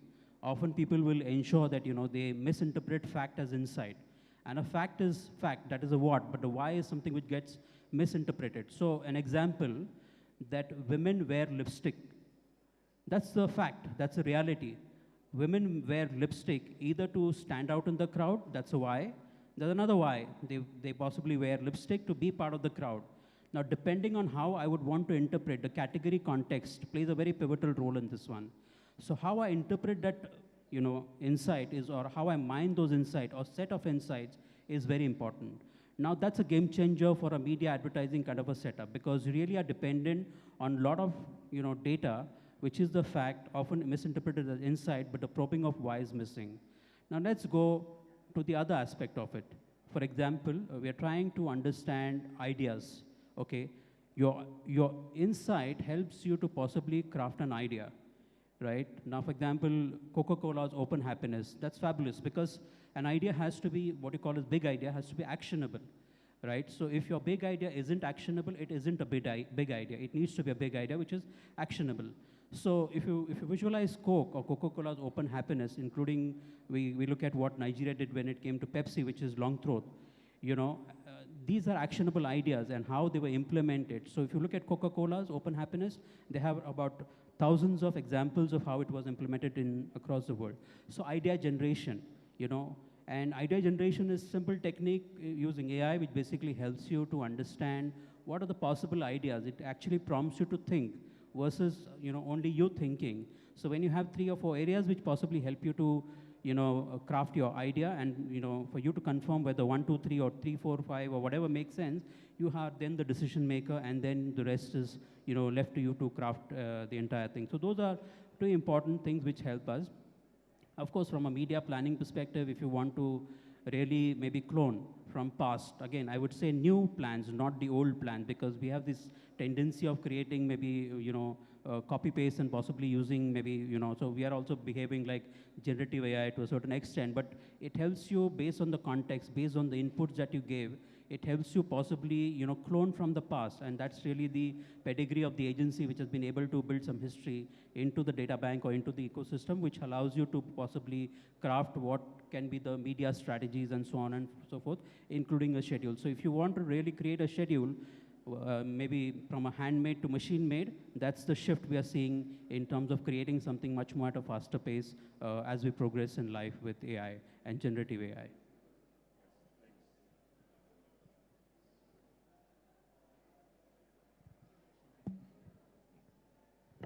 Thanks, Patrick. You talked about idea generation, and I would, want to also address this question to Funke, especially because there are also a lot of creative people here, whether in formal agencies or just creatives as individuals. Now, for you, and also from your experience, because you've also spoken about how you're currently using it, how it makes the work faster, how it makes the work, how it pushes for efficiency.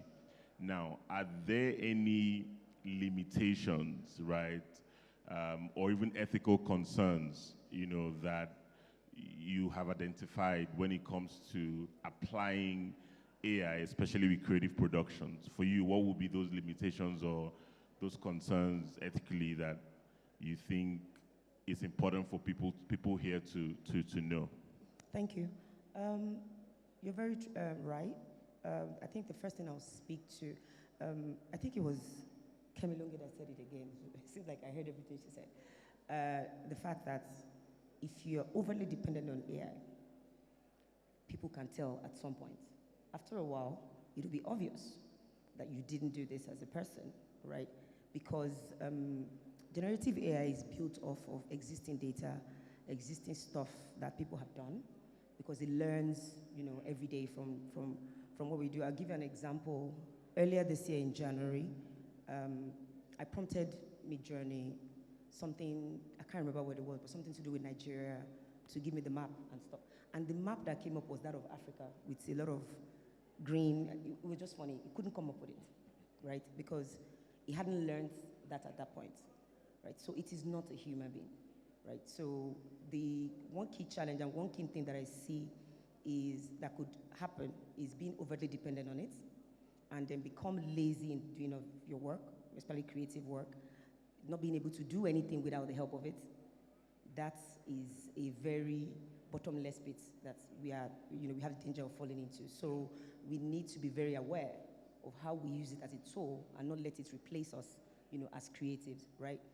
Also, like I said earlier, AI is built off, generative AI is built off database. It's built off of existing data, existing information, whatever information you put from here, from different parts of the world, contributes to it in general, so that when I prompt it and ask for something, or I want to work with it, I want you to brainstorm, it is based off of the information that it already has, right? So now begs the question, who owns the IP to content that I create with the AI? Is it that person's whose work that has already been copyrighted, that person's intellectual property that's been used to train this AI, or me who has, done the prompt engineering and done the prompting and all of that? Who owns it? And this is still evolving at the moment. There's a lot of conversation around it. I think the framework for the legal implications when it comes to that is still in the works. And I'm sure sometime in the future, we'll make progress with that, because if you look at current social media, at some point in the past, I would create a video and slap on a song on it and I post it. It's not a problem. But now, if I put it on, it gets pulled down saying, oh, that song. So it's gone from beyond what everybody can just do something with to the point where it's being regulated. People who own property that you're using or content that you're adding to yours are earning from it. They're not stopping you from using it, but they're earning from it, and it's being done the right way, right? So that limitation is currently in existence right now because it is just developing, but I think it is something that will get figured out, because, we're still in the process of it. So intellectual property and ethical use of it is one thing. I think the last part of it is the ethical use of it. Like I said, deepfake is a real thing, right? And those are the bad things that AI can be used for. And it's very, very important that we use it responsibly. I was having a conversation with a friend yesterday, and I said, look, at the end of the day, I think how it turns out, because there are a lot of fears, and I'm sure you get to that, a lot of fears regarding AI, right? I think where we end up, it largely depends on how we use it, how responsibly we decide to use it, how self-regulated we are with using AI, because that's what's going to determine where we end up in the future, whether it is something that augments our life, our experiences, our work, our industries, and everything that we do, or something that takes over entirely, and there's general breakdown. But those challenges, I think, is very, very important. And I think it's very important for us to have at the back of our mind to use AI responsibly and ethically. Okay. So ethical and responsible usage. Thank you very much for that submission, Funke. Mr. Rewan, earlier you did mention, of course, the uniqueness of your industry and how it's evolving. From your perspective, right, seeing how Mr. Patrick earlier said that AI is currently underhyped, even though it's the biggest phenomenon out there now, but he still believes it's underhyped, meaning that he believes there's so much more use for AI, especially within our industry and in other industries. For you, how do you think that AI can genuinely support? We know that is not happening right now from what you said, but how do you think that AI can genuinely bring value to your space, and what sort of value do you see it bring in the next 1, 2, 3 years? What do you think it would take to accelerate that evolution that you spoke about earlier? I think clearly what we're about to experience is going to be mind-blowing. Mind-blowing in the sense that we're talking about a platform that gives you the opportunity to be flexible. Not only to be flexible, to also be able to create content that can be engaging. So basically, what we're talking about here is that beyond saying that you're seeing that ad on a typical billboard, we're saying let's marry offline and online. That's what AI is bringing to the table. And so clearly, that engagement goes beyond one. What is about to happen is you're talking about brand awareness. You're talking about increase in sales. You're equally talking about the fact that all of this can be measured. So it's not about saying that this happened, but you can do a back check of what we are talking about now when we are bringing all of this thing to bear. But again, part of what we are going to see is a huge investment in technology. And clearly, I can tell you that a good number of those who are practicing in digital out-of-home space currently in this country have invested a whole lot. I think probably what we're waiting for are the willing collaborators in that space to make this happen. And when we say collaborators now, we're talking about from the media planning end to the advertisers, and even those who create the content that goes in there. Yeah. Because clearly, we are now in a world where content is king. And if content is king, then you need to make it interactive and engaging. And with engagement, we'll see the issue about awareness, sales being uplifted, and can be measured. And you can, with the back-end data, which all of these provide you, there are no doubts at the end of the day, because that has been a challenge over time. Without a home, how can we measure? But the truth is that we've even, in this same country, we've seen a case where I was even talking to a colleague earlier today, and it made me understand that a platform did engage the use of out of home, and basically what did they do? They used to, because of the budget constraints and the particular product in question, they were able to tie their plan within a 3-4 weeks duration.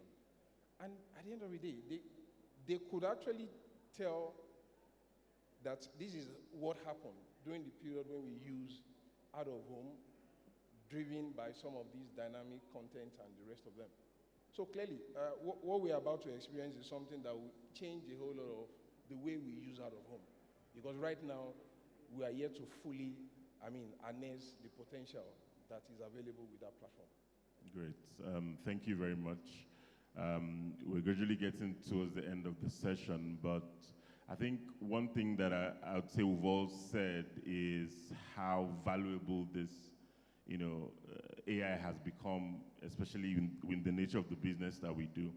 I remember a colleague of mine once saying that he was trying to hire an assistant for the longest time, and when he started using AI, he said he already has an assistant because all he needed was somebody who would help make the work faster, or who would, accelerate or help him even become more efficient. So definitely there's huge advantage, and like he also said, it's underhyped. Now to the big question, and I'm sure everybody in the room would also be open to knowing that, what do you see as the biggest challenge, or what do you see as the biggest disadvantage, right, if there is any, right, of this technology, and what is that big watch out that as creatives, as professionals, in our various industries, that we should look out for, or we should be mindful of? And I'll start with you, Mr. Patrick. Okay, so the risk is. Okay, so just additional. So when you respond to that, let's respond to that as our final thought, and then we can take questions. Yeah. So Sure. your final thoughts. So I will say maybe as an industry, we need to be prepared. For example, when you look at the definition of SaaS is changing. I mean, SaaS in the sense, software as a service. That's really how it started when we look at the technology adoption curve. Over a period of time, it still remains SaaS, but software is now being changed by service. So service as a software. From a former software as a service, it's now become service as a software. What do I mean by that? I mean, as agencies, we need to adapt to it. I mean, we would want to maybe upsell to our clients maybe software, because that's a software as a service. But now you imagine that you're actually selling, not software as a service, but service as a software. If you look at search is a software which we've been selling. So software, which is search engine marketing, we've been selling as an agency to our clients. But now the tables are changing, which means now you are basically selling service as the software, and those softwares we need to be creating over a period of time. Now, what you end up creating is something which is very important, right? And how you market it. So the whole suite of things we would want to develop, maybe from cross-selling perspective or upselling perspective, is something which we need to be looking at. Now, where's the risk? If you look at the risk, always there's a fear that, there might be, homogeneity, Yes, there will be, because it's predictive AI, which is trying to understand, from the past historical data. So, but I said in the beginning, it will create new content. What do I mean, or what did I mean by that is basically it gives you options. Okay, so there is yes, it's creating something from past, but it's actually giving you options to possibly choose from the context point of view. The other risk is, homogeneity in the sense, when we clone from past, whether I'm cloning campaigns from the historical data, I'm cloning schedules from the past, will it mean that it would look more or less similar? To a certain extent, yes, but it will have a more fine-tuned and a more, well-crafted, go-to-market strategy, which means, again, it's giving you some options for you to choose.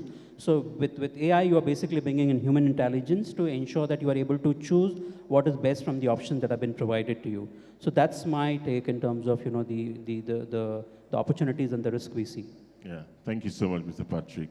Funke, your final thoughts. Yeah, thanks. I think, personally, I think the biggest challenge, first of all, I've noticed that a lot of us kind of like distance ourselves. I did at first from using generative AI, like it's something special or something mysterious. It's actually as simple as asking a question. Just approach it, right? And as much as we've all been talking about, encouraging the use of it, embracing it and the likes, there's also the downside of it, which is why some people are afraid. Oh, they're going to become machines. They'll take over the world. If you've ever seen Terminator or iRobot, you know what we're all afraid of. There's that aspect of it, and then there's the fact that, the deep fakes, people using it, for criminal activity and the likes of it. And it will bring me back to what I said earlier about self-regulating and being responsible and ethical when using AI. I think that's a big challenge because we can only control ourselves. So there will always be outliers. Things like that would always happen. And I think that's the biggest challenge out there. To close off, like you said, I think in this conversation of generative AI, I think three things pop to be like, we'll end up somewhere in the future, and it could be any of these scenarios. Either it does augment our lives and everything is fantastic, you know, we do better, everything works great, or we become overly reliant and AI just floods everywhere with cheap, easy, repetitive, creative that will get us out of business if we do that. Or that can dovetail into the fact that everybody now recognizes what it looks like when you see creative communication or creative work that is developed by AI, and genuine human creative work now becomes premium. And everybody can tell, like, that is what I want. Oh, yeah, this is what is everywhere, but I want genuine, human-created material that is premium, that gives us that edge. And the honest truth is, we cannot tell how it will turn out. Yeah. So it's best to just do it right, embrace it, get ahead of it, do it the right way, so that at least you're assured of a good outcome at the end of the day. Thank you very much. Thank you. Embrace it, use it the right way. Finally, Mr. Rewan, your final thoughts. I think for me, my final thought is the reality that the future is here. I think we will just be fooling ourselves thinking that every other part of the world will be waiting for us for this change to happen. It's already going on. And the truth is that with the devices we hold in our hand, we are already a participant. For media owners, it's either we brace up to the challenges or we ship out. But most importantly, for every user of the platform called OOH, I think it's high time this platform has afforded us an opportunity to present our case with regards to the use of out-of-home. The reality I can tell us today is that a lot has been invested in technology from the out-of-home space and the owners of it. I think it is for our partners to begin to see how we can collaborate. Because a good number of examples that one could have cited here today are largely what you see from international brands. And most of these brands are also here. So why is that not also happening here? Those are the questions we probably would need to ruminate over. But clearly the future is here, and we're already a participant in it. The future is here. Thank you so much, Mr. Rewan. That's a great way to end it. Thanks again, Mr. Gomez. Thank you for being on the panel. Thank you, Funke. It's been a pleasure. And we'll take a few questions. Okay, no questions. Okay, no more questions. Yes, over to you. Thank you very much, Emeka. Round of applause to Emeka, moderator, and of course the panelists. Generative AI and the advertising industry, myths versus reality. Thank you so much for that.